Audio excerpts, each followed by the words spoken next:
ಈ ಥರ ನೀ ಪೇನ್ ಇರ್ಬೋದು, ಜಾಯಿಂಟ್ ಪೇನ್ ಇರ್ಬೋದು ಅಥವಾ ಬ್ಯಾಕ್ ಪೇನ್ ಇರ್ಬೋದು, ಇದು ಕಾಮನ್ನ ಈಗ ಏಜಿಂಗಿಂದ ಬರ್ತಿದ್ಯಾ? ಯಾವ ಕಾರಣಕ್ಕೆ ಇದು ಬರ್ತಿದೆ? Each patient has three main things which are contributing: movement, metabolism and mind ಅಂತ ಹೇಳ್ತೀವಿ. The 3 M's. ನೀವು ಯಾವುದೇ ಕಾರಣ ತಗೊಳ್ಳಿ, ಎಸ್ಪೆಷಲಿ ಯಂಗ್ ಪೇಷಂಟ್ಸ್ ಅಂತ ನೀವು ಹೇಳಿದ್ರಿ, ಅವ್ರಿಗೆ ಎಸ್ಪೆಷಲಿ IT ಬ್ಯಾಕ್ ಗ್ರೌಂಡ್ ಅಲ್ಲಿ ಇರೋರಿಗೆ, ಈಗ ಸುಮಾರು ಜನಕ್ಕೆ ವರ್ಕ್ ಫ್ರಮ್ ಹೋಮ್ ಅಂತ ಇತ್ತು, ಅವ್ರಿಗೆ ಸರ್ವೈಕಲ್ ಪೇನ್ ಇರ್ಬೋದು, ಲಂಬಾರ್ ಪೇನ್ ಇರ್ಬೋದು, ಜಾಯಿಂಟ್ ಪೇನ್ ಇರ್ಬೋದು. ಸೊ ಪ್ರೋಟೀನ್ ಡೆಫಿಷಿಯನ್ಸಿ ಅನ್ನೋದು ಹೇಗೆ ಎಫೆಕ್ಟ್ ಆಗುತ್ತೆ ಇಲ್ಲಿ? ಪ್ರೋಟೀನ್ ಅನ್ನೋದು ಏನಿದೆ, protein forms the basic building block. ಅಂದ್ರೆ ಈಗ ನೀವು ಬಿಲ್ಡಿಂಗ್ ಕನ್ಸ್ಟ್ರಕ್ಷನ್ ಮಾಡಬೇಕು ಅಂತಂದ್ರೆ ಅದಕ್ಕೆ ಬ್ರಿಕ್ ಅಥವಾ ಇಟ್ಟಂಗಿ ಬೇಕಾಗುತ್ತೆ. ಆ ಒಂದು ಸ್ವರೂಪದಲ್ಲಿ ಪ್ರೋಟೀನ್ ಅನ್ನೋದು ನಮ್ಮ ಹ್ಯೂಮನ್ ಬಾಡಿಯಲ್ಲಿ ಇರುತ್ತೆ. ಸೊ ಅದನ್ನ ನಾವು ಬಿಟ್ಟು ನಮ್ಮ ಹ್ಯೂಮನ್ ಬಾಡಿನ 100% ಆಗಿ ಕೆಲಸ ಮಾಡು ಅಂತಂದ್ರೆ ಅದು ಕೆಲಸ ಮಾಡಕ್ ಸಾಧ್ಯ ಇಲ್ಲ. ನಿದ್ದೆ ಹೇಗೆ ಎಫೆಕ್ಟ್ ಆಗುತ್ತೆ? ಕೆಲಸ ಮಾಡ್ತಾರೆ, ವರ್ಕೌಟ್ ಮಾಡ್ತಾರೆ, ಡೆಸ್ಕ್ ಜಾಬು ಮಾಡಿರ್ತಾರೆ, ನಾನೇನೋ ತಕ್ಕ ಮಟ್ಟಿಗೆ ಚೆನ್ನಾಗಿ ತಿಂತೀನಿ ಅನ್ನೋಂಥ ಅಸಂಪ್ಷನ್ ಅಲ್ಲಿ ಇರ್ತಾರೆ. ಹೀಗೆಲ್ಲ ಮಾಡಿ ಕೂಡ ಅವರದ್ದು ಲೈಫ್ ಸ್ಟೈಲ್ ಬೇರೆದೇ ತರಕ್ಕೆ ತಿರ್ಕೊಳ್ಳುತ್ತೆ. ಅಂದ್ರೆ ಮೊಬೈಲ್ ನೋಡ್ಕೊಂಡು, ಯಾವುದೋ OTT ನೋಡ್ಕೊಂಡು ಟೈಮ್ ಕಿಲ್ ಮಾಡೋದಿರ್ಬೋದು, ಕೆಲಸವನ್ನೇ ರಾತ್ರಿ 1 ಗಂಟೆ ತನಕ ಮಾಡೋದಿರ್ಬೋದು. ಇದು ಕೂಡ ನಮ್ಮ ಮಸ್ಕ್ಯುಲೋ ಸ್ಕೆಲಿಟಲ್ ಸಿಸ್ಟಮ್ಗೆ ಎಫೆಕ್ಟ್ ಆಗುತ್ತಾ? ಖಂಡಿತವಾಗಿ ಅಫೆಕ್ಟ್ ಆಗುತ್ತೆ. ಈಗ ಇದೆಲ್ಲ ನೀವು ಏನು ಹೇಳಿದ್ರಿ, these are all life style choices. ಅಂದ್ರೆ ಏನು, ನಾನು ಇವತ್ತು 9 ಗಂಟೆಗೆ ಮಲ್ಕೋಬೋದಾ ಅಥವಾ ರಾತ್ರಿ 1 ಗಂಟೆವರೆಗೂ OTT ನೋಡ್ಬೋದಾ, ಅದು ನನ್ನ ಚಾಯ್ಸ್ ಆಗಿರುತ್ತೆ. ಕೆಲವೊಂದ್ಸತಿ ಎಕ್ಸ್ಟ್ರೀಮ್ ಸಿಚುವೇಶನ್ ಅಲ್ಲಿ when you can't actually bail out, you may have to stay late in the night. But ಅದು ಪ್ಯಾಟರ್ನ್ ಆಯ್ತು ಅಂತಂದ್ರೆ ಅವಾಗ ನಮ್ಮ ಶರೀರದ ಮೇಲೆ ಅದರ ಇಂಪ್ಯಾಕ್ಟ್ ಆಗೇ ಆಗುತ್ತೆ.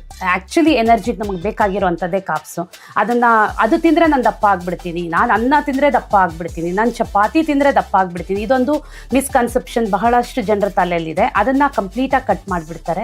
ನೋಡಿ, ಇದರಲ್ಲಿ ನಾವು ಅದನ್ನ ಸಮಾಜಕ್ಕೆ ಅಳವಡಿಸಬೇಕು ಅಂತಂದ್ರೆ you can't be very prescriptive about everything. And English ಅಲ್ಲಿ ಹೇಳ್ದಂಗೆ one size doesn't fit all ಅಂತ ಹೇಳ್ತಾರೆ. ಸೊ ಅದಕ್ಕೆ ನಮ್ಮ ದೇಹ ಹೆಂಗೆ ರೆಸ್ಪಾಂಡ್ ಮಾಡ್ತಾ ಇದೆ ಅನ್ನೋದ್ರ ಬಗ್ಗೆ ಅದನ್ನ ಅರಿವು ನಾವು ಮಾಡ್ಕೋಬೇಕಾಗುತ್ತೆ. But as a general rule of thumb, you have to follow certain basic principles ಅಂತ ಹೇಳ್ತೀವಿ. ಅದನ್ನ ಅವರು ತಮ್ಮ ಡೈಲಿ ರೊಟೀನ್ ಅಲ್ಲಿ ಹೇಗೆ ಇನ್ಕಾಪರೇಟ್ ಮಾಡ್ತಾರೆ, that becomes the next big challenge. That challenge is where professional help is very much important. Hello, ನಮಸ್ಕಾರ. ನಾನು ಪಲ್ಲವಿ ಡೂರ್, ನಿಮ್ಮ ನ್ಯೂಟ್ರಿಷನಿಸ್ಟ್. ಇತ್ತೀಚಿನ ದಿನಗಳಲ್ಲಿ ಬಹುತೇಕ ಯುವಕ ಯುವತಿಯರು, ಅದರಲ್ಲೂ 20ರಿಂದ 30ರ ಆಸುಪಾಸಿನ ಯುವಕ ಯುವತಿಯರು ಕೂಡ ನನಗೆ ಕಾಲು ನೋವು, ಕೈ ನೋವು ಅಥವಾ ಜಾಯಿಂಟ್ ಪೇನು ಅಥವಾ ಬ್ಯಾಕ್ ಪೇನು ಈ ಥರದ ಸಮಸ್ಯೆಗಳನ್ನು ಹೇಳ್ಕೊಳ್ಳೋದು ಜಾಸ್ತಿ ಆಗಿದೆ. ಮತ್ತು ಬಹುತೇಕರು ನಾನು ಬೇಗ ವಯಸ್ಸಾಗ್ತಿದ್ದೀನಾ ಅಥವಾ ನನ್ನ ಜಿಮ್ ರೂಟೀನೋ ಅಥವಾ ನನ್ನ ವರ್ಕೌಟ್ ರೂಟೀನ್ ಇದಕ್ಕೆ ಕಾರಣ ಆಗಿದೆಯಾ, ಈ ಥರದ ಅನೇಕ ಕನ್ಫ್ಯೂಷನಲ್ಲಿ ಕೂಡ ಇರ್ತಾರೆ.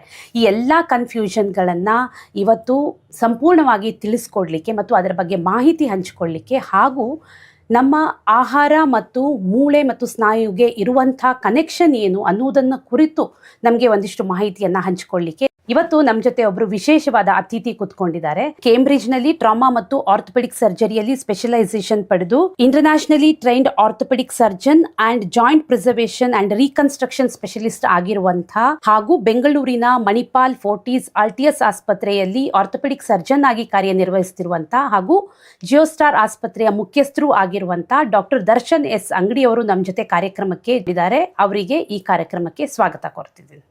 ನಮಸ್ಕಾರ ಪಲ್ಲವಿ ಅವರೇ.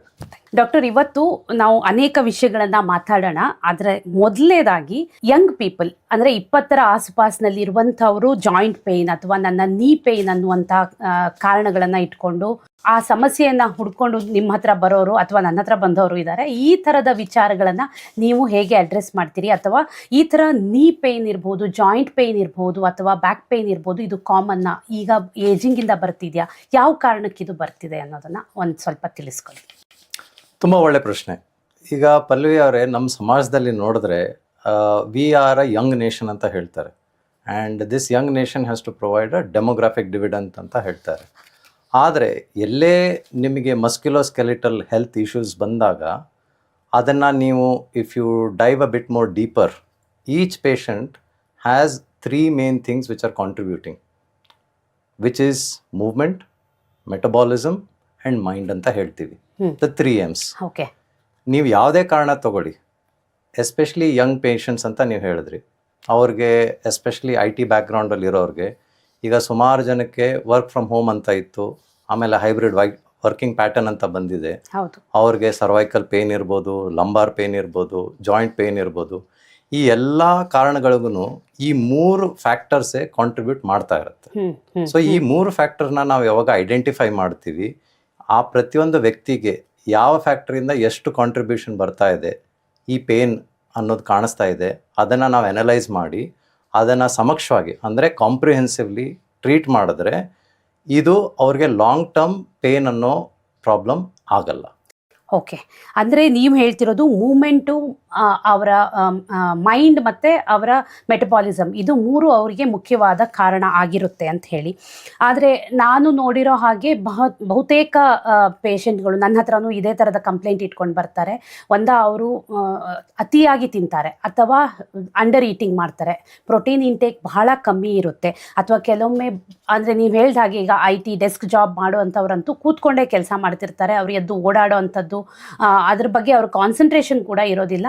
ಮೇ ಬಿ ಅವ್ರಿಗೆ ಏಜ್ ಇರುತ್ತೆ, ಅಂದರೆ 20, 28, 30 ಆಸುಪಾಸು ಅಂತಂದರೆ ಅವ್ರ ಏಜ್ ಏನು ಅಂತ ಡಿಕ್ಲೈನ್ ಆಗಿರೋದಿಲ್ಲ, ಅಥವಾ ಅವರ ಓವರಾಲ್ ಬಾಡಿ ಅದಕ್ಕೆ ಆ ಥರದ ರಿಯಾಕ್ಟ್ ಯಾಕೆ ಮಾಡುತ್ತೆ ಹಾಗಿದ್ದು ಕೂಡ ಅನ್ನೋದನ್ನು ಹೇಳಬೇಕು ನೀವೇ. ಇದು ತುಂಬ ಕುತೂಹಲದ ವಿಚಾರ ಅಲ್ವಾ? ಯಾಕಂದರೆ ನಾನು ಯಂಗಾಗಿದ್ದೀನಿ, ಆದರೆ ನನ್ನ ಬಾಡಿ 100% ಪರ್ಫಾರ್ಮ್ ಮಾಡ್ತಾ ಇಲ್ಲ ಅಂದಾಗ ಏನೋ ಕಾರಣ ಇರುತ್ತೆ. ಆ ಕಾರಣಗಳ ಬಗ್ಗೆ ನೀವು ಸಮೀಕ್ಷವಾಗಿ ಹುಡುಕೊಂಡು ಹೋದಾಗ, ಈಗ ಫಸ್ಟ್ ನಾವು ಮೂಮೆಂಟ್ ಅಂತ ಹೇಳಿದ್ವಿ. Movement in human body happens because of muscles are the musculoskeletal system. ಆಯಿತಾ? ಈಗ ನಿಮಗೆ ಜಾಯಿಂಟ್ ಇರ್ಬೋದು, ಅಥವಾ ಮಸಲ್ ಇರ್ಬೋದು, ಲಿಗಮೆಂಟ್ ಇರ್ಬೋದು, ಟೆಂಡನ್ ಇರ್ಬೋದು, ಇವೆಲ್ಲ they form a part of musculoskeletal system ಅಂತ ಹೇಳ್ತೀವಿ.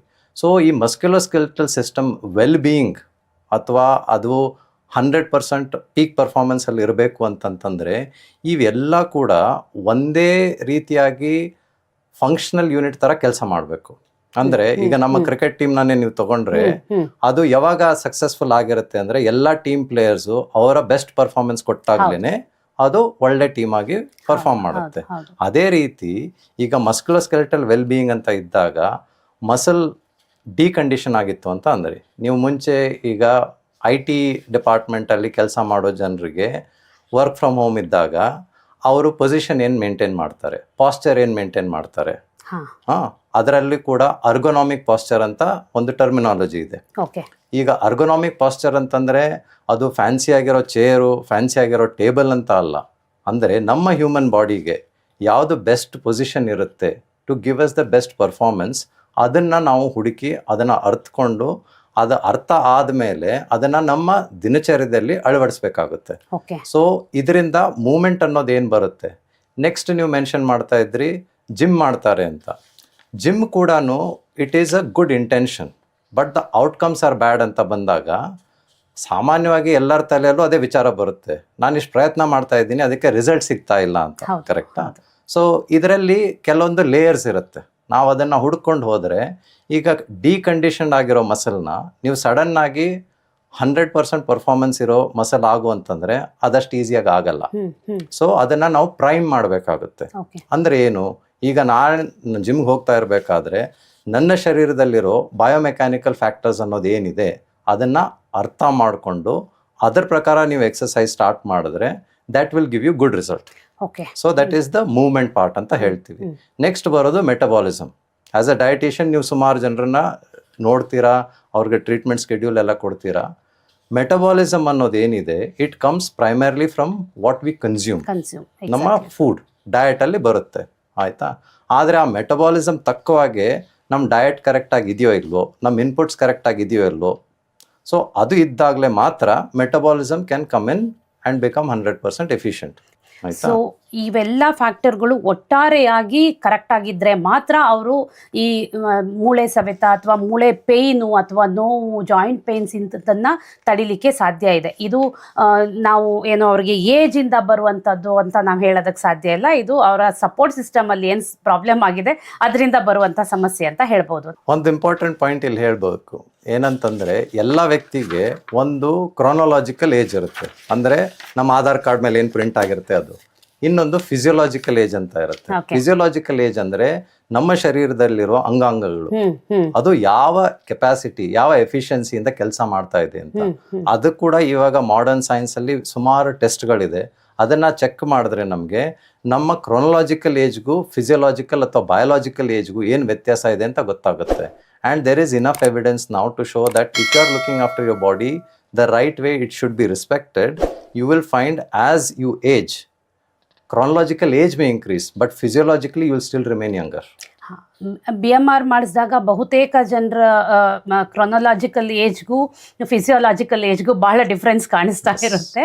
ಸೊ ಇದು ಮುಖ್ಯವಾಗಿ ಅವರ ಈ ಥರದ ಸಮಸ್ಯೆಗಳಿಗೆ ಕಾರಣ ಅಂತ ನೀವು ಹೇಳ್ತಿದ್ದೀರಿ. ಸೊ ಪ್ರೋಟೀನ್ ಡೆಫಿಷಿಯನ್ಸಿ ಅನ್ನೋದು ಹೇಗೆ ಇದು ಎಫೆಕ್ಟ್ ಆಗುತ್ತೆ ಇಲ್ಲಿ? ಯಾಕೆಂದರೆ ಬಹುತೇಕರು ನಮ್ಮ ಎಸ್ಪೆಷಲಿ ನಮ್ಮ ದೇಶದಲ್ಲಿ ಏನಂದರೆ, ನಾನು ದಾಲ್ ತಿಂತಾ ಇದ್ದೀನಿ, ನನಗೆ ಪ್ರೋಟೀನ್ ಹೋಗ್ತಾ ಇದೆ ಅಂದ್ಕೊತಾರೆ. ದಾಲ್ ಯಾವ ರೂಪದಲ್ಲಿ ತಿಂತಾರೆ, ಎಷ್ಟು ತಿಂತಾರೆ, ಯಾವ ಕ್ವಾಂಟಿಟಿ ತಿಂತಾರೆ, ಮತ್ತು ಎಷ್ಟು ತಿಕ್ಕಾಗಿರುತ್ತೆ, ಎಷ್ಟು ತಿನ್ನಾಗಿರುತ್ತೆ, ಇವೆಲ್ಲ ಕೌಂಟ್ ಆಗುತ್ತೆ. ಆ ಮೂಲಕ ಅವ್ರಿಗೆ ಪ್ರೋಟೀನ್ ಇಂಟೇಕ್ ಎಷ್ಟು ಆಗ್ತಿದೆ ಅನ್ನೋದು ಕೂಡ ಕೌಂಟ್ ಆಗುತ್ತೆ. ಈ ರೀತಿ ಇದ್ದಾಗ ನಾನು ಏನೋ ದಾಲ್ ತಿಂತಾ ಇದ್ದೀನಿ, ವಾರಕ್ಕೆ ಒಂದು ಸತಿ 2 ಸತಿನೋ ಮೊಟ್ಟೆ ತಿಂತೀನಿ, ಈ ಥರ ಹೇಳೋರು ಭಾಳ ಜನ ಇದ್ದಾರೆ. ಇಂಥ ಕಂಡೀಷನಲ್ಲಿ ಪ್ರೋಟೀನ್ ಇಂಟೇಕ್ ಹೇಗೆ ಇಲ್ಲಿ ಕೆಲಸ ಮಾಡುತ್ತೆ ಅಥವಾ ಹೇಗೆ ಇಲ್ಲಿ ಕೌಂಟ್ ಆಗುತ್ತೆ, ಮತ್ತು ಇದರ ಜೊತೆಗೆ ನಿದ್ದೆ ಎಷ್ಟು ಎಫೆಕ್ಟಿವ್ ಆಗಿ ಬೇಕಾಗುತ್ತೆ, ಇದ್ರ ಬಗ್ಗೆ ನೀವು ಹೇಳಿದ್ರೆ ಬಹುಶಃ ನಾವು ಇನ್ನೂ ಇದನ್ನು ಬಿಡಿಸ್ಬೋದು ಅನಿಸುತ್ತೆ. ಒಳ್ಳೆ ವಿಚಾರ. ಈಗ ನೋಡಿ, ಪ್ರೋಟೀನ್ ಅನ್ನೋದು ಏನಿದೆ, protein forms the basic building block. ಅಂದರೆ ಈಗ ನೀವು ಬಿಲ್ಡಿಂಗ್ ಕನ್ಸ್ಟ್ರಕ್ಷನ್ ಮಾಡಬೇಕು ಅಂತಂದರೆ ಅದಕ್ಕೆ ಬ್ರಿಕ್ ಅಥವಾ ಇಟ್ಟಂಗಿ ಬೇಕಾಗುತ್ತೆ. ಆ ಒಂದು ಸ್ವರೂಪದಲ್ಲಿ ಪ್ರೋಟೀನ್ ಅನ್ನೋದು ನಮ್ಮ ಹ್ಯೂಮನ್ ಬಾಡಿಯಲ್ಲಿ ಇರುತ್ತೆ. ಸೊ ಅದನ್ನು ನಾವು ಬಿಟ್ಟು ನಮ್ಮ ಹ್ಯೂಮನ್ ಬಾಡಿನ 100% ಆಗಿ ಕೆಲಸ ಮಾಡು ಅಂತಂದರೆ ಅದು ಕೆಲಸ ಮಾಡೋಕ್ಕೆ ಸಾಧ್ಯ ಇಲ್ಲ. ಫುಡ್ ಅನ್ನೋದು ಅಂದರೆ ಊಟದಿಂದ ಬರೋ ಪ್ರೋಟೀನ್ ಕಂಟೆಂಟ್ ಏನಿದೆ, ಅದು ನೈಸರ್ಗಿಕವಾಗಿ ಸುಮಾರು ವಿಧಾನಗಳಲ್ಲಿ ಅದನ್ನು ನಾವು ಪಡಿಬೋದು. ಅದರಲ್ಲೂ ಯಾವುದು ಈಸಿ ಅಬ್ಸಾರ್ಪ್ಷನಲ್ಲಿ ಇರುತ್ತೆ ಅದು ನಮ್ಮ ದೇಹದಲ್ಲಿ ಅಸಿಮಿಲೇಷನ್ ಅಂತ ಹೇಳ್ತೀವಿ, ಅದು ಜಲ್ದಿ ಸಮ್ಮಿಳಿತವಾಗುತ್ತೆ. ಅದು ಇಲ್ಲ ಅಂತಂತಂದರೆ ನೀವು ಪ್ರೋಟೀನ್ ಕನ್ಸ್ಯೂಮ್ ಮಾಡಿದ್ರೂ ಕೂಡ ಅದು ಡೈಜೆಷನ್ನಲ್ಲೇ ನೀವು ಸುಮಾರು ಎನರ್ಜಿನ ಕಳ್ಕೊಳ್ತೀವಿ. ಅದರಲ್ಲೂ ಸ್ಪೆಸಿಫಿಕ್ ಆಗಿ ಈ ನಡುವೆ ಕೊಲಾಜನ್ ಅನ್ನೋ ಪ್ರೋಟೀನ್ ಬಗ್ಗೆ ತುಂಬ ಇಂಪಾರ್ಟೆನ್ಸ್ ಬಂದಿದೆ. ಕೊಲಾಜನ್ ಈಸ್ ಇಂಪಾರ್ಟೆಂಟ್, ಬಟ್ ನೀವು ಮಸಲ್ ಬಗ್ಗೆ ಹೇಳ್ತಾ ಇದ್ರಿ. One fun fact is about 70 to 80% of your articular cartilage, ಅಂದರೆ ಜಾಯಿಂಟ್ ಕಾರ್ಟ್ಲೇಜ್ ಅಂತ ಏನು ಹೇಳ್ತೀವಿ ಅಥವಾ ಮಸಲ್ ಅಂತ ಏನು ಹೇಳ್ತೀವಿ, ಅದರಲ್ಲಿ major component is water. Collagen is good, but it is not the whole and sole for musculoskeletal wellbeing. Okay, ನೀರು ಬಹಳ ಮುಖ್ಯವಾಗಿ ಬೇಕಾಗುವಂಥ ಒಂದು ಅಂಶ ಅಂತ ಹೇಳ್ತೀರಿ. ಮತ್ತು ಇದ್ರ ಜೊತೆಗೆ ನಿದ್ದೆ ಹೇಗೆ ಎಫೆಕ್ಟ್ ಆಗುತ್ತೆ? ಈಗ ಕೆಲಸ ಮಾಡ್ತಾರೆ, ವರ್ಕೌಟ್ ಮಾಡ್ತಾರೆ, ಆಮೇಲೆ ಕೂತ್ಕೊಂಡು ಡೆಸ್ಕ್ ಜಾಬು ಮಾಡಿರ್ತಾರೆ, ನಾನೇನೋ ತಕ್ಕ ಮಟ್ಟಿಗೆ ಚೆನ್ನಾಗಿ ತಿಂತೀನಿ ಅನ್ನೋವಂಥ ಅಸಂಪ್ಷನಲ್ಲಿ ಇರ್ತಾರೆ. ಹೀಗೆಲ್ಲ ಮಾಡಿ ಕೂಡ 8 ಗಂಟೆನೋ 9 ಗಂಟೆನೋ ನಂತರ ಅವರದ್ದು ಲೈಫ್ ಸ್ಟೈಲ್ ಬೇರೆದೇ ಥರಕ್ಕೆ ತಿರುಕೊಳ್ಳುತ್ತೆ. ಅಂದರೆ ಬಹಳ ಹೊತ್ತಿನ ಸ್ಕ್ರೀನ್ ಟೈಮ್ ಇರಬಹುದು, ಅಥವಾ ಮೊಬೈಲ್ ನೋಡಿಕೊಂಡು ಯಾವುದೋ OTT ನೋಡಿಕೊಂಡು ಟೈಮ್ ಕಿಲ್ ಮಾಡೋದಿರ್ಬೋದು, ಅಥವಾ ಕೆಲಸವನ್ನೇ ರಾತ್ರಿ 1 ಗಂಟೆ ತನಕ ಮಾಡೋದಿರ್ಬೋದು. ಈ ರೀತಿ ನಿದ್ದೆ ಕೆಟ್ಟು ಕೆಲಸ ಮಾಡೋದು ಅಥವಾ ನಿದ್ದೆ ಕೆಟ್ಟು ಎಚ್ಚರ ಇರೋದು ಏನಿದೆ, ಇದು ಕೂಡ ನಮ್ಮ ಮಸ್ಕ್ಯುಲೋಸ್ಕೆಲಿಟಲ್ ಸಿಸ್ಟಮ್ಗೆ ಎಫೆಕ್ಟ್ ಆಗುತ್ತಾ, ಮತ್ತು ಇದು ಯಾವ ರೀತಿ ತೊಂದರೆ ಮಾಡ್ಬೋದು? ಖಂಡಿತವಾಗಿ ಎಫೆಕ್ಟ್ ಆಗುತ್ತೆ. ಈಗ ಇದೆಲ್ಲ ನೀವು ಏನು ಹೇಳಿದ್ರಿ, these are all life style choices ಅಥವಾ ಲೈಫ್ ಸ್ಟೈಲ್ ಫ್ಯಾಕ್ಟರ್ಸ್ ಅಂತ ಹೇಳ್ತೀವಿ. ಅಂದರೆ ಏನು, ನಾನು ಇವತ್ತು 9 ಗಂಟೆಗೆ ಮಲ್ಕೋಬೋದಾ ಅಥವಾ ರಾತ್ರಿ 1 ಗಂಟೆವರೆಗೂ OTT ನೋಡ್ಬೋದಾ, ಅದು ನನ್ನ ಚಾಯ್ಸ್ ಆಗಿರುತ್ತೆ. ಕೆಲವೊಂದು ಸತಿ ಎಕ್ಸ್ಟ್ರೀಮ್ ಸಿಚುವೇಶನಲ್ಲಿ when you can't actually bail out, you may have to stay late in the night. But ಅದು ಪ್ಯಾಟರ್ನ್ ಆಯಿತು ಅಂತಂದರೆ ಆವಾಗ ನಮ್ಮ ಶರೀರದ ಮೇಲೆ ಅದರ ಇಂಪ್ಯಾಕ್ಟ್ ಆಗೇ ಆಗುತ್ತೆ. ಇದು ಏನಕ್ಕೆ ಅಂತಂತಂದರೆ, ನಮ್ಮ ದೇಹದಲ್ಲಿ ಆಗೋ ಬಯೋಲಾಜಿಕಲ್ ರಿಪೇರ್ ಅನ್ನೋದೇನಿದೆ, biological systems work when we are resting. ಹೌದು, ವೆರಿ ಟ್ರೂ. ಈಗ ನೀವು ವೆಬ್ಸೈಟೇ ನೋಡ್ಬೋದು, ವೆಬ್ಸೈಟ್ ಮೇಂಟೆನೆನ್ಸ್ ಆಗ್ತಾ ಇತ್ತು ಅಂತಂದರೆ ವೆಬ್ಸೈಟ್ ವರ್ಕಿಂಗ್ ಇರಲ್ಲ. ಹೌದು. So that is the only time maintenance can be done. So ಹಾಗೇ ಬಯಾಲಜಿ ಆಗಲಿ ನಮ್ಮ ಹ್ಯೂಮನ್ ಬಾಡಿ ಆಗಲಿ repair happens when we sleep. ಹೌದು. ಸೊ ಅದು ರಿಕವರಿ ಆಗೋದು ಕೂಡ ಅವಾಗಲೇ. ಬಟ್ ಅದಕ್ಕೆ ಆಡಿಕ್ವೇಟ್ ರೆಸ್ಟ್ ಅಥವಾ ಸ್ಲೀಪ್ ಅನ್ನೋದು ಏನಿರುತ್ತೆ ಸಿಗ್ತಾ ಇಲ್ಲ ಅಂತಂದರೆ, ಇದೇನು ಸ್ಮಾಲ್ ಇಂಜುರೀಸ್ ಇರುತ್ತೆ ಅದು ಅಕ್ಯುಮುಲೇಟ್ ಆಗ್ತಾ ಹೋಗುತ್ತೆ. Body will be in a perpetual phase of inflammation ಅಂತ ಹೇಳ್ತೀವಿ. ಯಾಕಂದರೆ inflammation is the first step of healing also, but it is never able to complete that. So ಆ ರೀಸನ್ನಿಂದ ನಮ್ಮ ನಿದ್ದೆ ಪ್ಯಾಟರ್ನ್ ಏನಿರುತ್ತೆ ಅದನ್ನು ನಾವು ಅರ್ಥ ಮಾಡಿಕೊಂಡು ನಮ್ಮ ದೇಹಕ್ಕೆ ಯಾವ ಸಮಯದಲ್ಲಿ ಎಷ್ಟು ರೆಸ್ಟ್ ಬೇಕು ಅನ್ನೋದನ್ನು ಅರ್ಥ ಮಾಡಿಕೊಂಡು ಅಳವಡಿಸ್ಕೊಂಡು ಹೋಗೋದರಲ್ಲೇ ಜಾಣತನ ಇರುತ್ತೆ. ಈ ನಿದ್ದೆ ಬಗ್ಗೆ ನೀವು ಹೇಳಿರುವಂಥ ಏನು ಮಾಹಿತಿ ಇದೆಯಲ್ಲ, ಆ್ಯಕ್ಚುಲಿ ಮನುಷ್ಯ ರಾತ್ರಿ ನಮ್ಮ ದೇಹದಲ್ಲಿ ಮೆಲಟೋನಿನ್ ಪ್ರೊಡಕ್ಷನ್ ಹೈ ಪೀಕಲ್ಲಿರುವಂಥದ್ದು 9:30 ರಾತ್ರಿ 10:30 11 ಗಂಟೆ ಸಮಯದಲ್ಲಿ. ಈ ಸಮಯದಲ್ಲಿ ಅವರು ನಿದ್ದೆಯನ್ನು ಅವಾಯ್ಡ್ ಮಾಡಿ ಏನಾದರೂ ಕೂತ್ಕೊಂಡು ಬೇರೆ ಯಾವುದಾದ್ರೂ ವಿಷಯದಲ್ಲಿ ಎಂಗೇಜ್ ಆಗಿದ್ದರೆ ಅದರ ನಂತರ ಅದರ ಪ್ರಮಾಣ ಕಡಿಮೆ ಆಗ್ತಾ ಹೋಗುತ್ತೆ. ಆ ಸಂದರ್ಭದಲ್ಲೇ ನಮ್ಮ ದೇಹಕ್ಕೆ ಒಳ್ಳೆಯ ಸೌಂಡ್ ಸ್ಲೀಪ್ ಬರೋದು ಮತ್ತು ನಮ್ಮ ಬ್ರೈನ್ ಆ್ಯಕ್ಚುಲಿ ಆ ಹೊತ್ತಿಗೆ ಎಲ್ಲವನ್ನ ರಿಪೇರ್ ಮಾಡಿ ಅದನ್ನು ಅದರಲ್ಲಿರೋ ಕೇಕ್ನ ಕ್ಲಿಯರ್ ಮಾಡಿ ಅದು ನೀಟಾಗಿ ಅದು ರೆಸ್ಟ್ ಮಾಡಿ ನೆಕ್ಸ್ಟ್ ಡೇಗೆ ರೆಡಿ ಆಗಲಿಕ್ಕೆ ಬೇಕಾಗುವಂಥ ನಿದ್ದೆ ಅನ್ನೋದು ಆ ಹೊತ್ತಲ್ಲಿ ಸಿಗುವಂಥದ್ದು. ಅಂದರೆ ಸಾಮಾನ್ಯವಾಗಿ 9:30 10 ಗಂಟೆಯಿಂದ ರಾತ್ರಿ 12 ಗಂಟೆ ತನಕದ ನಿದ್ದೆ. ಈ ನಿದ್ದೆಯನ್ನೇ ಸ್ಕಿಪ್ ಮಾಡಿ ಮರು ದಿವಸ ನಾವು ಬೇಕಾದರೆ ಬೆಳಿಗ್ಗೆ 8 ಗಂಟೆಗೆ ಹೇಳ್ತೀವಿ ಅಂತ 12 ಗಂಟೆ 1 ಗಂಟೆಗೆ ಮಲಗಿ 8 ಗಂಟೆಗೆ ಹೇಳ್ತೀವಿ ಅಂದರೂ ಕೂಡ ಆ ನಿದ್ದೆ ಕಂಪ್ಲೀಟ್ ನಿದ್ದೆ ಅಲ್ಲ. Biologically it is not a complete sleep. So ನಾವು ರಾತ್ರಿ 10 ಗಂಟೆಯಿಂದ ಬೆಳಗಿನ ಜಾವದ 5-5:30 ತನಕದ ನಿದ್ದೆಯನ್ನು ಕಂಪ್ಲೀಟ್ ಸ್ಲೀಪ್ ಅಂತ ಕರಿಬಹುದು. ಈ ನಿದ್ದೆಯನ್ನೇ ಮಿಸ್ ಮಾಡಿಕೊಂಡು ಅವರೇನಾದರೂ ನಾವು ಬೇರೆ ಎಕ್ಸ್ಟ್ರಾ ನಿದ್ದೆ ಮಾಡಿದ್ದೀವಿ, ನಾನು 8 ಅವರ್ ನಿದ್ದೆ ಮಾಡ್ತಾ ಇದ್ದೀನಿ ಆದರೂ ನನಗೆ ಯಾಕೆ ಈ ರೀತಿ ಸಮಸ್ಯೆ ಬರ್ತಿದೆ ಅಂದರೆ ಸಮಸ್ಯೆ ನಿಮ್ಮ ನಿದ್ದೆಯ ಟೈಮಿಂಗಲ್ಲಿ, ಅಂದರೆ ಎಷ್ಟು ಅವರ್ ನಿದ್ದೆ ಮಾಡ್ತೀರಿ ಅನ್ನೋದ್ರಲ್ಲ, ನಿದ್ದೆ ಮಾಡುವ ಟೈಮಲ್ಲಿರುವಂಥದ್ದು ಅನ್ನೋದನ್ನು ಬಹುಶಃ ಬಹುತೇಕರಿಗೆ ಅರ್ಥ ಮಾಡಿಸ್ಬೇಕಾದಂಥ ಅವಶ್ಯಕತೆ ಇದೆ. ಈ ರೀತಿ ಯಂಗ್ ಜನರೇಷನ್ಗೆ ಏನು ಸಮಸ್ಯೆ, ಈಗ ಮುಖ್ಯವಾಗಿ ಏನು ಸಮಸ್ಯೆ ಫೇಸ್ ಮಾಡ್ತೀರಿ ಆ ವಿಷಯವನ್ನು ನಾವು ಮೇ ಬಿ ಬಹಳ ಕ್ಲಿಯರ್ ಆಗಿ ತಿಳಿಸ್ಕೊಟ್ಟಿದ್ದೀವಿ ಅನ್ಕೊತೀನಿ. ಇನ್ನೊಂದು ಮುಖ್ಯವಾದ ವಿಚಾರ ಅಂತಂದರೆ, ಬಹುತೇಕರು ನನಗೆ ಜಿಮ್ಮಿಂದ ನನ್ನ ನೀ ಪೇಯ್ನ್ ಸ್ಟಾರ್ಟ್ ಆಯಿತು, ನಾನು ಜಿಮ್ಗೆ ಹೋಗೋಕ್ಕೆ ಶುರು ಮಾಡಿದೆ, ಅಲ್ಲಿ ತನಕ ನನಗೇನು ನೀ ಪೇಯ್ನೇ ಇದ್ದಿರಲಿಲ್ಲ, ಕಾಲು ನೋವು ಇರಲಿಲ್ಲ, ಏನು ಪ್ರಾಬ್ಲಮ್ ಇರಲಿಲ್ಲ, ಸ್ವಲ್ಪ ತೂಕ ಇದ್ದೆ ಅಷ್ಟೇ, ಆದರೆ ಕಾಲು ನೋವೇನಿರಲಿಲ್ಲ. ನಾನು ಯಾವಾಗ ಜಿಮ್ ಮಾಡೋಕ್ಕೆ ಶುರು ಮಾಡಿದೆ ನನ್ನ ನೀ ಪೇಯ್ನ್ ಸ್ಟಾರ್ಟ್ ಆಯಿತು.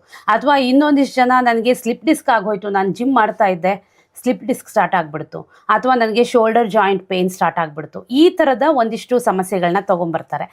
ಈ ರೀತಿ ನಾನಂತೂ ರೆಗ್ಯುಲರಾಗಿ ಕೇಳ್ತೀನಿ, ನೀವು ಎಷ್ಟು how often you are going to hear this kind of a question and patients, ನಮ್ಗೆ ಇದನ್ನು ಒಂಚೂರು ಎಕ್ಸ್ಪ್ಲೈನ್ ಮಾಡಿ. So we see the end result of that. ಅಂದರೆ ಯಾರಿಗೆ ಈಗ ನೋವು ಜಾಯಿಂಟಲ್ಲಿ ಜಾಸ್ತಿ ಆದಾಗ ಅವ್ರು ಬಂದು ನೋಡೋದೇ ನಮ್ಮಂಥ ಸ್ಪೆಷಲಿಸ್ಟ್ನ. ಬಟ್ ಅದನ್ನು ನಾವು ಡೀಟೇಲ್ ಆಗಿ ಹಿಸ್ಟ್ರಿ ತೊಗೊಂಡು ಯಾಕೆ ಈ ಥರ ಆಯಿತು ಅಂತ ಕೇಳಿದಾಗ ನಾನು ಹೇಳ್ದಂಗೆ ಈ 3 ಫ್ಯಾಕ್ಟರ್ಗಳೇ ಅದರಲ್ಲಿ ಕಾಣಿಸುತ್ತೆ. ಮೇನ್ ಏನು ಅಂತಂದರೆ ಮೂಮೆಂಟ್ ಅನ್ನೋದೇನಿದೆ ಮಸಲಿಂದ ಬರುತ್ತೆ. ಈಗ if the muscle or your body is not conditioned and ಆ ಕಂಡೀಷನ್ಡ್ ಮಸಲ್ ಅಥವಾ ಬಾಡಿ ಇರದೇ ಇರೋ ಸಿಚುವೇಶನಲ್ಲಿ if you are subjecting it to certain activities which are mainly under a lot of stress. ಈಗ ಜಿಮ್ ಅಂದ್ರೆ ಏನಾಗಿದೆ, it is part of a daily routine, it is a very good routine. But ಅದು if you fail to plan and prepare then you plan to fail. So ಆ situation ಆಗ್ಬಿಡುತ್ತೆ. ಅಂದ್ರೆ ಏನು, ನೀವು gym start ಮಾಡೋಕ್ಕಿಂತ ಮುಂಚೆ ನನಗೆ ಯಾವುದು ನನ್ನ ದೇಹದ ಪ್ರಕಾರ biomechanically what am I prepared to do, what can my body support ಅನ್ನೋ ಪ್ರಶ್ನೆನ ಕೇಳಬೇಕಾಗುತ್ತೆ. ಆ ಪ್ರಶ್ನೆನ ನಿಮಗೆ ಉತ್ತರ ಸಿಗಲಿಲ್ಲ ಅಂತಂದರೆ ಯಾರು ಸ್ಪೆಷಲಿಸ್ಟ್ ಇರ್ತಾರೆ, ತಜ್ಞರು ಇರ್ತಾರೆ, ಅವ್ರ ಹತ್ರ ಹೋಗಿ ಅಸೆಸ್ಮೆಂಟ್ ಮಾಡಿಕೊಂಡು ಯಾವ ಎಕ್ಸಸೈಸು ನನಗೆ ಸೇಫ್ ಇದೆ ಅನ್ನೋದನ್ನು ತಿಳ್ಕೊಳ್ಳೋದು ತುಂಬ ಇಂಪಾರ್ಟೆಂಟ್. ಓಕೆ, ಈ ಥರ ನೀವು ಮಾಡಿದ್ರೆ ಜಿಮ್ಮಲ್ಲಿ ಹೋಗಾದ್ಮೇಲೆ ಆಗೋ ಇಂಜುರೀಸ್ ಏನಿರುತ್ತೆ ಅದನ್ನು significantly you can stop. Okay, good. ಈಗ ಸಡನ್ ಆಗಿ ಬಹುತೇಕರು ಜಿಮ್ ಸ್ಟಾರ್ಟ್ ಮಾಡೋದು, ಅದರಲ್ಲೂ ಅದೊಂದು ನಮ್ಮಲ್ಲಿ ಇನ್ನೂ ಅದು ಲೈಫ್ ಸ್ಟೈಲ್ ಆಗಿ ಕನ್ವರ್ಟ್ ಆಗಿಲ್ಲ. May be 1 or 2% people has taken it as life style. Otherwise ತುಂಬ ಜನಕ್ಕೆ ಜಿಮ್ ಯಾಕೆ ಬೇಕು ಅಂದ್ಕೊತಾರೆ ಅಂದರೆ, ನಾನು ತೂಕ ಜಾಸ್ತಿ ಹಾಕಿದ್ದೀನಿ, ನನ್ನ ತೂಕ ಇಳಿಸ್ಬೇಕು ಅಂತಂದರೆ ನಾನು ಕಮ್ಮಿ ತಿನ್ನಬೇಕು, ಆಮೇಲೆ ನಾನು ವರ್ಕೌಟ್ ಮಾಡಬೇಕು. ಈ 2 ಕಾನ್ಸೆಪ್ಟ್ ತಲೆಯಲ್ಲಿ ಕೂತ್ಕೊಂಡಿದೆ. ಕಮ್ಮಿ ತಿನ್ನೋದು ಅಂತಂದರೆ ಅಂಡರ್ ನ್ಯೂಟ್ರಿಷನ್. ಕಮ್ಮಿ ನೀವು ಹೇಗೆ ತಿಂತೀರಿ ಅನ್ನೋದ್ರ ಮೇಲೂ ಕಮ್ಮಿ ತಿನ್ನೋದು ಡಿಫೈನ್ ಆಗುತ್ತೆ. ಬಟ್ ಬಹುತೇಕರಿಗೆ ಫ್ಯಾಟ್ ಡಯಟೇ ಅಟ್ರಾಕ್ಟ್ ಮಾಡೋದು ಮತ್ತು ಈಸಿ ಅವರಿಗೆ ಅದು ಇದು ಮಾಡಿಬಿಡ್ತೀನಿ, ನಾನು ತೂಕ ಇಮಿಡಿಯೇಟಾಗಿ ಕಮ್ಮಿ ಮಾಡ್ತೀನಿ. ಈ ಕಮ್ಮಿ ತಿನ್ನೋದ್ರಲ್ಲಿ ನ್ಯೂಟ್ರಿಷನ್ ಇಂಬ್ಯಾಲೆನ್ಸ್ ಆಗಿರುತ್ತೆ ಮತ್ತು ಅದರ ಮೇಲೆ ಅವರು ಲೋಡ್ ಕೂಡ ಮಾಡ್ತಿರ್ತಾರೆ. ಅಂದರೆ ಹೋಗಿ ವರ್ಕೌಟ್ ಮಾಡ್ತೀನಿ, ನಾನೇನೋ ಮಾಡ್ತೀನಿ ಅನ್ನುವಂಥ ಇಂಟೆನ್ಷನಲ್ಲಿ ಹೋಗಿರ್ತಾರೆ. ಸೊ ಇಂಥ ಕಂಡೀಷನಲ್ಲಿ ಈ ಅಂಡರ್ ಈಟಿಂಗ್ ಎಷ್ಟು ಇಂಪ್ಯಾಕ್ಟ್ ಮಾಡುತ್ತೆ? ತುಂಬ ಇಂಪ್ಯಾಕ್ಟ್ ಮಾಡುತ್ತೆ. Again, it goes back to the same point that we have been discussing in this podcast. Good intentions, but the outcomes are bad. ಏನಕ್ಕೆ ಅದನ್ನು ನಾವು ಅರ್ಥ ಮಾಡ್ಕೊಳ್ಳೇಬೇಕಾಗುತ್ತೆ. ಈಗ ನೀವು ಊಟದ ಬಗ್ಗೆ ತುಂಬ ಇಂಪಾರ್ಟೆಂಟಾಗಿ ಹೇಳಿದ್ರಿ, ಅದರಲ್ಲಿ ಅಂಡರ್ ಈಟಿಂಗ್ ಅಂತಲೂ ಕೂಡ ಹೇಳಿದ್ರಿ. ಅಂಡರ್ ಈಟಿಂಗಲ್ಲಿ ಕೆಲವು ಜನ ಕ್ರ್ಯಾಶ್ ಡಯಟ್ ಅಂತ ಮಾಡ್ತಾರೆ. ಹೌದು. ಅದರಲ್ಲೂ ಈಗ ಸುಮಾರು ಜನ ಸೋಷಿಯಲ್ ಮೀಡಿಯಾ ನೋಡಿಬಿಟ್ಟು ಇದು ಒಳ್ಳೆಯದು ಇದು ಕೆಟ್ಟದ್ದು ಅಂತ ಭೇದ ಭಾವ ಮಾಡಿಕೊಂಡು ಸ್ಟಾರ್ಟ್ ಮಾಡಿಬಿಟ್ಟಿದ್ದಾರೆ. ಇದರಲ್ಲಿ ಏನಾಗುತ್ತೆ ಅಂತಂದರೆ ಅವ್ರ ದೇಹಕ್ಕೆ ಬೇಕಾಗಿರೋ ಬೇಸಿಕ್ ಎಸೆನ್ಷಿಯಲ್ ನ್ಯೂಟ್ರಿಯೆಂಟ್ಸ್ ಹಾಂ, ಇನ್ಕ್ಲೂಡಿಂಗ್ ವಾಟರ್. ಹೌದು. ನಾನು ವಾಟರ್ಗೆ ಏನಕ್ಕೆ ಮತ್ತೆ ಅದೇ ಸ್ಟ್ರೆಸ್ ಮಾಡ್ತಾ ಇದ್ದೀನಿ ಅಂತಂದರೆ 80% of it is water itself. ಹೌದು. So if you are water deficient you can't rebuild any of the tissue in your body. Very true. So ಅದರಲ್ಲಿ ನೀವು ಅಸೆಸ್ ಮಾಡಬೇಕು ಅಂತಂತಂದರೆ ಪ್ರೊಫೆಷ್ನಲ್ ಡಯಟಿಷಿಯನ್ ಅಥವಾ ನ್ಯೂಟ್ರಿಷನಿಸ್ಟ್ ಆಗಿರೋಂಥ ನಿಮ್ಮವ್ರಿಗೆ ಬಂದುಬಿಟ್ಟು ಕನ್ಸಲ್ಟೇಷನ್ ಮಾಡಿ ನನ್ನ ಡೈಲಿ ರೊಟೀನು, ನನಗಿರೋ ಮೆಡಿಕಲ್ ಕಂಡೀಷನ್ಸು, ನನ್ನ ಬಾಡಿ ಏನಿದೆ ಅದನ್ನು ಯಾವ ಡಯಟ್ ಸಪೋರ್ಟ್ ಮಾಡುತ್ತೆ ಅಂತ ಅರ್ಥ ಮಾಡಿಕೊಂಡು ಇದಕ್ಕೆಲ್ಲ ಅವರು ಸ್ಟಾರ್ಟ್ ಮಾಡಬೇಕಾಗುತ್ತೆ. ಅಂದ್ರೇ it will give good outcomes. Okay, ಅಂದರೆ ಬಹುತೇಕರು ಈಗ ಕಾಪ್ಸ್ ಕಟ್ ಮಾಡಿಬಿಡ್ತಾರೆ ಕಂಪ್ಲೀಟಾಗಿ. ಆ್ಯಕ್ಚುಲಿ ಎನರ್ಜಿಗೆ ನಮಗೆ ಬೇಕಾಗಿರೋವಂಥದ್ದೇ ಕಾಪ್ಸು. ಅದು ತಿಂದರೆ ನಾನು ದಪ್ಪ ಆಗಿಬಿಡ್ತೀನಿ, ನಾನು ಅನ್ನ ತಿಂದರೆ ದಪ್ಪ ಆಗಿಬಿಡ್ತೀನಿ, ನಾನು ಚಪಾತಿ ತಿಂದರೆ ದಪ್ಪ ಆಗಿಬಿಡ್ತೀನಿ. ಇದೊಂದು ಮಿಸ್ಕನ್ಸೆಪ್ಷನ್ ಬಹಳಷ್ಟು ಜನರ ತಲೆಯಲ್ಲಿದೆ. ಅದನ್ನು ಕಂಪ್ಲೀಟಾಗಿ ಕಟ್ ಮಾಡಿಬಿಡ್ತಾರೆ. ಮೇ ಬಿ ನಾನು ಏನು ತಿನ್ನಬೇಕು ಅನ್ನುವಂಥ ಐಡಿಯಾನೇ ಇಲ್ಲದೆ ನಾನು ಫ್ರೂಟ್ಸ್ ತಿಂದ್ಕೊಂಡು ಇದ್ದು ಬಿಟ್ಟಿದ್ದೀನಿ, ನಾನು ಬರೀ ತರಕಾರಿ ತಿಂದ್ಕೊಂಡು ಇದ್ದು ಬಿಟ್ಟಿದ್ದೀನಿ. ಈ ರೀತಿ ಮಾಡಿಕೊಂಡು ನಾನು ವರ್ಕೌಟು ಮಾಡ್ತೀನಿ ಅಂತಂದಾಗ ಅದು ನಮ್ಮನ್ನು ಇಂಜುರಿ ಕಡೆ ತೊಗೊಂಡು ಹೋಗುತ್ತೆ ಹೊರತು ನಮ್ಮನ್ನು ಬಿಲ್ಡ್ ಮಾಡೋದಕ್ಕೆ ಸಹಾಯ ಮಾಡೋದಿಲ್ಲ ಅನ್ನೋದು ನನ್ನ. ಓಕೆ, ಈಗ ಇದು ಎಕ್ಸಸೈಸ್ ವಿದೌಟ್ ರಿಕವರಿ ಅಂದರೆ ನನ್ನ ಪ್ರಕಾರ ಸ್ಟ್ರೆಸ್. ಅಂದರೆ ನಾವು ರಿಕವರಿಗೆ ಅಷ್ಟೇ ಇಂಪಾರ್ಟೆನ್ಸ್ ಕೊಡಬೇಕಾಗುತ್ತೆ. ಈ ರಿಕವರಿ ಪ್ರೋಸೆಸ್ಸಲ್ಲಿ ಹೆಚ್ಚು ಕಮ್ಮಿ ಆದರೂ ಕೂಡ ಮಸ್ಕ್ಯುಲೋಸ್ಕೆಲಿಟಲ್ ಇಂಜುರಿ ಗ್ಯಾರಂಟಿ ಅಂತ ಅಂದ್ಕೊತೀನಿ. ರಿಕವರಿ ಪ್ರೋಸೆಸ್ಸಲ್ಲಿ ಹೈಡ್ರೇಷನ್ ಕೂಡ ಬರುತ್ತೆ. ಈ ಹೈಡ್ರೇಷನ್ನು ಮತ್ತು ಸ್ಲೀಪು ಇವೆಲ್ಲ ಸೇರಿ ನಾವು ರಿಕವರಿ ಅಂತ ಹೇಳ್ಬೋದು. ಮತ್ತು ಇದನ್ನು ನಾವು ಅವರಿಗೆ ಯಾವ ರೀತಿ ಅರ್ಥ ಮಾಡಿಸ್ಬೋದು ಅಂದರೆ ನೀರನ್ನು ಇಷ್ಟು ಕುಡೀರಿ ಅಥವಾ ನಿದ್ದೆ ಇಷ್ಟು ಮಾಡಿ ಅಂತ ಹೇಳಿದ್ರೆ ಇವರೇನು ಎಲ್ಲರೂ ಎಚ್ಚರ ಇದ್ದು ಕೆಲಸ ಮಾಡಿ ಅಂತಂದರೆ ಇವ್ರು ನಿದ್ದೆ ಮಾಡಿ ಅಂತ ಹೇಳ್ತಾರಲ್ಲ ಅನ್ನುವಂಥ ಕ್ವೆಶ್ಚನ್ ಬರುತ್ತೆ. ಸೊ ನೀವು ಇದ್ರ ಬಗ್ಗೆ ಏನು ಹೇಳ್ತೀರಿ? ನೋಡಿ, ಇದರಲ್ಲಿ ನಾವು ಅದನ್ನು ಸಮಾಜಕ್ಕೆ ಅಳವಡಿಸ್ಬೇಕು ಅಂತಂದರೆ you can't be very prescriptive about everything. And ಇಂಗ್ಲೀಷಲ್ಲಿ ಹೇಳ್ದಂಗೆ one size doesn't fit all ಅಂತ ಹೇಳ್ತಾರೆ. ಸೊ ಅದಕ್ಕೆ ನಮ್ಮ ದೇಹ ಹೆಂಗೆ ರೆಸ್ಪಾಂಡ್ ಮಾಡ್ತಾ ಇದೆ ಅನ್ನೋದ್ರ ಬಗ್ಗೆ ಅದನ್ನು ಅರಿವು ನಾವು ಮಾಡ್ಕೋಬೇಕಾಗುತ್ತೆ. But as a general rule of thumb you have to follow certain basic principles ಅಂತ ಹೇಳ್ತೀವಿ. ಅದರಲ್ಲಿ ಏನು, ಈಗ ಸುಮಾರು ಜನಕ್ಕೆ ನೀರು ಕುಡಿದ್ರೆ ಅದರ ಮಹತ್ವ ಏನಿದೆ ಅನ್ನೋ ಅವೇರ್ನೆಸ್ಸೇ ಇರಲ್ಲ. ಸೊ ಆ ಅವೇರ್ನೆಸ್ ಫಸ್ಟ್ ಬರಬೇಕಾಗುತ್ತೆ. ಆ ಅವೇರ್ನೆಸ್ ಬಂತು ಅಂತಂದರೆ ಆಮೇಲೆ ಅದನ್ನು ಅವ್ರು ಯಾವ ಮಟ್ಟಕ್ಕೆ ಅಳವಡಿಸ್ಕೊಂಡು ಹೋಗ್ತಾರೆ, ಅದನ್ನು ಅವರು ತಮ್ಮ ಡೈಲಿ ರೊಟೀನಲ್ಲಿ ಹೇಗೆ ಇನ್ಕಾಪರೇಟ್ ಮಾಡ್ತಾರೆ, that becomes the next big challenge. So that challenge is where professional help is very much important. Okay, so ನೀರು, ನಿದ್ದೆ, ಆಹಾರ ಮೂರೂ ಕೂಡ ರಿಕವರಿ ಸ್ಟೇಜಲ್ಲಿ ಭಾಳ ಇಂಪಾರ್ಟೆಂಟ್ ಆಗುತ್ತೆ. ಮತ್ತು ನಮ್ಮ ಎನರ್ಜಿನ ಮೇಂಟೈನ್ ಮಾಡಿಕೊಂಡು ನಾವೇನಾದರೂ ಮಸಲ್ ಬಿಲ್ಡ್ ಮಾಡ್ತೀವೋ ಅಥವಾ ನಮ್ಮ ದೇಹವನ್ನು ಚೆನ್ನಾಗಿ ಇಟ್ಕೊತೀವೋ ಅಂದರೆ ಅದಕ್ಕೆ ಬಹಳ ಮುಖ್ಯವಾದ ಒಂದಿಷ್ಟು ಕಾಂಪೊನೆಂಟ್ಗಳು ಅಂತ ನೀವು ಹೇಳ್ತೀರಿ. ಈಗ ಸೋಷಿಯಲ್ ಮೀಡಿಯಾದಲ್ಲಿ ಬಹಳ ಚರ್ಚೆ ಆಗ್ತಾ ಇರುವಂಥ ಒಂದೇ ಒಂದು ಸಪ್ಲಿಮೆಂಟ್ ಅಂತಂದರೆ ಕೊಲಾಜನ್ ಸಪ್ಲಿಮೆಂಟ್. ಯಾರನ್ನು ಕೇಳಿ ನಾನು ಕೊಲಾಜನ್ ಸಪ್ಲಿಮೆಂಟ್ ತೊಗೊತಾ ಇದ್ದೀನಿ ಅಂತಾರೆ. ಆಮೇಲೆ ನನಗೇನೆ ಬಹುತೇಕ ಪೇಷಂಟ್ಸು, ಅದರಲ್ಲೂ ಯಂಗ್ ಒಂದು 35 to 45 ಏಜ್ ಅವರು, ಇನ್ನು ಕೆಲವರು 50 ಅವರು ಇದ್ದಾರೆ, ಮೆನಪಾಸ್ ಹತ್ತಿರದವರು ಕೂಡ ಕೇಳ್ತಾರೆ, ನಾನು ಕೊಲಾಜನ್ ಸಪ್ಲಿಮೆಂಟ್ ತೊಗೊಳ್ಳ ಮೇಡಮ್, ನನಗೆ ಜಾಯಿಂಟ್ ಪೇಯ್ನ್ ಇದೆ, ನನ್ನದು ತುಂಬ ಹೇರ್ ಫಾಲ್ ಆಗ್ತಾ ಇದೆ, ಆಮೇಲೆ ನನ್ನದು ಸ್ಕಿನ್ ಎಲ್ಲ ಆಗಲೇ ಏಜ್ ಆಗಿರೋರ ಥರ ಕಾಣಿಸ್ತಾ ಇದೆ, ಕೊಲಾಜನ್ ತೊಗೊಂಡ್ರೆ ಮೋಸ್ಟ್ಲಿ ನಂದು ಇವೆಲ್ಲ ಸರಿ ಹೋಗ್ಬೋದೇನೋ, ಇಂಪ್ರೂವ್ ಆಗುತ್ತೆ, ನಾನು ಚೆನ್ನಾಗಿ ಆಗ್ತೀನಿ, ತೊಗೊಳ್ಳ ಅಂತ ಕೇಳ್ತಾರೆ.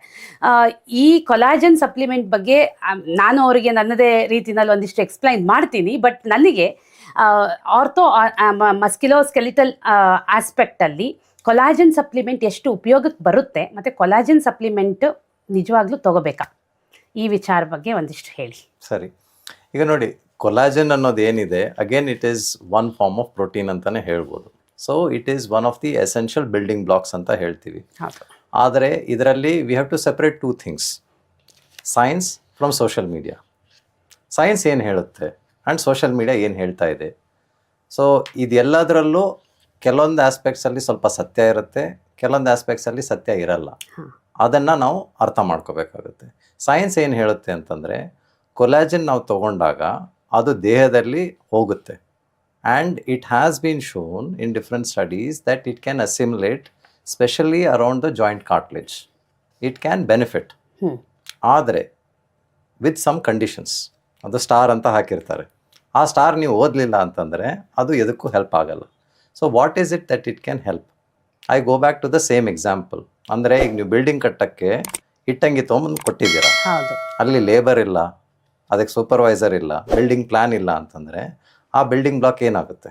ಸುಮ್ಮನೆ ಇಟ್ಟಂಗಿರುತ್ತೆ. Exactly. So collagen will work, especially if you're looking at musculoskeletal health and well-being. Andre it has to undergo certain specific loading patterns anta ಹೇಳ್ತೀವಿ.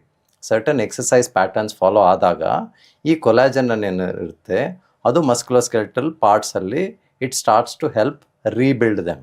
Okay It helps to repair them. Okay okay. So ನೀವು ಹೇಳ್ತಿರೋದು ಅವ್ರಿಗೆ ಅದಕ್ಕೆ ಸರಿಯಾದ moment ಇದ್ದಾಗ ಮಾತ್ರ ಆ ಕೊಲಾಜನ್ನಿನ ಉಪಯೋಗ ಆಗುತ್ತೆ ಮತ್ತು ಆ ಕೊಲಾಜನ್ ಕೆಲ್ಸಕ್ಕೆ ಬರುತ್ತೆ ಅಂತ ಹೇಳಿ. ಈಗ ನಾನು ಕೊಲಾಜನ್ನ ಎಕ್ಸ್ಪ್ಲೈನ್ ಮಾಡುವಾಗ ನಾನೇನು ಹೇಳ್ತೀನಿ ಅಂತಂದರೆ, first thing is collagen is a protein. Yes.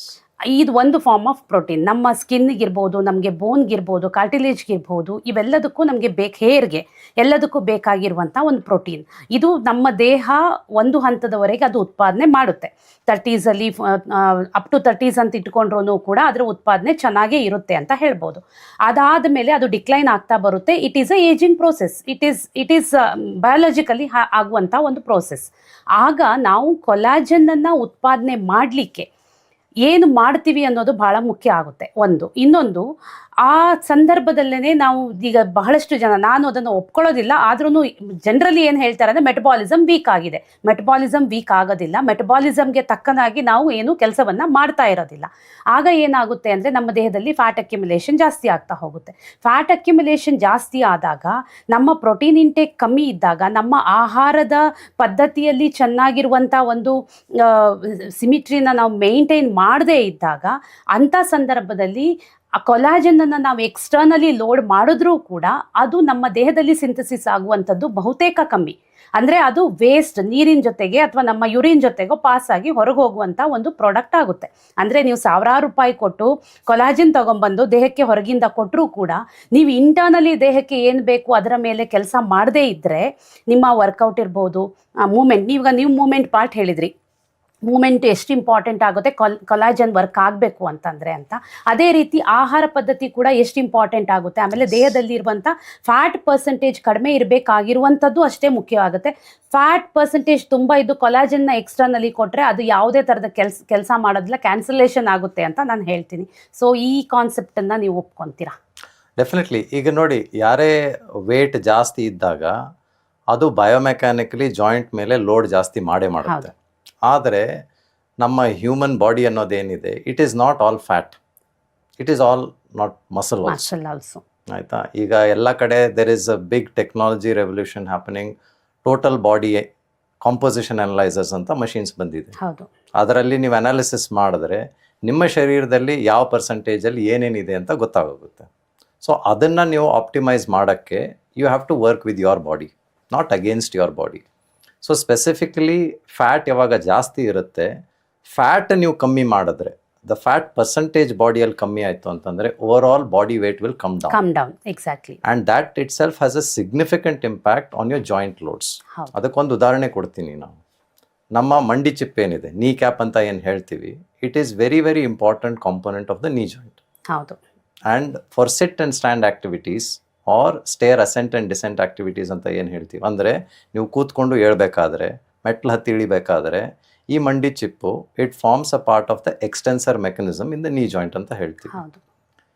ದೇಹದಲ್ಲಿ ನಮ್ಮ ಐಡಿಯಲ್ ಬಾಡಿ ವೇಟ್ಗಿಂತ ಜಾಸ್ತಿ ವೇಟ್ ಆದರೆ ಈ ನೀ ಜಾಯಿಂಟ್ ಮೇಲೆ, ಅಂದರೆ ಪರ್ಟಿಕ್ಯುಲರ್ಲಿ 1 kg ಲೋಡ್ ಜಾಸ್ತಿ ಆದರೆ ಸುಮಾರು 2 to 3 times or sometimes even excess load increases on this ಪುಟಾಣಿ ನೀ ಕ್ಯಾಪ್. ಓಕೆ.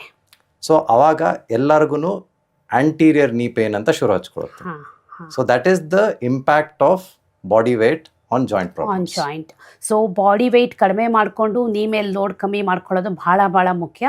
ಆಗ ನೀವು ಯಾವುದೇ ಒಂದು ಕೊಲಾಜನ್ ಸಪ್ಲಿಮೆಂಟ್ ತೊಗೊಂಡ್ರು ಅದೇನಾದರೂ ಒಂದು ಕೆಲಸಕ್ಕೆ ಬರ್ಬೋದು ಅಂತ ಹೇಳ್ತೀರಿ.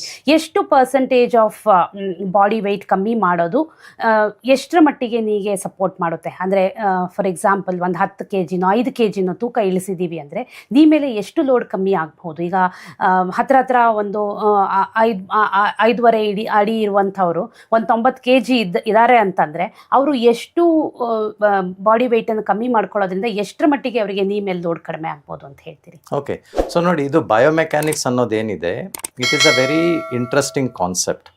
ಅದರಲ್ಲೂ ಕೂಡ ವೇಟ್ ಅನ್ನೋದು, I go back to my original point, ಅದರಲ್ಲಿ ಯಾವ ಕಾಂಪೊನೆಂಟ್ನ ನಾವು ಕಮ್ಮಿ ಮಾಡ್ತಾ ಇದ್ದೀವಿ ಅನ್ನೋದನ್ನು ಅರ್ಥ ಮಾಡ್ಕೊಳ್ಳೋದು ತುಂಬ ಇಂಪಾರ್ಟೆಂಟ್. ಈಗ ಬಾಡಿ ಅನ್ನೋ ಮೆಕ್ಯಾನಿಸಮಲ್ಲಿ ನೀವು ಮಸಲ್ ಮಾಸ್ನ ಕಮ್ಮಿ ಮಾಡಿದ್ರೆ ಜಾಯಿಂಟ್ ಪೇನ್ ಕಮ್ಮಿ ಆಗಲ್ಲ. ಎಕ್ಸಾಕ್ಟ್ಲಿ. ಸೊ ಫ್ಯಾಟ್ ಕಾಂಪೊನೆಂಟ್ನ ನೀವು ಕಮ್ಮಿ ಮಾಡಬೇಕು ಅಂತಂದರೆ, ಈಗ ನೀ ಜಾಯಿಂಟ್ ಅಂತ ನಾವು ತೊಗೊಂಡ್ರೆ, ನಾವು ಎದ್ದು ನಿಂತಾಗ ಲಿಂಬ್ ಆಕ್ಸಿಸ್ ಅಂತ ಏನು ಹೇಳ್ತೀವಿ, ಅಂದರೆ ಹಿಪ್ ಜಾಯಿಂಟಿಂದ ಆ್ಯಂಕಲ್ವರೆಗೂ ಅದು ಲೋಡ್ ಹೇಗೆ ಹೋಗುತ್ತೆ, 70 to 80%, ಅಂದರೆ 70ರಿಂದ 80% inner part of the knee or medial compartment of the ನೀಯಲ್ಲಿ ಹೋಗುತ್ತೆ. ಆಯಿತಾ? ಸೊ ಅದಲ್ದೇ ನೀ ಕ್ಯಾಪಿಗೆ ನಾನು ಹೇಳ್ದಂಗೆ it is a factor of 3 to 5. So ನೀವೇನು ಲೋಡ್ ಕಮ್ಮಿ ಮಾಡ್ತೀರಾ, ಅಂದರೆ ಬಾಡಿ ವೇಟ್ ಹೇಗೆ ಕಮ್ಮಿ ಆಗ್ತಾ ಬರುತ್ತೆ ಅಷ್ಟು ಕಾರ್ಟಿಲೇಜ್ ಮೇಲೆ ಕಂಪ್ರೆಷನ್ ಆಗೋದು ಕಮ್ಮಿ ಆಗ್ತಾ ಬರುತ್ತೆ. Plus the amount of work the muscle has to do to mobilise you, ಅಂದರೆ ನಿಮ್ಮನ್ನ ಕೂಡಿಸಿ ಏಳಿಸ್ಬೇಕು ಅಂತಂದ್ರೆ your quadriceps muscle, your extensor chain has to work. ಅದ್ರ ಮೇಲೆ ವರ್ಕ್ ಲೋಡ್ ಕಮ್ಮಿ ಆಗುತ್ತೆ. ವರ್ಕ್ ಲೋಡ್ ಕಮ್ಮಿ ಆಗ್ತಾ ಬಂದಂಗೆ ಮಸಲಿಂದ ಬರೋ ನೋವೇನಿದೆ ಅದು ಕಮ್ಮಿ ಆಗ್ತಾ ಬರುತ್ತೆ. ನೋಡಿ, ನಮ್ಮ ಬ್ರೈನ್ ಅನ್ನೋದೇನಿದೆ, it will perceive brain and pain are very much correlated. Okay. So ಬ್ರೈನ್ಗೆ ಪೇನ್ ಈ ಜಾಗದಿಂದ ಬರ್ತಿದೆ ಅಂತ ಗೊತ್ತಾಗುತ್ತೆ. ಆದರೆ ಎಷ್ಟೋ ಸತಿ ನಾವು ಜಾಯಿಂಟ್ ಪೇನ್ ಅನ್ನೋದೇನಿದೆ ಅದು ಜಾಯಿಂಟ್ ಒಳಗಡೆಯಿಂದ ಬರ್ತಿದ್ಯಾ, ಜಾಯಿಂಟ್ ಹೊರಗಡೆಯಿಂದ ಬರ್ತಿದ್ಯಾ, ಮಸಲಿಂದ ಬರ್ತಿದ್ಯಾ, ಕಾರ್ಟ್ಲೇಜ್ ಡ್ಯಾಮೇಜ್ ಇಂದ ಬರ್ತಿದ್ಯಾ, ಅದರ ಅರಿವಿರಲ್ಲ. ಸೊ ಇದನ್ನ ಅರಿವು ಮಾಡಿಕೊಂಡು ಸ್ಪೆಷಲಿಸ್ಟ್ ಹತ್ರ ನೀವು ಕನ್ಸಲ್ಟೇಷನ್ ಮಾಡಿದಾಗ ಅವ್ರು ಏನು ಎಕ್ಸ್ಪ್ಲನೇಷನ್ ಕೊಡ್ತಾರೆ ಅದನ್ನು ಅರ್ಥ ಮಾಡಿಕೊಂಡ್ರೆ you can work specifically on that part of body.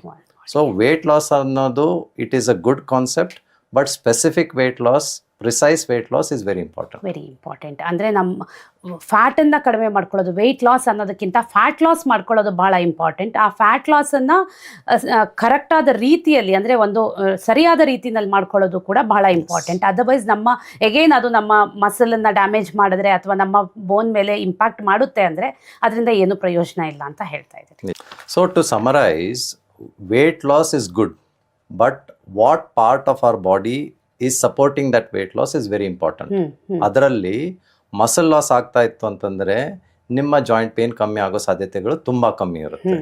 Fat loss ಆಗ್ತಾ ಇತ್ತು ಅಂತಂದ್ರೆ, ಅದ್ರ ಜೊತೆಗೆ ಮಸಲ್ ಬಿಲ್ಡಿಂಗ್ ಆಗ್ತಾ ಇತ್ತು ಅಂತಂದ್ರೆ joint pain, there is a good chance you will be overcoming your joint pains.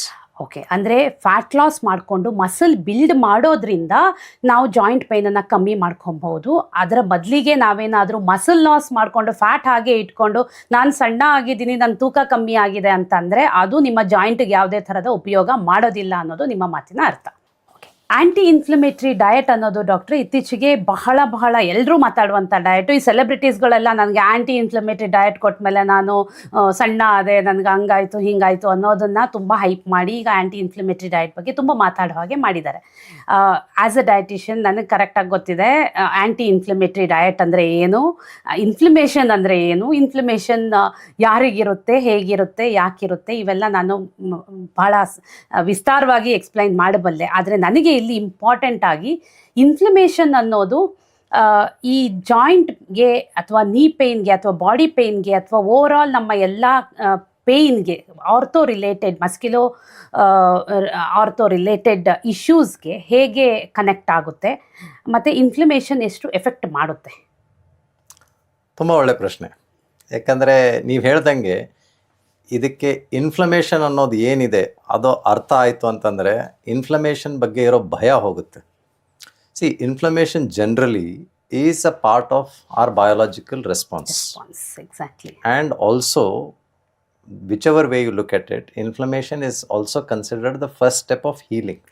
Exactly. So it is a positive thing. ಆದರೆ ಅದು ಸಮಯಬದ್ಧವಾಗಿರಬೇಕು. ಅಂದರೆ there has to be a definite time frame in which inflammation moves on to the next phase which will involve repair and finally regeneration ಅಂತ ಹೇಳ್ತೀವಿ. But ಅದು ಯಾವಾಗ inflammation ಅನ್ನೋದು perpetually it is stuck in that inflammatory cycle, ಆವಾಗ ಬಾಡಿಗೆ damage ಆಗೋಕ್ಕೆ start ಆಗುತ್ತೆ. And as you know there are lot of enzymes which start to go random, and ಅದು ಏನು ಮಾಡಬೇಕು ಅನ್ನೋದಕ್ಕೆ ಅರ್ಥ ಆಗಲ್ಲ, ಅದು ಎಲ್ಲ ಕಡೆ ಗುದ್ಕೊಂಡು ಹೋಗ್ತಾ ಇರುತ್ತೆ. ಸೊ ಡ್ಯಾಮೇಜ್ ಆಗೋ ಸಾಮಾನ್ಯ. ಸೊ ಈಗ ಆ್ಯಂಟಿ ಇನ್ಫ್ಲಮೇಟ್ರಿ ಡಯಟಿಂದ ನನ್ನ ದೇಹಕ್ಕೆ ಒಳ್ಳೆಯದಾಗುತ್ತಾ ಅಂತಂದರೆ simple answer would be yes. ಆದರೆ ಜಾಯಿಂಟಲ್ಲಿ ಬರೋ ಇನ್ಫ್ಲಮೇಷನ್ ಯಾವ ಕಾರಣದಿಂದ ಬರ್ತಾ ಇದೆ ಅಥವಾ ಬಾಡಿಯಲ್ಲಿರೋ ಇನ್ಫ್ಲಮೇಷನ್ ಯಾವ ಕಾರಣದಿಂದ ಆಗ್ತಾ ಇದೆ ಅದನ್ನು ಅರ್ಥ ಮಾಡ್ಕೊಳ್ಳೋದು ತುಂಬ ಇಂಪಾರ್ಟೆಂಟು. ಈಗ ಬಾಡಿಯಲ್ಲಿ ಇನ್ಫ್ಲಮೇಷನ್ ಆಗ್ತಾ ಇರೋದು ಅದು ಜಾಯಿಂಟ್ ಪೇನ್ ಮೂಲಕ ನಮಗೆ ಕಾಣಿಸ್ಕೊತಾ ಇದೆ ಅಂತಂದರೆ joint is meant to movement leads to wear and tear ಅಂತ ನಾವು ಹೇಳ್ತೀವಿ. ಸೊ ಆ ಥರ ಆದಾಗ certain debris are formed, certain by products are formed within the joint. ಅದು ಕ್ಲಿಯರ್ ಆಗಬೇಕು. ಅದು ಕ್ಲಿಯರ್ ಆಗಲಿಲ್ಲ ಅಂತಂದರೆ body will start to initiate a response for that, and that manifests as inflammation. So ಅವಾಗ ಪೇನ್ ಬರೋಕ್ಕೆ ಸ್ಟಾರ್ಟ್ ಆಗುತ್ತೆ. ಈಗ most recently some of the evidence what suggest is joint ಪೇನ್ಗೂ ನಾವು ತಿನ್ನೋ ಆಹಾರಕ್ಕೂ ಸಂಬಂಧ ಇದೆ. ಬಟ್ ಆ ಸಂಬಂಧಕ್ಕೆ ಒಂದು ಹೊಸ ಟರ್ಮಿನಾಲಜಿ ಬಂದಿದೆ. ಅದೇನಪ್ಪ ಅಂತಂದರೆ ಗಟ್ ಜಾಯಿಂಟ್ ಆಕ್ಸೆಸ್ ಅಂತ ಹೇಳ್ತಾರೆ. ಸೊ ನಮಗೆಲ್ಲ ಗೊತ್ತು, you become what you eat. ನಾವು ಇವತ್ತೇನು ಊಟ ಮಾಡ್ತೀವಿ ಅದು ನಮ್ಮ ದೇಹದಲ್ಲಿ ನಾಳೆ ಸಮ್ಮಿಳಿತವಾಗುತ್ತೆ. ಆದರೆ ಗಟ್ಟಲ್ಲಿರೋ ಕೆಲವೊಂದು ಬ್ಯಾಕ್ಟೀರಿಯಾಗಳೇನಿರುತ್ತೆ ಅದರ ಪ್ರಭಾವ ನಮ್ಮ ಜಾಯಿಂಟ್ ಮೇಲೆ ಏನಾಗುತ್ತೆ ಅದರ ಬಗ್ಗೆ ನಮಗೆ ಈಗ ತುಂಬ ಅರಿವು ಬರ್ತಾ ಇದೆ. So inflammation can be coming from the gut itself which can reflect in other parts of the body. Specifically related to musculoskeletal health, ಜಾಯಿಂಟಲ್ಲಿ ಬರೋ ಇನ್ಫ್ಲಮೇಷನ್ನು can be related to your gut problems, especially gut microbiome ಅಂತ ಗೊತ್ತಾಗಿದೆ. So ಆ ಸಂಬಂಧದಲ್ಲಿ ನಾವು ನಮ್ಮ ಗಟ್ ಅಥವಾ ಗಟ್ ಮೈಕ್ರೋಬಯೋಮ್ ಅಂತ ಏನು ಹೇಳ್ತೀವಿ ಅಂದರೆ ಗಟ್ಟಲ್ಲಿರೋ ಬ್ಯಾಕ್ಟೀರಿಯಾಗಳೇನಿದೆ ಅದಕ್ಕೆ ಸಂಬಂಧಪಟ್ಟವಾಗಿ ಸರಿಯಾದ ಆಹಾರ ನಾವು ಏನು ತಗೊಂತೀವಿ ಅದು ತುಂಬ ಇಂಪಾರ್ಟೆಂಟ್ ಇರುತ್ತೆ.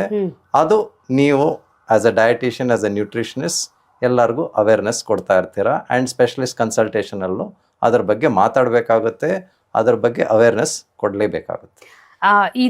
ಇದೇ ವಿಚಾರವಾಗಿ ನಾನು ಹೇಳಬೇಕು ಅಂದರೆ ನನ್ನ ಬಹುತೇಕ ಪೇಷಂಟು ಬರೋರೆಲ್ಲರೂ ಹೆಚ್ಚಿನವರು ಗಟ್ ಇನ್ಫ್ಲಮೇಷನ್ ಇರುವಂಥವ್ರೆ. ಅಂದರೆ ಗಟ್ ಇಶ್ಯೂಸ್ ಇಟ್ಕೊಂಡು ಬರ್ತಾರೆ. ಗಟ್ ಇನ್ಫ್ಲಮೇಷನ್ ಅನ್ನೋದು ಅವರಿಗೆ ಬೇರೆ ಬೇರೆ ರೂಪದಲ್ಲಿ ಕಾಣಿಸ್ಕೊಳ್ಳುತ್ತೆ. ನಾನು ಕನ್ಸಲ್ಟೇಷನ್ ತೊಗೊಳ್ಳುವಾಗಲೂ ಮುಖ್ಯವಾಗಿ ಕೇಳ್ತೀನಿ, ನಿಮಗೆ ಎಲ್ಲೆಲ್ಲಿ ಪೇಯ್ನ್ ಇದೆ, ಏನೇನು ಪೇಯ್ನ್ ಬರ್ತಿದೆ, ಅಥವಾ ಯಾವ ಥರದ ರೂಪದಲ್ಲಿ ನಿಮ್ಗೆ ಕಾಣಿಸ್ಕೊಂಡು. ನನಗೆ ಅವ್ರಿಗೆ ಅದು ಇನ್ಫ್ಲಮೇಷನ್ ಅಂತ ಗೊತ್ತಿರೋದಿಲ್ಲ, ಬಟ್ ನನಗೆ ಅವರು ಹೇಳುವಾಗ ಅರ್ಥ ಆಗ್ತಾ ಹೋಗುತ್ತೆ ಇವ್ರಿಗೆ ಏನೇನಿದೆ ಅಂತ. ಸೊ ಈ ರೀತಿ ಬರುವವರಲ್ಲಿ ಅನೇಕರಿಗೆ ಸ್ಪಾಂಡಿಲೈಟಿಸ್ ಇಶ್ಯೂಸ್ ಇರ್ಬೋದು, ಅಥವಾ ನೀ ಪೇಯ್ನ್ ಇರಬಹುದು, ಅಥವಾ ಕಾಫ್ ಮಸಲ್ ಪೇಯ್ನ್ ಇರಬಹುದು, ಅಥವಾ ಆ್ಯಂಕಲ್ ಪೇಯ್ನು, ಈ ಥರದ ಅನೇಕ ಸಮಸ್ಯೆಗಳು. ಮತ್ತು ಒಂದಿಷ್ಟು ಜನ ನಾನು ಮ್ಯಾರಥಾನ್ ರನ್ನರು, ನನಗೆ ಓಡೋಕ್ಕೆ ಆಗ್ತಿಲ್ಲ ಇತ್ತೀಚೆಗೆ, ನನಗೆ ಇದು ಭಾಳ ಸಮಸ್ಯೆ ಆಗ್ತಿದೆ. ಆಮೇಲೆ ಇನ್ನು ಕೆಲವರು ನನಗೆ ನಿದ್ದೆನೇ ಆಗ್ತಾ ಇಲ್ಲ, ನಿದ್ದೆ ಬರೋದೇ ಇಲ್ಲ ರಾತ್ರಿ, ಬೆಳಿಗ್ಗೆ ಎದ್ದಾಗ ನನಗೆ ಆ ಎನರ್ಜಿನೇ ಇರೋದಿಲ್ಲ, ನಾನು I am almost like a sedentary ಆಗಿ ಹೋಗಿದ್ದೀನಿ ಈಗ ಅನ್ನೋಂಥದ್ದು. ಈ ರೀತಿ ಅನೇಕ ಸಮಸ್ಯೆಗಳು ಗಟ್ಟಿಂದನೇ ಶುರುವಾಗಿರುತ್ತೆ. ಈ ಗಟ್ಟನ್ನು ಅವರಿಗೆ ಹೇಗೆ ಅಡ್ರೆಸ್ ಮಾಡೋದು ಗೊತ್ತಿರೋದಿಲ್ಲ, ಅಥವಾ ಅವರಿಗೆ ಅದರಿಂದ ಬಂದಿರೋದು ಅನ್ನೋದು ಗೊತ್ತಿರೋದಿಲ್ಲ. ಈ ರೀತಿಯಿಂದ ಕ್ರಿಯೇಟ್ ಆಗಿರುವಂಥ ಇನ್ಫ್ಲಮೇಷನ್ ಏನಿದೆ ಅದು ಅವರ ಜಾಯಿಂಟ್ಸಲ್ಲಿ, ಅವರ ಮಸಲಲ್ಲಿ, ಆಮೇಲೆ ಅವರ ಮೂಮೆಂಟಲ್ಲಿ ಎಲ್ಲದರಲ್ಲೂ ಎಫೆಕ್ಟ್ ಮಾಡ್ತಾ ಹೋಗ್ತಿರುತ್ತೆ. ಆ್ಯಸ್ ಯು ಸೆಡ್, ಗಟ್ ಮತ್ತು ಜಾಯಿಂಟ್ ಕನೆಕ್ಷನ್ ಅಥವಾ ಗಟ್ ಮತ್ತು ಮಸ್ಕ್ಯುಲೋಸ್ಕೆಲಿಟಲ್ ಕನೆಕ್ಷನ್ ಏನಿದೆ ಇದು ಬಹಳ ಮೇಜರ್ ರೋಲ್ ಪ್ಲೇ ಮಾಡುತ್ತೆ. ಮತ್ತು ಗಟ್ಟನ್ನು ಚೆನ್ನಾಗಿಟ್ಕೊಂಡ್ರೆ, ಗಟ್ ಮೈಕ್ರೋಬ್ಸ್ನ ಚೆನ್ನಾಗಿಟ್ಕೊಂಡ್ರೆ ಮತ್ತು ಅದರ ಡೈವರ್ಸಿಟಿ ಚೆನ್ನಾಗಿದ್ದರೆ ಆಗ ಬಹುತೇಕರಿಗೆ ಈ ಥರದ ಪೇಯ್ನ್ಗಳು ಕಾಣಿಸ್ಕೊಳ್ಳೋದಿಲ್ಲ ಅನ್ನೋದನ್ನು ನಾವು ಹೇಳ್ಬೋದೇನೋ. ಡೆಫಿನೆಟ್ಲಿ. ಆ್ಯಂಡ್ ಇದಕ್ಕೆ ಸಂಬಂಧಪಟ್ಟಾಗಿ ಇನ್ನೊಂದು ಮಾತು ನಾನು ಹೇಳ್ತೀನಿ. ನಾವು ನಮ್ಮ ಹಾಸ್ಪಿಟ್ಲಲ್ಲಿ ಮಾಡಿರೋ ರಿಸರ್ಚಲ್ಲಿ ಯಾರಿಗೆ ಕ್ರಾನಿಕ್ ಮಸ್ಕ್ಯುಲೋಸ್ಕೆಲಿಟಲ್ ಪೇಯ್ನ್ ಅಂದರೆ 6 ತಿಂಗಳಕ್ಕಿಂತ ಜಾಸ್ತಿ ಮೈಕೈ ನೋವು ಅಂತ ಏನು ಕಾಣಿಸ್ಕೊಳ್ಳುತ್ತೆ ಅಂಥ ಪೇಷಂಟ್ಸ್ಗೆ ಗಟ್ ಫಂಕ್ಷನ್ ಟೆಸ್ಟ್ ಅಂತ ಏನು ಮಾಡಿದಾಗ ಅವರ ಗಟ್ಟಲ್ಲಿರೋ ಏನೇನು ಬ್ಯಾಕ್ಟೀರಿಯಾಗಳಿದೆ ಅದನ್ನು ನಾವು ಅರ್ಥ ಮಾಡ್ಕೋಬೋದು. It is a simple test, ನಿಮಗೂ ಗೊತ್ತಿದೆ, ಎಲ್ಲರೂ ಮಾಡ್ತಾರೆ ಅಂತ. ಬಟ್ ಅದು ಮಾಡಿದಾಗ ಸರ್ಟನ್ ಸ್ಪೆಸಿಫಿಕ್ ಪ್ಯಾಟರ್ನ್ಸ್ ಕಾಣಿಸ್ತಾ ಇದೆ. ಅಂದರೆ ಇದಕ್ಕೆ it is no longer a science fiction, it is an absolute science where gut and joint are connected. So ನಿಮಗೆ ಸುಮಾರು ದಿವಸದಿಂದ ಮೈಕೈ ನೋವು ಇತ್ತು, ಜಾಯಿಂಟ್ ಪ್ರಾಬ್ಲಮ್ ಇತ್ತು ಅಂತಂದರೆ ನೀವು ಆವಾಗ ನಿಮ್ಮ ಡಯಟಿಷನ್ನ ಅಥವಾ ನ್ಯೂಟ್ರಿಷನ್ಸ್ನ ನೋಡಿಬಿಟ್ಟು ಅದು ಗಟ್ ಪ್ರಾಬ್ಲಮ್ಸ್ ಇದೆಯಾ ಇಲ್ಲೋ ಅರ್ಥ ಮಾಡಿಕೊಂಡು ಅದನ್ನು ಫಿಕ್ಸ್ ಮಾಡಿದ್ರೆ ಇದು ಸುಮಾರು ಪ್ರಾಬ್ಲಮ್ಸು ನಾನೇನು ಮೆಟಬಾಲಿಸಮ್ ಅಂತ ಹೇಳ್ತಾ ಇದ್ದೆ ಅದಕ್ಕೆ ಅಳವಡಿಸುತ್ತೆ and you will be able to optimise it exactly. ಅಂದರೆ ನಾವು ಇನ್ಫ್ಲಮೇಷನನ್ನು ರೆಡ್ಯೂಸ್ ಮಾಡ್ಕೊತಾ ಹೋದರೆ ನಮ್ಮ as you mentioned gut microbes access ಏನಿದೆ ಅದನ್ನು ಕರೆಕ್ಟಾಗಿ ನೋಡಿಕೊಂಡು ಅದನ್ನು ಅಡ್ರೆಸ್ ಮಾಡಿದ್ರೆ ಆ ಮೂಲಕ ಇನ್ಫ್ಲಮೇಷನನ್ನು ಕಮ್ಮಿ ಮಾಡಿಕೊಂಡ್ರೆ ಅದರಿಂದ ನಾವು ಜಾಯಿಂಟ್ ಪೇನನ್ನು ಅಥವಾ ಬೇರೆ ಬೇರೆ ರೂಪದ ದೇಹದ ನೋವುಗಳನ್ನು ದೂರ ಇಡಬಹುದು ಅಂತ ನೀವು ಹೇಳ್ತಿರೋದು. ಎಸ್ ಡಾಕ್ಟರ್, ಈಗ ಬಹುತೇಕರು ಹೇಳ್ತಾರೆ ನಾನು ಮನೆ ಫುಡ್ಡೇ ತಿಂತೀನಿ, ನಾನು ಚೆನ್ನಾಗೇ ಊಟ ಮಾಡ್ತೀನಿ, ನನಗೆ ಆ ಥರದ್ದೇನು ಇನ್ಫ್ಲಮೇಷನ್ ಆಗುವಂಥ ಆಹಾರ ನಾನೇನು ತಗೊಳ್ತಾ ಇಲ್ಲ, ಆದ್ರೂ ನನ್ನ ದೇಹದಲ್ಲಿ ಈ ಥರದ ಪೇನ್ಗಳು ಕಾಣಿಸ್ಕೊತಾ ಇದೆ, ಇನ್ಫ್ಲಮೇಷನ್ ಇದೆ ಅಂತ ನೀವು ಹೇಳ್ತಾ ಇದ್ದೀರಿ. ಈಗ ನನಗೆ ಯಾಕೆ ಇದು ಬಂತು ಅಂತ ನಾವು ಓವರಾಲ್ ಡಯಟ್ ಹಿಸ್ಟ್ರಿ ತೊಗೊಂಡಾಗ ನನಗೆ ಬಹುತೇಕರು ಬೆಳಿಗ್ಗೆ ಟೀ ಜೊತೆಗೆ ಒಂದು ಬಿಸ್ಕೆಟ್ ತಿನ್ನೋದು, ಸಾಯಂಕಾಲ ಕಾಫಿ ಜೊತೆಗೆ ಒಂದಿಷ್ಟು ಸ್ನ್ಯಾಕ್ಸ್ ತಿನ್ನೋದು, ಸ್ವಲ್ಪ ಫ್ರೀ ಇದ್ದೀನಿ ಏನೋ ಕೆಲಸ ಮಾಡ್ತೀನಿ ಬೋರ್ ಆಯಿತು ಅಂದಾಗ ಒಂಚೂರು ಮಂಚಿಂಗೆ, ಜಾಸ್ತಿ ಏನಿಲ್ಲ ಸ್ವಲ್ಪ ಸ್ವಲ್ಪನೇ ಅಂತ ಇಷ್ಟಿಷ್ಟೇ ಬಾಯಿಗೆ ಹಾಕ್ಕೊಳ್ಳೋದು, ಅಥವಾ ಯಾವತ್ತೋ ಒಂದು ದಿವಸ ಮನೆಯಲ್ಲಿ ಕರೆದಿರೋ ತಿಂಡಿ ಮಾಡಿದ್ದಾರೆ ಅಂತ ಅದನ್ನು ಖಾಲಿ ಆಗೋ ತನಕ ತಿನ್ನೋದು, ಮತ್ತು ಎಲ್ಲೋ ಹೋಗಿ ಇವತ್ತು ನನಗೆ ಏನಾದ್ರು ತಿನ್ನಬೇಕು ಅನಿಸಿದೆ ಅಂತ ಅಂದ್ಬಿಟ್ಟು ಯಾವತ್ತೋ ಒಂದು ದಿವಸ ಮೇಡಮ್ ನಾನು ತಿಂಗ್ಳಿಗೆ 3 ಸತಿ ತಿಂದಿರೋದು, ಅದಕ್ಕಿಂತ ಜಾಸ್ತಿ ಏನು ತಿಂದಿಲ್ಲ ಅಂತಾರೆ ಹೊರಗಿನ ಫುಡ್ಡನ್ನು. ಆದರೆ ಆ 3 ಸತಿನ ಅವರು ಯೋಚನೆ ಮಾಡಿ ಹೋಗಿ ಹುಡುಕಿ ತಿನ್ಕೊಂಡು ಬಂದಿರ್ತಾರೆ. ಈ ಥರದ ಆಹಾರ ಪದ್ಧತಿ, ಅದರಲ್ಲೂ ಅಲ್ಟ್ರಾ ಪ್ರೋಸೆಸ್ಡ್ ಆಹಾರಗಳು ಏನಿದೆ, ಇಂಥ ಆಹಾರಗಳು ಈ ಇನ್ಫ್ಲಮೇಷನ್ಗೆ ಮತ್ತು ಜಾಯಿಂಟ್ಸ್ಗೆ ಯಾವ ರೀತಿ ಎಫೆಕ್ಟ್ ಮಾಡುತ್ತೆ? ಅಲ್ಟ್ರಾ ಪ್ರೊಸೆಸ್ಡ್ ಫುಡ್ ಅನ್ನೋದೇನಿದೆ ನೋಡಿ, ಇದು ಸಾಮಾನ್ಯವಾಗಿ ಫ್ಯಾಕ್ಟ್ರಿಯಲ್ಲಿ ಪ್ರೊಡ್ಯೂಸ್ ಆಗಿರುವಂಥ ಆಹಾರಗಳು. ಆ್ಯಂಡ್ ಇದರಲ್ಲಿ the main objective is to try and prolong the shelf life ಅಂತ ಏನು ಹೇಳ್ತೀವಿ, ಅದನ್ನು ಅಳವಡಿಸ್ಕೊಂಡು ಅದರ ತಕ್ಕಾಗಿ ಈ ಫುಡ್ಸ್ನ ಪ್ರಿಪೇರ್ ಮಾಡಿರ್ತಾರೆ. ಇದು ಯಾವುದೇ ಕ್ಯಾಟಗರಿ ಆದರೂ ಇರ್ಬೋದು. ಆದರೆ what has the science told us, and this is universal, that ultra process foods irrespective of where they are consumed, when they are consumed, how they are consumed, pattern is very important. Episodic intake ಅಂದರೆ ನೀವೆಲ್ಲೋ travel ಮಾಡ್ತಿರ್ತೀರ, ಹೊಟ್ಟೆ ಹಸ್ತಿರುತ್ತೆ, ಬೇರೆ ಏನೂ ಸಿಗ್ತಾ ಇಲ್ಲ, ಏನೋ ಸಿಗುತ್ತೆ ತೊಗೊತೀರ, consume ಮಾಡ್ತೀರಾ, ಅದನ್ನು ನಿಮ್ಮ body may be it can handle.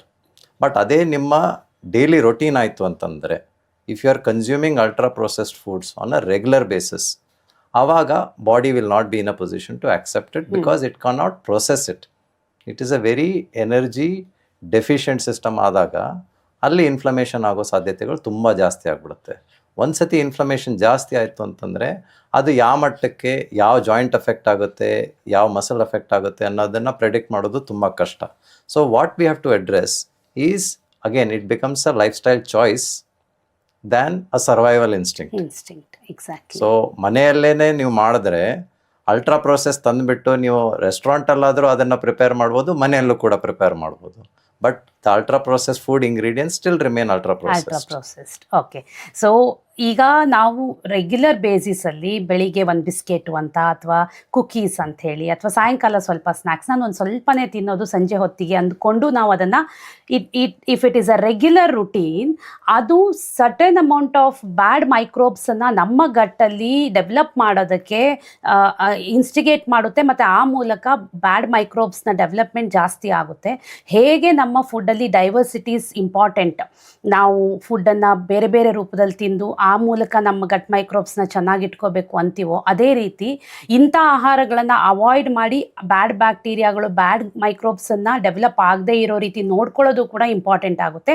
ಹಾಗಿದ್ದಾಗ ಮಾತ್ರ ನಮಗೆ ಈ ರೀತಿ ಇನ್ಫ್ಲಮೇಷನನ್ನು ಕಡಿಮೆ ಮಾಡೋದಕ್ಕೆ ಸಹಾಯ ಮಾಡುತ್ತೆ ಅಂತ ನೀವು ಹೇಳ್ತೀರಿ. So it is not just a pattern, it is not just a food, it is a pattern which is very important ಅಂತ ನೀವು ಹೇಳ್ತೀರಿ.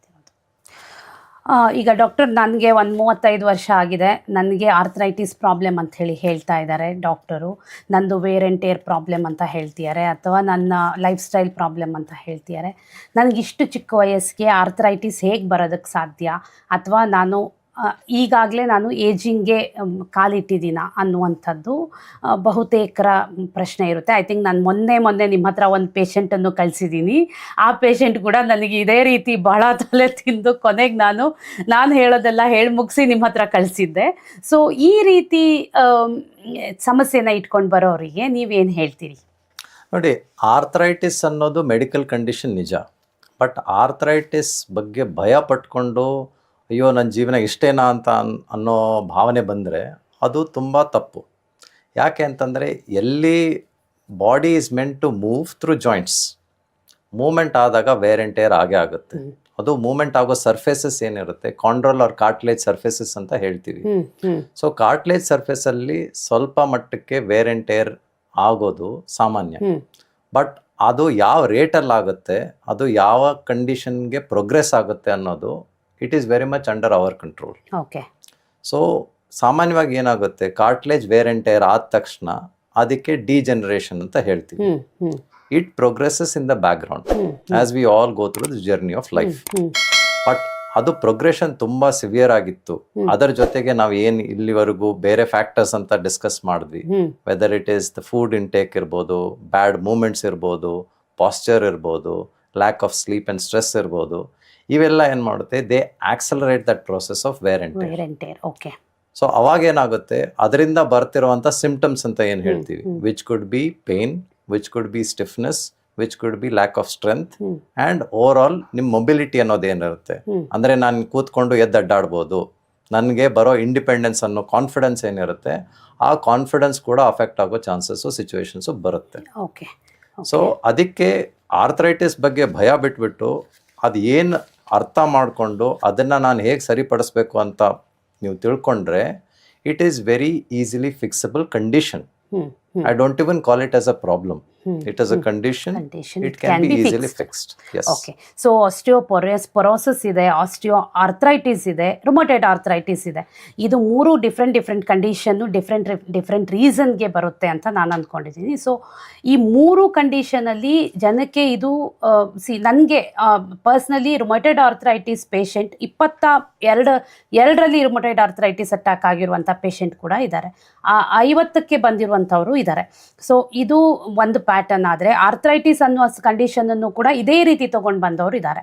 ನನಗೆ ಆರ್ಥರೈಟಿಸ್ ಆಗಿದೆ, ಈಗ ನಾನು I have to correct my lifestyle, doctor ನನಗೆ ಇದನ್ನೇ ಹೇಳಿದ್ದಾರೆ. ಯಾಕಂದರೆ ಇವೆಲ್ಲ ಸರ್ಜರಿನಲ್ಲಿ ಕರೆಕ್ಟ್ ಮಾಡುವಂಥ ವಿಚಾರ ಅಲ್ಲ ಅನ್ನೋದು ಅವ್ರಿಗೆ ಅದೊಂದಕ್ಕೆ ಒಂದು ಆಪ್ಷನ್ ಕೊಟ್ಟಿದ್ದಾರೆ. ಸೊ ಈಗ ಈ ವಿಚಾರಗಳನ್ನು ಹೇಳುವಾಗ ಯಾವ ಏಜಿಗೆ ಜನರಲಿ ಇದು ಬರ್ತಾ ಇತ್ತು ಮತ್ತು ಈಗ ಯಾಕೆ ಅದು ಅರ್ಲಿ ಬರ್ತಾ ಇದೆ, ತುಂಬ ಬೇಗ ಕಾಣಿಸ್ಕೊತಾ ಇದೆ, ಮತ್ತು ಏನೇನು ಚೇಂಜಸ್ ಅವ್ರು ಮಾಡ್ಕೊಳ್ಳೋದ್ರಿಂದ ಇದನ್ನು ಸರಿ ಮಾಡ್ಕೋಬೋದು ಅಂತ ಹೇಳ್ತೀರಿ? ಓಕೆ.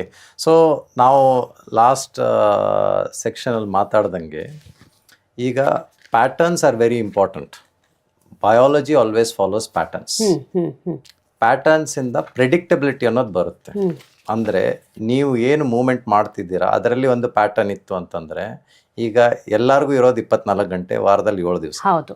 ಸೊ ಆ 7 ದಿವಸದಲ್ಲಿ ನೀವು ನಿಮ್ಮ ಬಾಡಿಗೆ ಏನೇನು ಮೂಮೆಂಟ್ ಕೊಡ್ತೀರಾ, ಏನೇನು ಡಯಟ್ ಕೊಡ್ತೀರಾ ಆಸ್ ಅ ಫ್ಯೂಯಲ್, ಆ್ಯಂಡ್ ಎಷ್ಟು ರೆಸ್ಟ್ ಕೊಡ್ತೀರಾ, ಇದನ್ನು ನೀವು ಅಳವಡಿಸ್ಕೊಂಡು ಹೋದರೆ whatever condition it is from a musculoskeletal point of view, there are only 2 or 3 factors that has to be corrected and addressed.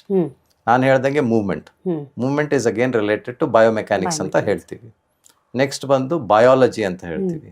Biology is where everything is related to your metabolism, and to repair that you need rest ಅಂತ ಹೇಳ್ತಾ ಇದ್ದೀವಿ. So ಈಗ ಒಂದು ಪ್ರಶ್ನೆ ನೀವು ಕೇಳಿದ್ರಿ, ಸಮಾಜದಲ್ಲಿ Young age ಇರೋರಿಗೆ ಏನಕ್ಕೆ ಇದು ಕಾಣಿಸ್ತಾ ಇದೆ ಅಂತ. ಆ್ಯಂಡ್ ಅದಕ್ಕೂ ಒಂದು ಬ್ಯಾಕ್ಗ್ರೌಂಡ್ ಇದೆ. C as a society we have changed a lot. ಅಂದರೆ ನಮ್ಮ ಅಜ್ಜಿ ತಾತನ ಕಂಡೀಷನ್ ಅವರು ಯಾವ ಜನ್ರೇಷನ್ ಇದ್ದರು, ಅವ್ರಿರೋ ಲೈಫ್ ಡೈಲಿ ರೊಟೀನ್ ಏನಿತ್ತು ಅವ್ರದ್ದು, ನಮಗಿರೋ ಡೈಲಿ ರೊಟೀನು ಅದರಲ್ಲಿ ತುಂಬ ಅಜಗಜಾಂತರವಾಗಿದೆ. ಸೊ ಅದರಿಂದ ಎಷ್ಟೊಂದು factors there are positive, but equally there are not so important factors also which have come in. So ಅದು ಏನೇನು ಬಂದಿದೆ ಅದನ್ನು ನಾವು ಸ್ಟೆಪ್ ಬೈ ಸ್ಟೆಪ್ ಸರಿ ಮಾಡ್ಕೊಂಡು ಹೋಗಲೇಬೇಕಾಗುತ್ತೆ. ಈಗ ಯಂಗ್ ಏಜ್ ಇದ್ದಾಗ they are all very much driven by the career. ಆಯಿತಾ? So career aspiration is good, but career aspiration should not come at the cost of your overall health. ಹೌದು, very true. ಆಯಿತಾ?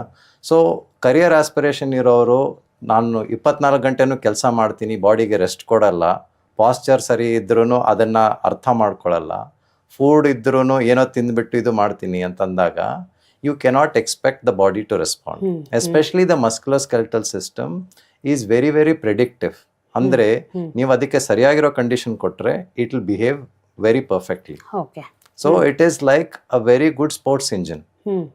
ನೀವು ಚೆನ್ನಾಗಿ maintenance ಮಾಡಿ ಒಳ್ಳೆ fuel ಹಾಕಿದ್ರೆ you can drive a formula 1. So ಈ rheumatoid arthritis ಕೇಸಲ್ಲಿ it is autoimmune condition.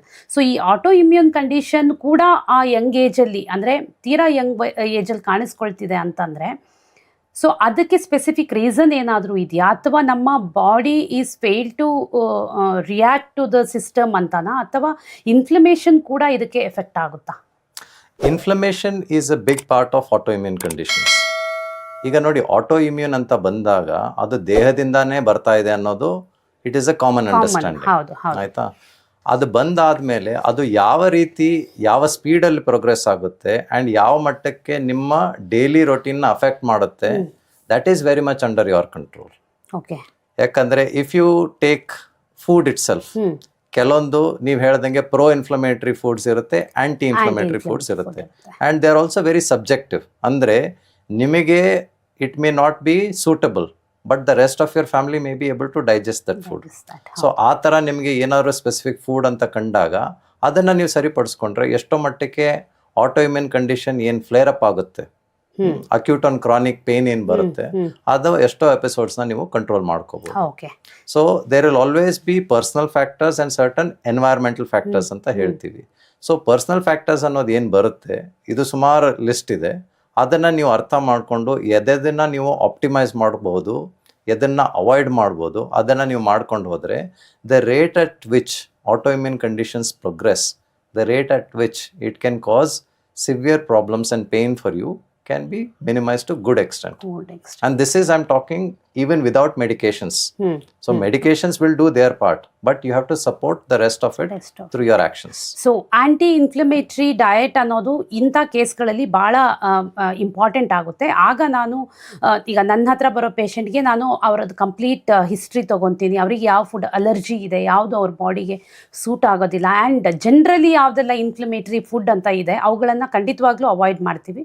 And ಕೆಲವುದಕ್ಕೆ certain test ಮಾಡಿಸಿ ಆ ಮೂಲಕ ಅವರದ್ದು ಅಲರ್ಜಿ ಟೆಸ್ಟ್ಗಳಿಂದನೂ ನಮಗೊಂದಿಷ್ಟು ಐಡಿಯಾ ಬರುತ್ತೆ. ಈಗ ಹಿಸ್ಟಮಿನ್ ಇರುತ್ತೆ, ಈ ಥರದ್ದು ಕಂಡೀಷನ್ಗಳು ಇಟ್ಕೊಂಡು ಬರೋರು ಇರ್ತಾರೆ. ಸೊ ಇವುಗಳಲ್ಲೂ ಕೂಡ ಅದು ಭಾಳ ಇಂಪಾರ್ಟೆಂಟ್ ರೋಲ್ ಪ್ಲೇ ಮಾಡುತ್ತೆ. ಅದರ ಜೊತೆಗೆ ಮೆಡಿಕೇಷನ್ ಕೂಡ ಅವರು ಕಂಟಿನ್ಯೂ ಮಾಡ್ಕೊಂಡು ಹೋಗಬೇಕಾಗುತ್ತೆ. ಯಾಕೆಂದರೆ ಮೇ ಬಿ ಪೇಯ್ನ್ ಅವ್ರಿಗೆ ಯಾವಾಗ ಶುರು ಆಗುತ್ತೆ, ಯಾವ ಕಂಡೀಷನಲ್ಲಿ ಶುರು ಆಗುತ್ತೆ ಅನ್ನೋದು ನಾವು ಪ್ರಿಡಿಕ್ಟ್ ಮಾಡೋದಕ್ಕಾಗೋದಿಲ್ಲ. ಬಟ್ ಅದನ್ನು ನಾವು ಒಂದು ಹಂತದಲ್ಲಿ ಕಂಟ್ರೋಲಲ್ಲಿ ಇಟ್ಕೋಬಹುದು ಫುಡ್ಡಿಂದ ಅನ್ನೋದಂತೂ ನಿಜ. So at the same time movement ಕೂಡ ಅದಕ್ಕೆ ಭಾಳ ಮುಖ್ಯ ಆಗುತ್ತಲ್ವಾ. ಅಂದರೆ ಈಗ ಆಟೋ ಇಮ್ಯೂನ್ ಕಂಡೀಷನ್ ಇದೆ ಅಥವಾ ರುಮಟೈಡ್ ಆರ್ಥರೈಟಿಸ್ ಆಗಿದೆ, ನಾನು ನಡೆಯೋಕ್ಕೆ ಆಗಲ್ಲ, ನಾನು ನಡೆಯೋದಿಲ್ಲ ಅಂದರೆ ನಡೆಯೋಕ್ಕಾಗೋದೇ ಇಲ್ಲ. ಸೊ ನಾವು ನಡೆಯೋದನ್ನು ಎಷ್ಟು ಕನ್ಸಿಡರ್ ಮಾಡಬೇಕಾಗುತ್ತೆ, ಅಥವಾ ಮೂಮೆಂಟ್ ಎಕ್ಸಸೈಸಸ್ಸನ್ನು ಎಷ್ಟು ಕನ್ಸಿಡರ್ ಮಾಡಬೇಕಾಗುತ್ತೆ ಈ ಕಂಡೀಷನಲ್ಲಿ? ನೋಡಿ, ಆಟೋ ಇಮ್ಯೂನ್ ಕಂಡೀಷನಲ್ಲಿ ಜಾಯಿಂಟ್ ಡ್ಯಾಮೇಜ್ ಆಗೋದು ಟು ಸಮ್ ಎಕ್ಸ್ಟೆಂಟ್ ನಾವು ಈಗ ಡಿಸ್ಕಸ್ ಮಾಡ್ದಂಗೆ it is happening in the background. But ಅದನ್ನು ನೀವು ಮಾಡ್ಯುಲೇಟ್ ಮಾಡ್ಬೋದು. ಜಾಯಿಂಟ್ ಡ್ಯಾಮೇಜ್ ಆಗ್ತಾ ಹೋದಂಗೆ ಅದರ ಅಕ್ಕಪಕ್ಕ ಇರೋ structures, it can be your ligament, it can be your tendon, it can B the muscle. ಇದಕ್ಕೆ ನೀವು ಸರಿಯಾಗಿರೋ ಮೂಮೆಂಟ್ ಪ್ಯಾಟರ್ನ್ಸ್ ಕೊಡದೇ ಇದ್ದಾಗ ಅದು ಕೂಡ ವೇಸ್ಟ್ ಆಗಕ್ಕೆ ಸ್ಟಾರ್ಟ್ ಆಗುತ್ತೆ. Okay, use it or lose it ಅಂತ ಹೇಳ್ತಾರೆ. ಸೊ ಆ ಸಿಚುವೇಶನ್ ಬಂತು ಅಂತಂದರೆ ಜಾಯಿಂಟ್ ಒಳಗಡೆಯಿಂದನೂ ನೋವು ಬರ್ತಾ ಇರುತ್ತೆ, ಜಾಯಿಂಟ್ ಸ್ಟಿಫ್ನೆಸ್ ಆಗ್ತಾ ಇರುತ್ತೆ. ಪ್ಲಸ್ ನೀವು ಎಕ್ಸಸೈಸು ಆ್ಯಕ್ಟಿವಿಟಿ ಮಾಡೋಕ್ಕೆ ಲೇಟಾಗಿ ನಾನು ಸ್ಟಾರ್ಟ್ ಮಾಡ್ತೀನಿ ಅಂತಂದರೆ ಮಸಲಲ್ಲಿ ಸ್ಟ್ರೆಂತ್ ಇರೋದಿಲ್ಲ. ಹೌದು. ಸೊ ಇಂಥ ಸಿಚುವೇಶನಲ್ಲಿದ್ದಾಗ if you get a professional advice and you understand when it has to be started, controlled program activities are very much important to maintain muscle and joint health. Okay, so overall ಆಗಿ movement ಕೂಡ ಬಹಳ ಮುಖ್ಯ ಆಗುತ್ತೆ ಇಂಥ ಕಂಡೀಷನಲ್ಲಿ ಅವುಗಳನ್ನು ಸರಿ ಮಾಡ್ಕೊಂಡು ಹೋಗೋದಕ್ಕೆ ಮತ್ತು ಅವುಗಳ ಎಫೆಕ್ಟ್ ಕಡಿಮೆ ಮಾಡೋದಕ್ಕೆ ನಮ್ಮ ದೇಹದ ಮೇಲೆ ಅನ್ನೋದು ನಿಮ್ಮ ಮಾತಿನ ಅರ್ಥ. ಡಾಕ್ಟರ್, ಈಗ ನಾವು ಸರ್ಜರಿ ಮತ್ತು ಅದರ ಫಸ್ಟ್ ಆಫ್ ಆಲ್ ನಾವೀಗ ಎಲ್ಲೇ ಬೆಂಗಳೂರಲ್ಲಿ ಅಂತಲ್ಲ, ನಾನು ಬೆಂಗಳೂರೇ ನಾನಿರೋದ್ರಿಂದ ಈಗ ಇದನ್ನೇ ತಗೊಳ್ತೀನಿ. ಎಲ್ಲೇ ಆಸ್ಪತ್ರೆಗೆ ಯಾರೇ ಡಾಕ್ಟ್ರ್ ಹತ್ರ ಹೋದ್ರೂ ಕೂಡ ಈಗ ಜಾಯಿಂಟ್ ಪೈನೋ ಅಥವಾ ಲಿಗಮೆಂಟ್ ಏನೋ ಹೆಚ್ಚು ಕಡಿಮೆ ಆಗಿದೆ ಅಂತನೋ ಅಥವಾ ಲಿಗಮೆಂಟ್ ಏರಾಗಿದೆ, ACL ಡ್ಯಾಮೇಜ್ ಆಗಿದೆ, ಈ ಥರದ್ದು ಸಾವಿರಾರು ಬರುತ್ತೆ. ಸುಮಾರು ಕೇಸ್ಗಳು, ಒಂದು ಸಣ್ಣ ಪುಟ್ಟದ್ದು ಅಥವಾ ಇಲ್ಲಿ ರಿಸ್ಟ್ದೇನೋ ಜಾಯಿಂಟ್ ಪ್ರಾಬ್ಲಮ್ಮು ಅಥವಾ ಏನೇ ಒಂದು ತೊಗೊಂಡು ಹೋದ್ರೂ ಫಸ್ಟು ರೆಕಮೆಂಡ್ ಮಾಡೋದು, ಈವನ್ ಏನು L3 L4 ಇಶ್ಯೂಸ್ ಅಂತ ಇದ್ದು ಕೂಡ ಹೋದ್ರೂ ವಯಸ್ಸಾಗಿರೋರಿಗೆ ಕೂಡ ಮೊದಲು ಹೇಳೋದು ಒಂದು ಸರ್ಜರಿ ಮಾಡಿಬಿಡಿ, ಎಲ್ಲ ಸರಿ ಹೋಗ್ಬಿಡುತ್ತೆ, ಇದಕ್ಕೊಂದು ಸರ್ಜರಿ ಆಗಲೇಬೇಕು, ಇಲ್ಲ ಅಂದರೆ ಇದನ್ನು ಸರಿ ಮಾಡೋದಕ್ಕೆ ಸಾಧ್ಯ ಇಲ್ಲ, ನೀವು ಲೈಫ್ ಲಾಂಗ್ ಈ ಪೇಯ್ನ್ ಅನುಭವಿಸ್ಬೇಕಾಗುತ್ತೆ ಅನ್ನುವಂಥ ಫಸ್ಟ್ ಸ್ಟೇಟ್ಮೆಂಟ್ ಬರುತ್ತೆ. ಇಲ್ಲಿಂದ ಅವರು ಆಟೋಮ್ಯಾಟಿಕಲಿ ಅಲ್ಲಿಂದ ನೆಕ್ಸ್ಟ್ ಅಂದರೆ ಇದು ಏನು ಎಲ್ಲ ಟೆಸ್ಟ್ ಆಗೋ ಮುಂಚೆ ಪ್ರಿಲಿಮಿನರಿ ಎಕ್ಸಾಮಿನೇಷನಲ್ಲಿ ಬರುವಂಥ ಒಂದು ಮಾತು. ಇದರ ನಂತರ ಹೋಗ್ತಾರೆ MRI ಅದು ಇದು ಅಂತೆಲ್ಲ ಮುಗಿಸ್ಕೊಂಡು ವಾಪಸ್ ಬಂದಾಗ ಸರ್ಜರಿಗೆ ಒಂದು ಪ್ಲ್ಯಾಟ್ಫಾರ್ಮ್ ರೆಡಿ ಆಗುತ್ತೆ. ಸೊ ಇದೇ ಸಾಮಾನ್ಯವಾಗಿ ಯಾರೇ ಆರ್ಥೋ ಇಶ್ಯೂ ಅಂತ ಹೋದ್ರೂ ಕೂಡ ಡಾಕ್ಟ್ರ್ ಹತ್ರ ಹೋದಾಗ ಇದೇ ಪ್ರಿಸ್ಕ್ರಿಪ್ಷನ್ ಬರೋದು. ಹಾಗಾಗಿ ನನಗೆ ಗೊತ್ತಿರೋ ಹಾಗೆ 50% ಜನಕ್ಕಿಂತ ಜಾಸ್ತಿ ಇನ್ನೂ ನೋವಿದ್ದು ಡಾಕ್ಟ್ರ್ ಹತ್ರ ಬರದೇ ಇರೋರು ಇದ್ದಾರೆ. ನನಗೆ ಪೇಯ್ನ್ ಇದೆ, ನನಗೆ ಇಷ್ಟೆಲ್ಲ ಇದೆ, ಡಾಕ್ಟ್ರ್ ಹತ್ರ ಹೋದರೆ ಸರ್ಜರಿ ಅಂತಾರೆ, ಯಾರು ಸರ್ಜರಿ ಮಾಡಿಸ್ಕೊಂತಾರೆ, ನನಗಂತೂ ಅದು ಅನುಭವಿಸೋಕ್ಕಾಗಲ್ಲ ಅನ್ನೋರು ಬಹಳ ಜನ. ಈ ವಿಚಾರದ ಬಗ್ಗೆ ನನಗೆ ಸರ್ಜರಿನೇ ಮುಖ್ಯನಾ, ಸರ್ಜರಿ ಒಂದೇ ದಾರಿನ, ಮತ್ತು ಸರ್ಜರಿ ಇಲ್ಲದೆ ನಾವು ಯಾವುದನ್ನು ಸರಿ ಮಾಡ್ಕೊಳಕ್ಕೆ ಸಾಧ್ಯನೇ ಇಲ್ವಾ ಅನ್ನುವಂಥ ಕ್ಲಾರಿಟಿ ಬೇಕು. ಮತ್ತು ಆ ಫಿಯರ್ನ ನಾವು ಜನರಲ್ಲಿ ಇರುವಂಥ ಆ ಫಿಯರ್ನ ದೂರ ಮಾಡಬೇಕಾಗಿರೋದು ಬಹಳ ಮುಖ್ಯ ಅಂದ್ಕೊತೀನಿ. ತುಂಬ ಒಳ್ಳೆ ಪ್ರಶ್ನೆ. ನೋಡಿ, ಈಗ ಸರ್ಜರಿ ಅನ್ನೋದೇನಿದೆ, it is one of the treatment option.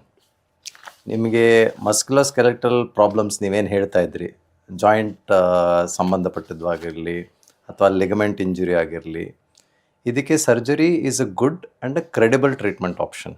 But whether it is a first option, immediate option ಅನ್ನೋದೇನಿದೆ, ಅದು on an individual patient basis ಮೇಲೆ ಡಿಪೆಂಡ್ ಆಗುತ್ತೆ. ಒಂದು ಇನ್ನೊಂದು, ಸರ್ಜರಿನೇ ಫಸ್ಟ್ ಸ್ಟೆಪ್ಪಲ್ಲೇ ಮಾಡಬೇಕಾ ಅಂತ ಕೇಳಿದ್ರೆ majority of the cases you don't need to do that. ಯಾಕೆ ಅಂತಂದರೆ ಸರ್ಜರಿ ಅನ್ನೋದೇನಿದೆ ನೋಡಿ, ನನ್ನ ಪ್ರಾಕ್ಟೀಸಲ್ಲಿ ನಾನು ಏನು ಫಾಲೋ ಮಾಡ್ತೀನಿ ಅಂತಂದರೆ, it is 50% participation of the surgeon and surgical team and 50% on the patient and their family. Okay, partnership ಇದ್ದಂಗೆ ಇದು. ಯಾರಿಗೆ ಏನೇ ಸರ್ಜರಿ ಬೇಕಾದ ಅಂದಾಗ ಸರ್ಜರಿ ಕಮ್ಸ್ ಅಂಡರ್ ಅನ್ ಇನ್ವೇಸಿವ್ ಟ್ರೀಟ್ಮೆಂಟ್ ಆಪ್ಷನ್ ಅಂತ ಹೇಳ್ತೀವಿ. ಸೊ ಯಾವುದೇ ಕಂಡೀಷನ್ಗೆ ನಾನ್ ಇನ್ವೇಸಿವ್ ಆ್ಯಂಡ್ ಇನ್ವೇಸಿವ್ ಅಂತ ಇರುತ್ತೆ. ಸೊ ನಾನ್ ಇನ್ವೇಸಿವ್ ಅಲ್ಲಿ ಸುಮಾರು ಆಪ್ಷನ್ಸ್ ಇರುತ್ತೆ, ಇನ್ವೇಸಿವ್ ಅಲ್ಲಿ surgery is one of them. But ಸರ್ಜರಿಯಲ್ಲಿ ಕಮಿಟ್ಮೆಂಟು ಜಾಸ್ತಿ ಬೇಕಾಗುತ್ತೆ, both again from the patient side and also from the surgeon side. So surgeon ಪಟ್ಟಾಗೆ ನಾವು ನೋಡಿದಾಗ ಅದರಲ್ಲಿ ಪ್ಲಾನಿಂಗ್ ತುಂಬ ಇಂಪಾರ್ಟೆಂಟ್ ಇರುತ್ತೆ. ಸೇಮ್ ವೇ ಪೇಷಂಟ್ ಸೈಡಲ್ಲಿ ಪ್ರಿಪ್ರೇಷನ್ ಇಸ್ ವೆರಿ ಇಂಪಾರ್ಟೆಂಟ್ ಅಂತ ಹೇಳ್ತೀವಿ, ಆಯಿತಾ. ಈಗ ಎಷ್ಟೋ ಜನ ಹೇಳ್ತಾರೆ ಸರ್ಜರಿ ಮಾಡಿಸ್ಕೊಂಡೆ, ಸರ್ಜರಿ ವರ್ಕ್ ಆಗಲಿಲ್ಲ, ಸರ್ಜರಿ ಫೇಲ್ ಆಯಿತು ಅಂತ ಸುಮಾರು ಕಡೆ ನೀವು ಕೇಳಿರ್ಬೋದು. ಸೊ ಇದನ್ನೆಲ್ಲ ನೀವು ಡೈಸೆಕ್ಟ್ ಮಾಡಿ ನೋಡಿದಾಗ commonly there are these 2 factors ಅಂತ ಹೇಳ್ತೀವಿ. ಅಂದರೆ ಸರ್ಜಿಕಲ್ ಫ್ಯಾಕ್ಟರ್ಸ್ ಇರ್ಬೋದು, ಪೇಷಂಟ್ ಫ್ಯಾಕ್ಟರ್ಸ್ ಇರ್ಬೋದು. So surgery is a very good option when it is done for the right condition, for the right patient at the right time. Okay, right condition, right patient and right time. Okay, with planning and preparation. With planning and preparation. Okay. So planning is surgeon's responsibility, preparation is patient's responsibility. So preparation alli patient ಏನೇನು ಮಾಡ್ಬೋದು ಅಂತ ಕೇಳ್ಬೋದು. So ಅಲ್ಲಿ ಒಂದು ಏನು ಬರುತ್ತೆ ಅಂತಂದರೆ pre surgical optimisation or pre operative preparation ಅಂತ ಏನು ಹೇಳ್ತೀವಿ, that is very much important. ಯಾಕೆ ಅಂತಂದರೆ ಈಗ ಜಾಯಿಂಟ್ ರಿಪ್ಲೇಸ್ಮೆಂಟ್ ಅನ್ನೋದನ್ನು ನೀವು ತಗೊಳ್ಳಿ. Joint replacement is an invasive operation, it is a surgical option, it is a good option. ಆದರೆ ನಾವು ಸರ್ಜರಿ ಮಾಡಬೇಕಾದ್ರೆ ಜಾಯಿಂಟ್ ಅಲ್ಲಿ ಏನೇನು ಕಾರ್ಟ್ಲೇಜ್ ಸೌದೋಗಿರುತ್ತೋ ಅದನ್ನ ರೀಸರ್ಫೇಸಿಂಗ್ ಅಂತ ಮಾಡಿ, it can B what we do conventional technology ಇರ್ಬೋದು, ರೊಬಾಟಿಕ್ ಟೆಕ್ನಾಲಜಿ ಇರ್ಬೋದು, ಸುಮಾರು ಟೆಕ್ನಾಲಜಿಗಳು ಇರ್ಬೋದು. ಅದು ಮಾಡಿದಾಗ ಇಂಪ್ಲಾಂಟ್ ಕೂತ್ಕೊಳ್ಳೋದು ನಿಮ್ಮ ಮೂಳೆ ಮೇಲೆನೆ, ಹೌದು ಅಲ್ವಾ? ಅದನ್ನ ಮೂವ್ ಮಾಡೋದು ನಿಮ್ಮ ಮಸಲ್ಲೇ. ಹೌದು. ಸೊ ನಿಮ್ಮ ಮೂಳೆ ಅಥವಾ ಬೋನು ಸ್ಟ್ರಾಂಗ್ ಆಗಿಲ್ಲ ಅಥವಾ ನಿಮ್ಮ ಮಸಲ್ ವೀಕ್ ಆಗಿತ್ತು ಅಂತಂದ್ರೆ ಆ ಜಾಯಿಂಟ್ ರಿಪ್ಲೇಸ್ಮೆಂಟ್ ಸರ್ಜರಿ ಸಕ್ಸಸ್ ಆಗುತ್ತಾ? ಖಂಡಿತ ಆಗೋದಿಲ್ಲ. ಅದನ್ನ ಹಿಡಿಯೋದಕ್ಕೆ ಶಕ್ತಿ ಆದ್ರೂ ಇರಬೇಕಲ್ಲ. So this is a common sense ಇದು. ಸೊ ಅದಕ್ಕೆ ನಾವು ಅದನ್ನ ಸರ್ಜಿಕಲ್ ಔಟ್ಕಮ್ಸ್ ನ ಇಂಪ್ರೂವ್ ಮಾಡಬೇಕು ಅಂತಂದ್ರೆ patient preparation is very important. So it can be very lengthy process or it can be a very structured process also. Okay. Structured process ಮಾಡಿದ್ರೆ ಅದರಲ್ಲಿ ಡಯಟ್ಗೆ ಸಂಬಂಧಪಟ್ಟ ಏನೇನು ಆಪ್ಟಿಮೈಸೇಷನ್ ಮಾಡಬೇಕು, ಪ್ರೀ ಸರ್ಜರಿ ಅವ್ರಿಗೇನು ರಿಹ್ಯಾಬಿಲಿಟೇಷನ್ ಅಂದರೆ ಪ್ರಿಹ್ಯಾಬ್ ಅಂತ ಏನು ಹೇಳ್ತೀವಿ, that is a very important part. ಇದನ್ನೆಲ್ಲ ಅವರು ಪ್ರಿಪೇರ್ ಮಾಡಿ ಬಂದು ಸರ್ಜರಿ ಮಾಡಿಸ್ಕೊಂಡ್ರೆ ಆ ಪ್ರೋಸೆಸ್ ಏನಿರುತ್ತೆ ನೋಡಿ, ಪ್ರಿಪೇರಿಂಗ್ ಫಾರ್ ದ ಸರ್ಜರಿ, ಆವಾಗ ಪೇಷಂಟ್ಸ್ಗೆ ಧೈರ್ಯ ಬರುತ್ತೆ. So that is very important to overcome that fear. So the surgery also becomes a successful thing because the surgeon and his team will plan to make the procedure a success. So ಇದು ಒಂದು concept. Next, surgery ಬಿಟ್ರೆ ಬೇರೆ ವಿಧಿನೇ ಇಲ್ವಾ ಅಂತ ನೀವು ಕೇಳ್ತಾ ಇದ್ರಿ. ಈಗ ಅದು ಕೂಡ it is a very subjective question. ಏನು ಅಂತಂತಂದ್ರೆ ಆ ಪೇಷಂಟ್ಗೆ ಯಾವ ಮಟ್ಟಕ್ಕೆ ಆ ಕಂಡೀಷನ್ ಇದೆ, ಆ ಕಂಡೀಷನ್ಗೆ ಬೇರೆ ಏನೇನು ಆಪ್ಷನ್ಸ್ ಇದೆ, ಅದನ್ನೆಲ್ಲ ಅರ್ಥ ಮಾಡ್ಕೊಳ್ದೇನೆ ಸರ್ಜರಿಗೆ ಡೈರೆಕ್ಟ್ ಆಗಿ ಹೋಗಬೇಕು ಅಂತ ಮಾಡಿದ್ರೆ then the chances of success become very less. The outcomes are not generally positive. So preparation and planning is very important. Okay. ಈಗ ನೀವು preparation and planning is very important ಅಂತ ಹೇಳಿದ್ರಿ. ಈಗ ಈ ಪ್ರಿಪ್ರೇಷನ್ ಎಷ್ಟು ಸಮಯದ ಮುಂಚೆ ಮಾಡಬೇಕು? ಒಂದು ಇಟ್ ಈಸ್ ಮೇ ಬಿ ಯಾರಿಗೂ ಅದು ಅರ್ಥನೇ ಆಗಿರೋದಿಲ್ಲ. ಆ್ಯಂಡ್ ಇನ್ನೊಂದು, ಬಹುತೇಕರು ಹೇಗೆ ಬರ್ತಾರೆ ಅಂದರೆ ಇನ್ನೇನು ಅನ್ಬೇರೇಬಲ್ ಪೇಯ್ನ್ ಅನ್ನುವಾಗ ಹಾಸ್ಪಿಟಲ್ಗೆ ಬರ್ತಾರೆ. ಅಲ್ಲಿ ತನಕ ಅದನ್ನು ಪೋಸ್ಟ್ಪೋನ್ ಮಾಡ್ತಾನೆ ಇರ್ತಾರೆ. ಒಂದು ಸ್ವಲ್ಪ ಪೇಯ್ನ್ ಬರ್ತಿದೆ ಅಥವಾ ನನ್ನ ಬೆನ್ನನ್ನು ಇನ್ನು ಬಗ್ಸೋದಕ್ಕೆ ಸಾಧ್ಯ ಇಲ್ಲ ಅನ್ನೋ ಕಂಡೀಷನಲ್ಲಿ ಹಾಸ್ಪಿಟಲ್ಗೆ ಹೋಗ್ತಾರೆ. ಇದು ಇನ್ನೊಂದು ಕಂಡೀಷನ್. ಇಂಥ ಕಂಡೀಷನಲ್ಲೂ ಕೂಡ ಪ್ರಿಪ್ರೇಷನ್ಗೆ ಟೈಮ್ ಇರುತ್ತಾ? ಇನ್ನೊಂದು ಈಗ ಇಷ್ಟೆಲ್ಲ ಮಾಡಿ ಅಂದರೆ ಈಗ ನೀವು ಪ್ರಿಪ್ರೇಷನ್ ಅಂತ ಬಂದಾಗ ನಾವು ಮಸಲನ್ನು ಸ್ಟ್ರೆಂಥನ್ ಮಾಡಲೇಬೇಕಾಗುತ್ತೆ, ಇನ್ಫ್ಲಮೇಷನ್ನ ಕಡಿಮೆ ಮಾಡಲೇಬೇಕಾಗುತ್ತೆ. Because most of the cases inflammation ಇದ್ದೇ ಇರುತ್ತೆ.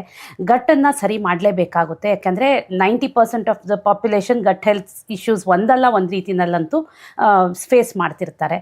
ಇವೆಲ್ಲ ಕಂಡೀಷನ್ ಇರುತ್ತೆ. ಇಲ್ಲಿ ಡಯಟನ್ನು ಕೂಡ ಸರಿ ಮಾಡೋದಿರುತ್ತೆ. ಆ್ಯಂಡ್ ಮಸಲನ್ನು ಎಸ್ಪೆಷಲಿ ನಮಗೆ ಆ ಬೋನನ್ನು ಯಾವುದೋ ಒಂದು ಬೋನನ್ನು ಅಡ್ರೆಸ್ ಮಾಡ್ತೀವಿ ಅಂತಂದರೆ ಅಥವಾ ಜಾಯಿಂಟನ್ನು ಅಡ್ರೆಸ್ ಮಾಡ್ತೀವಿ ಅಂದರೆ ಅದಕ್ಕೆ ಸುತ್ತ ಇರುವಂಥ ಮಸಲನ್ನು ಕೂಡ ನಾವು ಅಡ್ರೆಸ್ ಮಾಡಬೇಕಾಗುತ್ತೆ, ಅದನ್ನು ಸ್ಟ್ರಾಂಗ್ ಮಾಡ್ಕೋಬೇಕಾಗುತ್ತೆ. ಈ ಲಾಸ್ಟ್ ಮೂಮೆಂಟಿಗೆ ಬರ್ತಾರೆ ಕೆಲವರು, ನನಗಿನ್ನೇನು ಪೇನ್ ತಡೆಯೋಕ್ಕಾಗಲ್ಲ, ಏನಾದರೂ ಮಾಡಬೇಕು ಅನ್ನುವಾಗ ಅವರಿಗೆ ಅಷ್ಟು ಟೈಮ್ ಸಿಗುತ್ತಾ? ಅಂದರೆ ಅದನ್ನು ಸರಿ ಮಾಡ್ಕೊಳ್ಳುವಂಥ ಟೈಮ್ ಸಿಗುತ್ತಾ?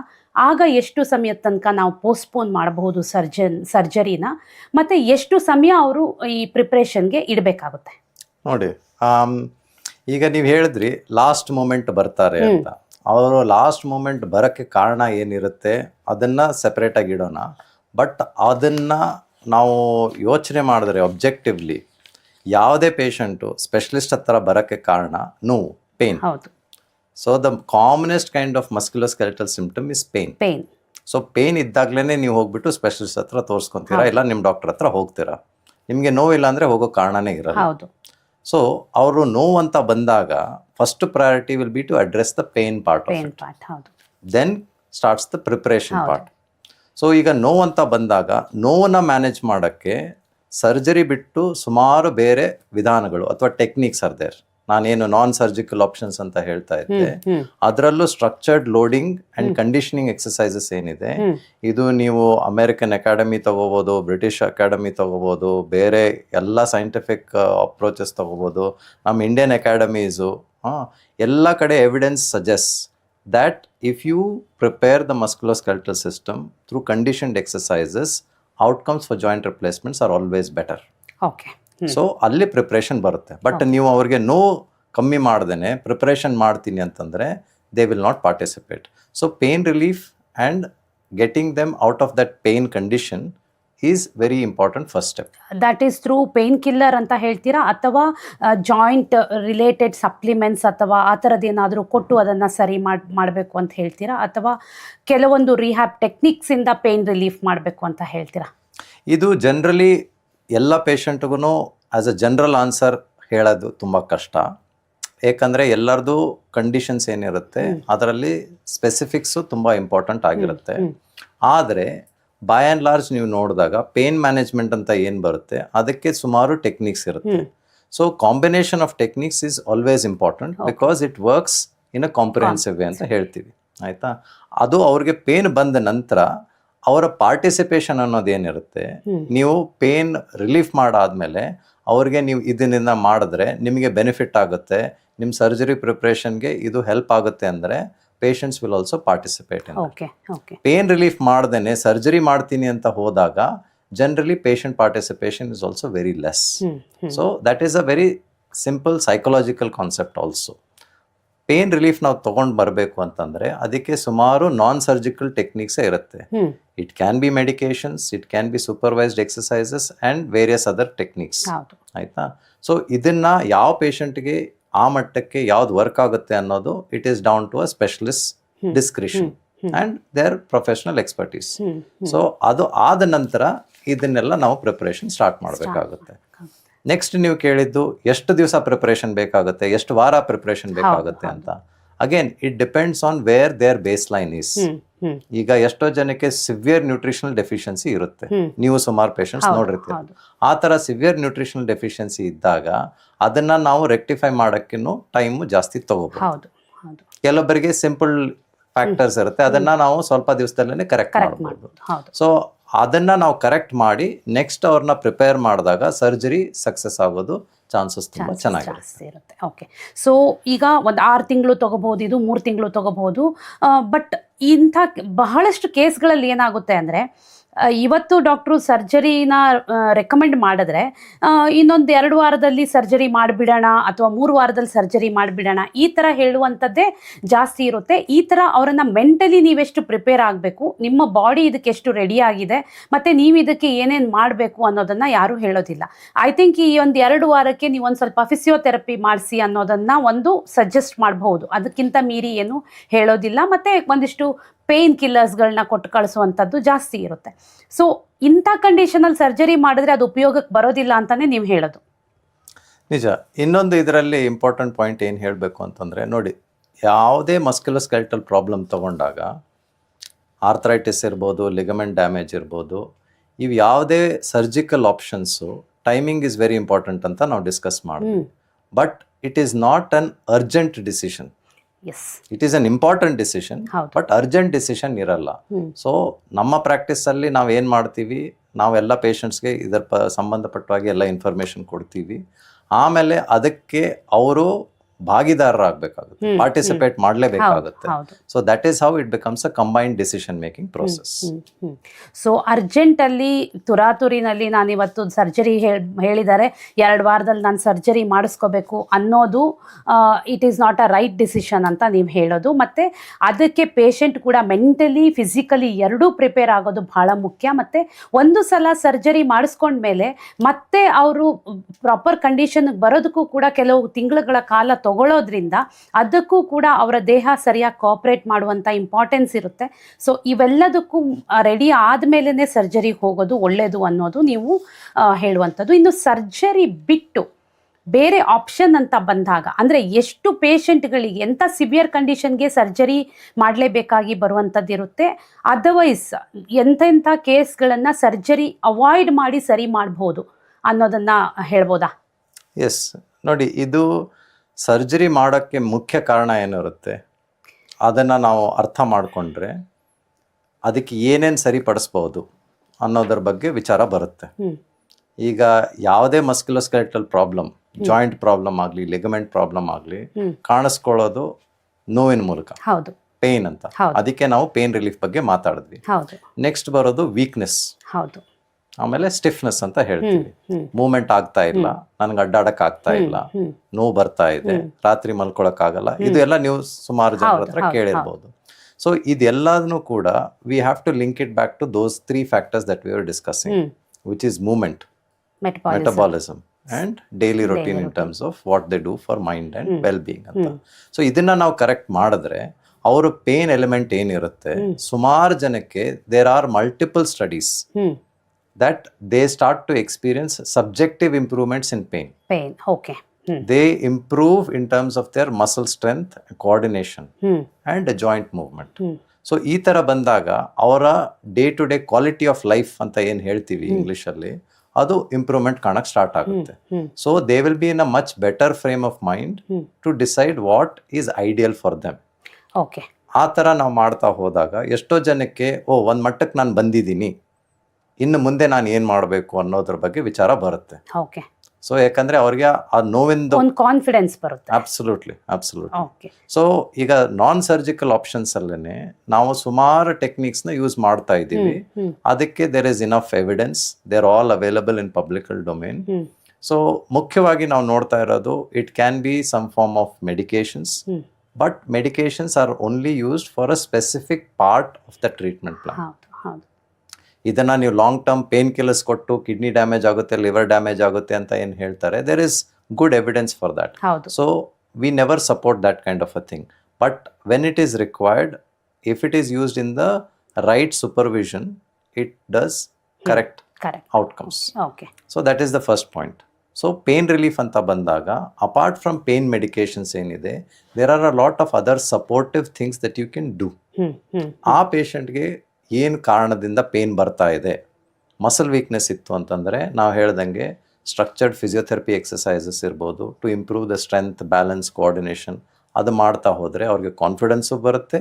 ಆ ಮಸಲ್ ವೀಕ್ನೆಸ್ಸಿಂದ ಬರೋ ಪೇನ್ ಇದೆ ಅದು ಕೂಡ ಕಮ್ಮಿ ಆಗುತ್ತೆ. ಕಾರ್ಟಿಲೇಜ್ ಹೆಲ್ತನ್ನು ಇಂಪ್ರೂವ್ ಮಾಡೋಕ್ಕೆ ಏನೇನು ನಾವು ಮಾಡ್ಬೋದು, it could be some form of supplements ಇರ್ಬೋದು, it could be diet and counselling ಇರ್ಬೋದು. ಇದು ಮಾಡ್ತಾ ಹೋದರೆ ಕಾರ್ಟಿಲೇಜ್ ಹೆಲ್ತು ಸಮ್ ಮಟ್ಟಕ್ಕೆ ಇಂಪ್ರೂವ್ ಆಗುತ್ತೆ.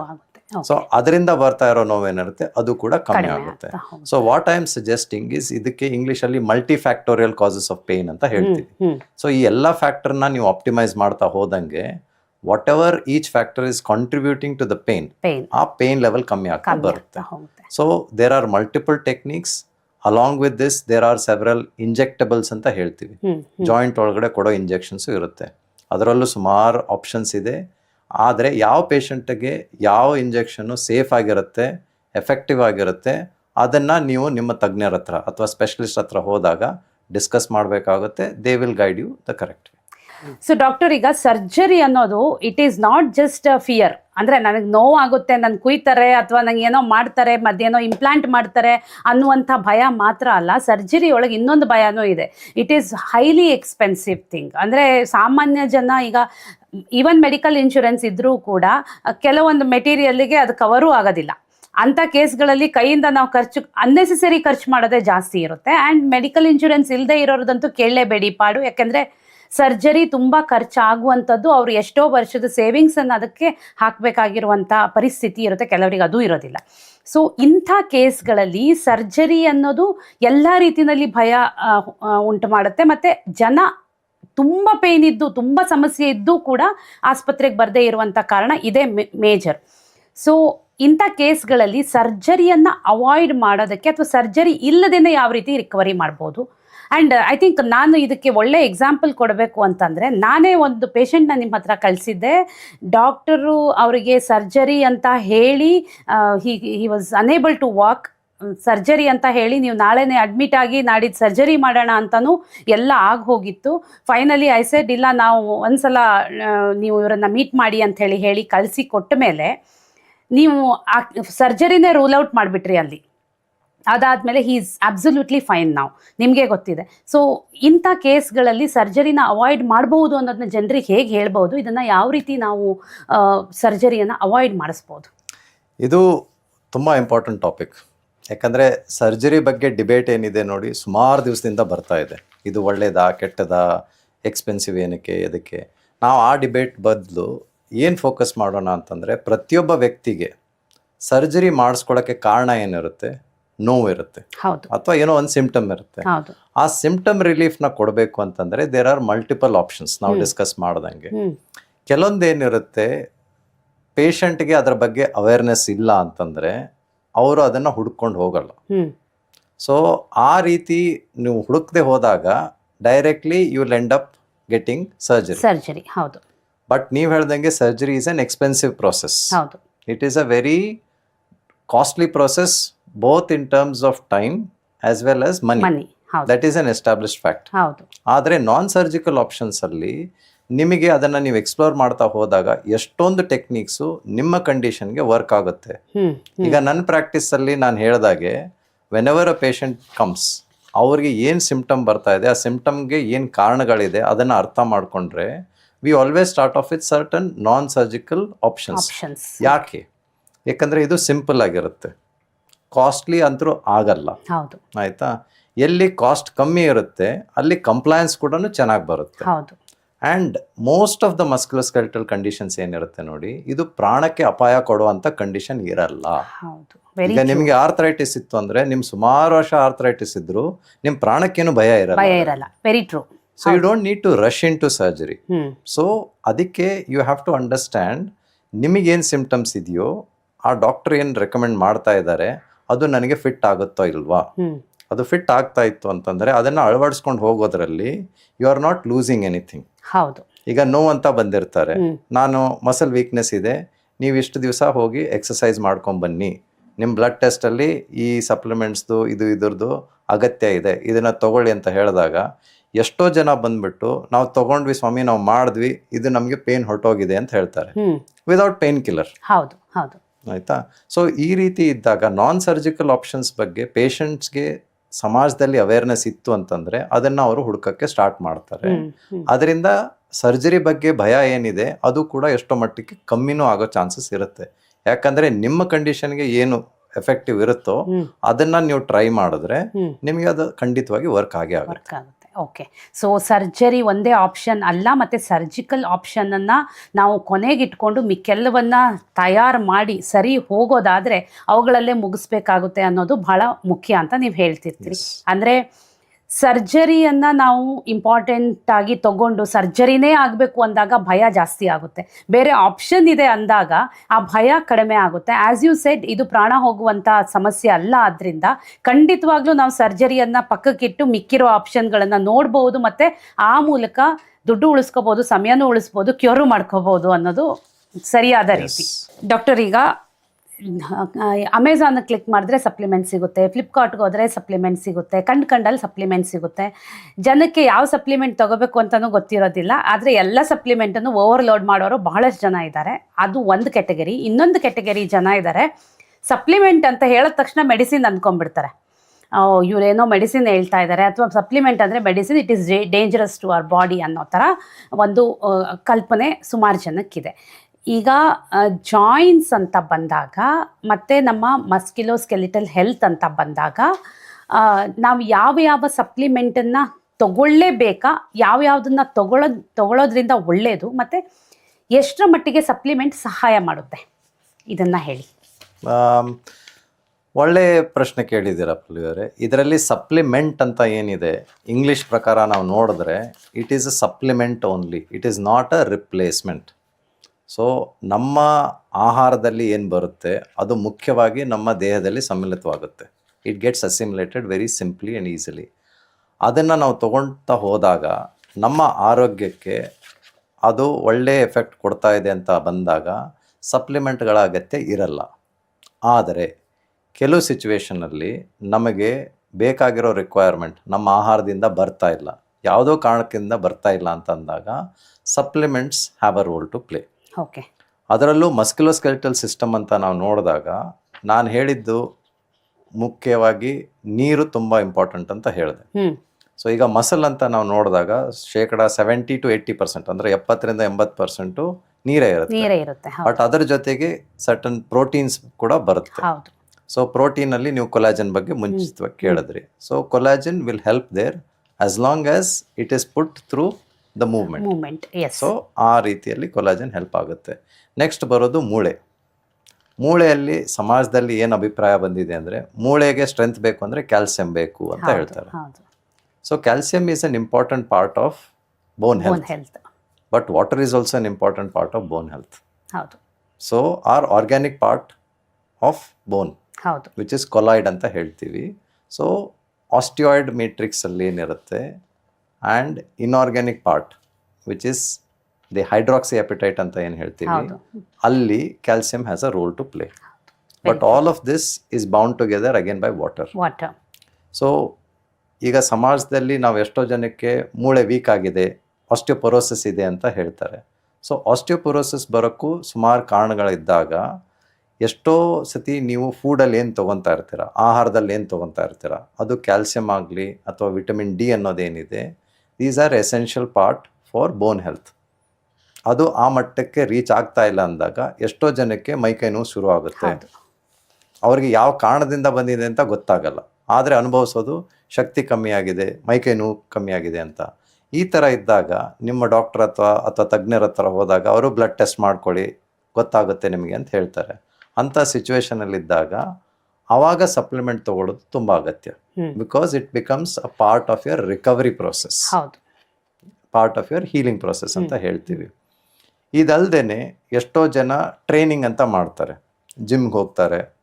ಸೊ ಅವಾಗ ಏನಾಗುತ್ತೆ, they are going through an active process of rebuilding so much of their musculoskeletal systems. ಹೌದು. ಅದು ಮಸಲ್ ಇರ್ಬೋದು, ಬೋನ್ ಇರ್ಬೋದು. ಸೊ ಅವಾಗ whatever they are taking in the food may not be enough. Very true. So ಅಂಥ ಸಿಚುವೇಶನಲ್ಲಿ supplements have a role. So but again supplement ನೀವು ಹೇಳ್ದಂಗೆ it is a very vast market, it is a very confusing market. ಅದು ಕೂಡ ಈಗ social ಮೀಡಿಯಲ್ಲಿ 20 ಜನ ಬಂದು 40 supplement ಬಗ್ಗೆ ಹೇಳ್ತಾ ಇರಬೇಕಾದ್ರೆ ಸಾಮಾನ್ಯವಾಗಿ ಕನ್ಫ್ಯೂಷನ್ ಆಗೋದು ನಿಜ. ಅದಕ್ಕೆ ನಮ್ಮಲ್ಲಿ ತಜ್ಞರಿರ್ತಾರೆ, ಸ್ಪೆಷಲಿಸ್ಟ್ ಇರ್ತಾರೆ. ಸೊ ನೀವು ಬಂದುಬಿಟ್ಟು ಅದನ್ನು ಎಕ್ಸ್ಪರ್ಟ್ ಒಪಿನಿಯನ್ ತೊಗೊಂಡು ನಿಮ್ಮ ಕಂಡೀಷನ್ಗೆ ಯಾವ ಸಪ್ಲಿಮೆಂಟು ಕರೆಕ್ಟಾಗಿದೆ, ಯಾವ ಮಟ್ಟಕ್ಕೆ ಬೇಕಾಗುತ್ತೆ ಅದನ್ನು ತೊಗೊಂಡ್ರೆ it can be very safe and it can be very effective. Okay. ಇದರಲ್ಲಿ ಇನ್ನೂ ಒಂದು ಪಾರ್ಟ್ ಏನು ಬರುತ್ತೆ ಅಂತ ಅಂದರೆ ಸಿಂಥೆಟಿಕ್ ಸಪ್ಲಿಮೆಂಟ್ಸು ಮಾರ್ಕೆಟಲ್ಲಿ ಇಟ್ ಈಸ್ ಮೇ ಬಿ ನಿಮಗೆ ಅದ್ರ ಮಾರ್ಕೆಟೇ ದೊಡ್ಡದಿದೆ ಅಂತ ಅನ್ಬೋದು. ನಿಮಗೆ ನ್ಯಾಚುರಲ್ ಆರ್ಗ್ಯಾನಿಕ್ ಸಪ್ಲಿಮೆಂಟ್ಗಿಂತ ಸಿಂಥೆಟಿಕ್ ಸಪ್ಲಿಮೆಂಟ್ ಪಾರ್ಟು ದೊಡ್ಡದಿದೆ. ಸಪ್ಲಿಮೆಂಟ್ ಅಂದರೆ ಏನು ಅಂದರೆ ನಮ್ಮ ಫುಡ್ಡಲ್ಲಿ ನಾವು ಏನನ್ನ ಈಗ ಎಲ್ಲ ವೈಟಮಿನ್ಸ್ ಆ್ಯಂಡ್ ಎಲ್ಲ ಮಿನರಲ್ಸ್ ಏನಿದೆ ಅವುಗಳು ನಮ್ಮ ಆಹಾರದಲ್ಲಿ ನಮ್ಮ ದೇಹ ಸೇರಬೇಕು. ಅದರಲ್ಲಿ ಕೊರತೆ ಆದಾಗ, ಆ್ಯಸ್ ಯು ಸೆಡ್, ಅದರಲ್ಲಿ ಎಲ್ಲವನ್ನು ಕೊಡೋಕ್ಕಾಗದೇ ಇದ್ದಾಗ ಅಥವಾ ಕೆಲವೊಂದು ಸಂದರ್ಭದಲ್ಲಿ ಎಲ್ಲ ಹೋಗದೇ ಇದ್ದಾಗ ಸಪ್ಲಿಮೆಂಟ್ ರೂಪದಲ್ಲಿ ನಾವು ಕೊಡಬೇಕಾಗುತ್ತೆ, ಇನ್ಕ್ಲೂಡಿಂಗ್ ವೈಟಮಿನ್ ಡಿ ಅಂತಲೇ ಹೇಳ್ಬೋದು. ಆಗ ಅದನ್ನು ನಾವು ಆರ್ಗ್ಯಾನಿಕ್ ಫಾರ್ಮಲ್ಲಿ ತಗೊಂಡಷ್ಟು ನಮ್ಮ ದೇಹಕ್ಕೆ ಲೋಡ್ ಕಡಿಮೆ, ಆಮೇಲೆ ಅದರಿಂದ ನಮ್ಮ ದೇಹಕ್ಕೆ ಆಗುವಂಥ ತೊಂದರೆ ಕಡಿಮೆ. ಅದು ನಾವು ಎಗೇನ್ ಪ್ಲಾಂಟ್ ಬೇಸಿಸ್ ಇರ್ಬೋದು ಅಥವಾ ಆರ್ಗ್ಯಾನಿಕ್ ಫಾರ್ಮಲ್ಲಿ ಏನಿರ್ಬೋದು ಆ ಥರದ ಫಾರ್ಮಲ್ಲೇ ನಾವು ತಗೋಬೇಕಾಗುತ್ತೆ. ಈಗ ಸಿಂಥೆಟಿಕ್ ಸಪ್ಲಿಮೆಂಟ್ ಮಾರ್ಕೆಟನ್ನು ರೂಲ್ ಮಾಡ್ತಾ ಇರೋ ಸಂದರ್ಭದಲ್ಲಿ ಈ ಸಿಂಥೆಟಿಕ್ ಸಪ್ಲಿಮೆಂಟು ಹೇಗೆ ಅವಾಯ್ಡ್ ಮಾಡೋದು ಮತ್ತು ಅದನ್ನು ರೆಕ್ಟಿಫೈ ಮಾಡಬೇಕು, ಮಾಡಿಕೊಂಡು ಅವರು ತಗೋಬೇಕಾಗುತ್ತೆ.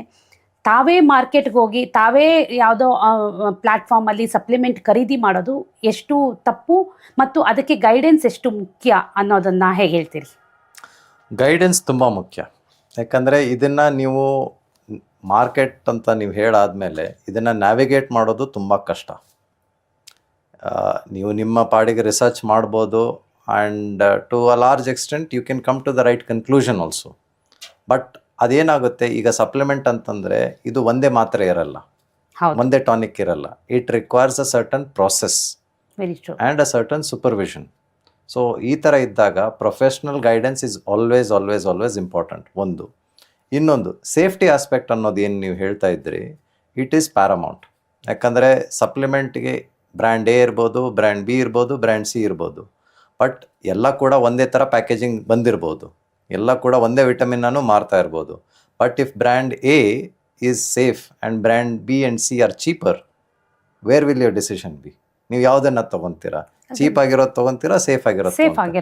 ಹಾಂ. ಸೊ ಅದು ಸೇಫ್ಟಿ ಆಸ್ಪೆಕ್ಟ್ ಏನಿರುತ್ತೆ ನೋಡಿ, ಅದಕ್ಕೆ ನೀವು ತಜ್ಞರನ್ನ ಕನ್ಸಲ್ಟ್ ಮಾಡಿ ಪ್ರೊಫೆಷ್ನಲ್ ಗೈಡೆನ್ಸ್ ತೊಗೊಂಡು ಮಾಡಿದ್ರೇ ಇಂಪಾರ್ಟೆಂಟ್. ಯಾಕಂದರೆ this is not a one off, it is a process. It has to be taken continuously for quite some time. So ಆ ರೀತಿಯಿಂದ safety comes first and professional help is always important. Okay, very true. ಈಗ ನನಗೆ ಯಾಕಿದನ್ನು ನಾನು specifically ನಿಮ್ಮನ್ನು ಕೇಳಿದೆ ಅಂದರೆ ಕೆಲವೊಂದು ಸಂದರ್ಭದಲ್ಲಿ ನಾನು ನನ್ನ ನ್ಯೂಟ್ರಿಷನಲ್ ಬ್ಯಾಲೆನ್ಸ್ ಮಾಡೋದಕ್ಕೆ ನನ್ನ ಕೆಲವು ಪೇಷಂಟ್ಗಳಿಗೆ ನಾನು ಸಪ್ಲಿಮೆಂಟನ್ನು ಸಜೆಸ್ಟ್ ಮಾಡಲೇಬೇಕಾಗುತ್ತೆ. So as I have that authority to suggest, ನಾನು ಅದನ್ನು ಸ್ಪೆಸಿಫಿಕಲಿ ಇದೇ ಸಪ್ಲಿಮೆಂಟ್ ಇದೇ ಥರದ್ದು ಈ ಕಂಪೋಸಿಷನಲ್ಲಿ ತೊಗೋಬೇಕು ಅನ್ನೋದನ್ನು ಅಥವಾ ಇಷ್ಟು MGನೇ ತೊಗೋಬೇಕು ಅನ್ನೋದನ್ನು ಸ್ಪೆಸಿಫಿಕಲಿ ಹೇಳಿರ್ತೀನಿ ಮತ್ತು ಅದು ಈ ಟೈಮಲ್ಲೇ ತೊಗೋಬೇಕು ಅನ್ನೋದನ್ನ ಹೇಳಿರ್ತೀನಿ. ರ್ಯಾಂಡಮ್ಲಿ ನನಗೆ ಒಂದಿಷ್ಟು ಜನ ಪೇಷಂಟ್ ಬರ್ತಾರೆ, ನಾನು ಮೇಡಮ್ ಇದು ಸಪ್ಲಿಮೆಂಟ್ ಎಲ್ಲ ತೊಗೊತಿದ್ದೀನಿ. ಅವ್ರ ಸಪ್ಲಿಮೆಂಟ್ ನೋಡಿದ್ರೆ ನನಗೆ ಅವ್ರ ಆಹಾರಕ್ಕಿಂತ ಅವರ ಫುಡ್ಡಲ್ಲಿ ಪ್ಲೇಟಲ್ಲಿ ಇರೋದಕ್ಕಿಂತ ಸಪ್ಲಿಮೆಂಟಲ್ಲೇ ಜಾಸ್ತಿ ಇರುತ್ತೆ. ಅವ್ರಿಗೆ ಅದನ್ನು ಕನ್ವಿನ್ಸ್ ಮಾಡೋ ಅಷ್ಟೊತ್ತಿಗೆ ಸುಸ್ತಾಗ್ಬಿಟ್ಟಿರುತ್ತೆ. ಯಾಕೆಂದ್ರೆ ಅವ್ರಿಗೆ ಅರ್ಥನೇ ಆಗಿರೋದಿಲ್ಲ, ಯಾಕೆ ಇದನ್ನು ನೀವು ತಗೋಬೇಕು, ಯಾರು ತಗೋಬಾರ್ದು, ಇದರಿಂದ ಏನಾಗುತ್ತೆ ಅನ್ನೋದು ನಾನು ಪ್ರತಿಯೊಂದು ಬಿಡಿಸಿ ಬಿಡಿಸಿ ಹೇಳಬೇಕಾಗುತ್ತೆ. This is a right approach that they have to consult specific consultant, then only they have to go with the supplement ಅನ್ನೋದು. ಥ್ಯಾಂಕ್ ಯು, ಇದು ಭಾಳ ಮುಖ್ಯವಾದ ಪಾಯಿಂಟ್ ಆಗಿತ್ತು. ಈಗ ಇನ್ನೊಂದು ಮುಖ್ಯವಾದ ಪ್ರಶ್ನೆ ಅಂತಂದರೆ ಈ ರೀಜನರೇಟಿವ್ ಮೆಡಿಸಿನ್, ಜಿಯೋಸ್ಟಾರ್ ಹಾಸ್ಪಿಟಲ್ ಅಂದರೆ ರೀಜನರೇಟಿವ್ ಮೆಡಿಸಿನ್ಗೆ ಇರುವಂಥದ್ದು. ಈ ರೀಜನರೇಟಿವ್ ಮೆಡಿಸಿನ್ ಆರ್ಥೋಯಿಂದ ಹಿಡಿದು ನಮ್ಮ ದೇಹದ ಅನೇಕ ಸಮಸ್ಯೆಗಳಿಗೆ, ಅಂದರೆ ಅನೇಕ ಕಾಯಿಲೆಗಳಿಗೆ ಇಟ್ ಈಸ್ ಎಫೆಕ್ಟಿವ್ ರೂಟ್ ಅಂತ ಹೇಳ್ಬೋದು. ಇದು ಯಾವ ರೀತಿ ಎಫೆಕ್ಟಿವ್ ರೂಟ್ ಮತ್ತು ಇದು ಹೇಗೆ ವರ್ಕ್ ಆಗುತ್ತೆ? ರೀಜನರೇಟಿವ್ ಮೆಡಿಸಿನ್ ಅಂದರೆ ಏನು? ಮುಖ್ಯವಾಗಿ ಆ ಪ್ರಶ್ನೆಗೆ ಉತ್ತರ ಬಹಳ ಜನರಿಗೆ ಗೊತ್ತಿರೋದಿಲ್ಲ. ಅಂದರೆ ಏನು, ಇದಿಷ್ಟನ್ನು ಎಕ್ಸ್ಪ್ಲೈನ್ ಮಾಡ್ಬೋದಾ?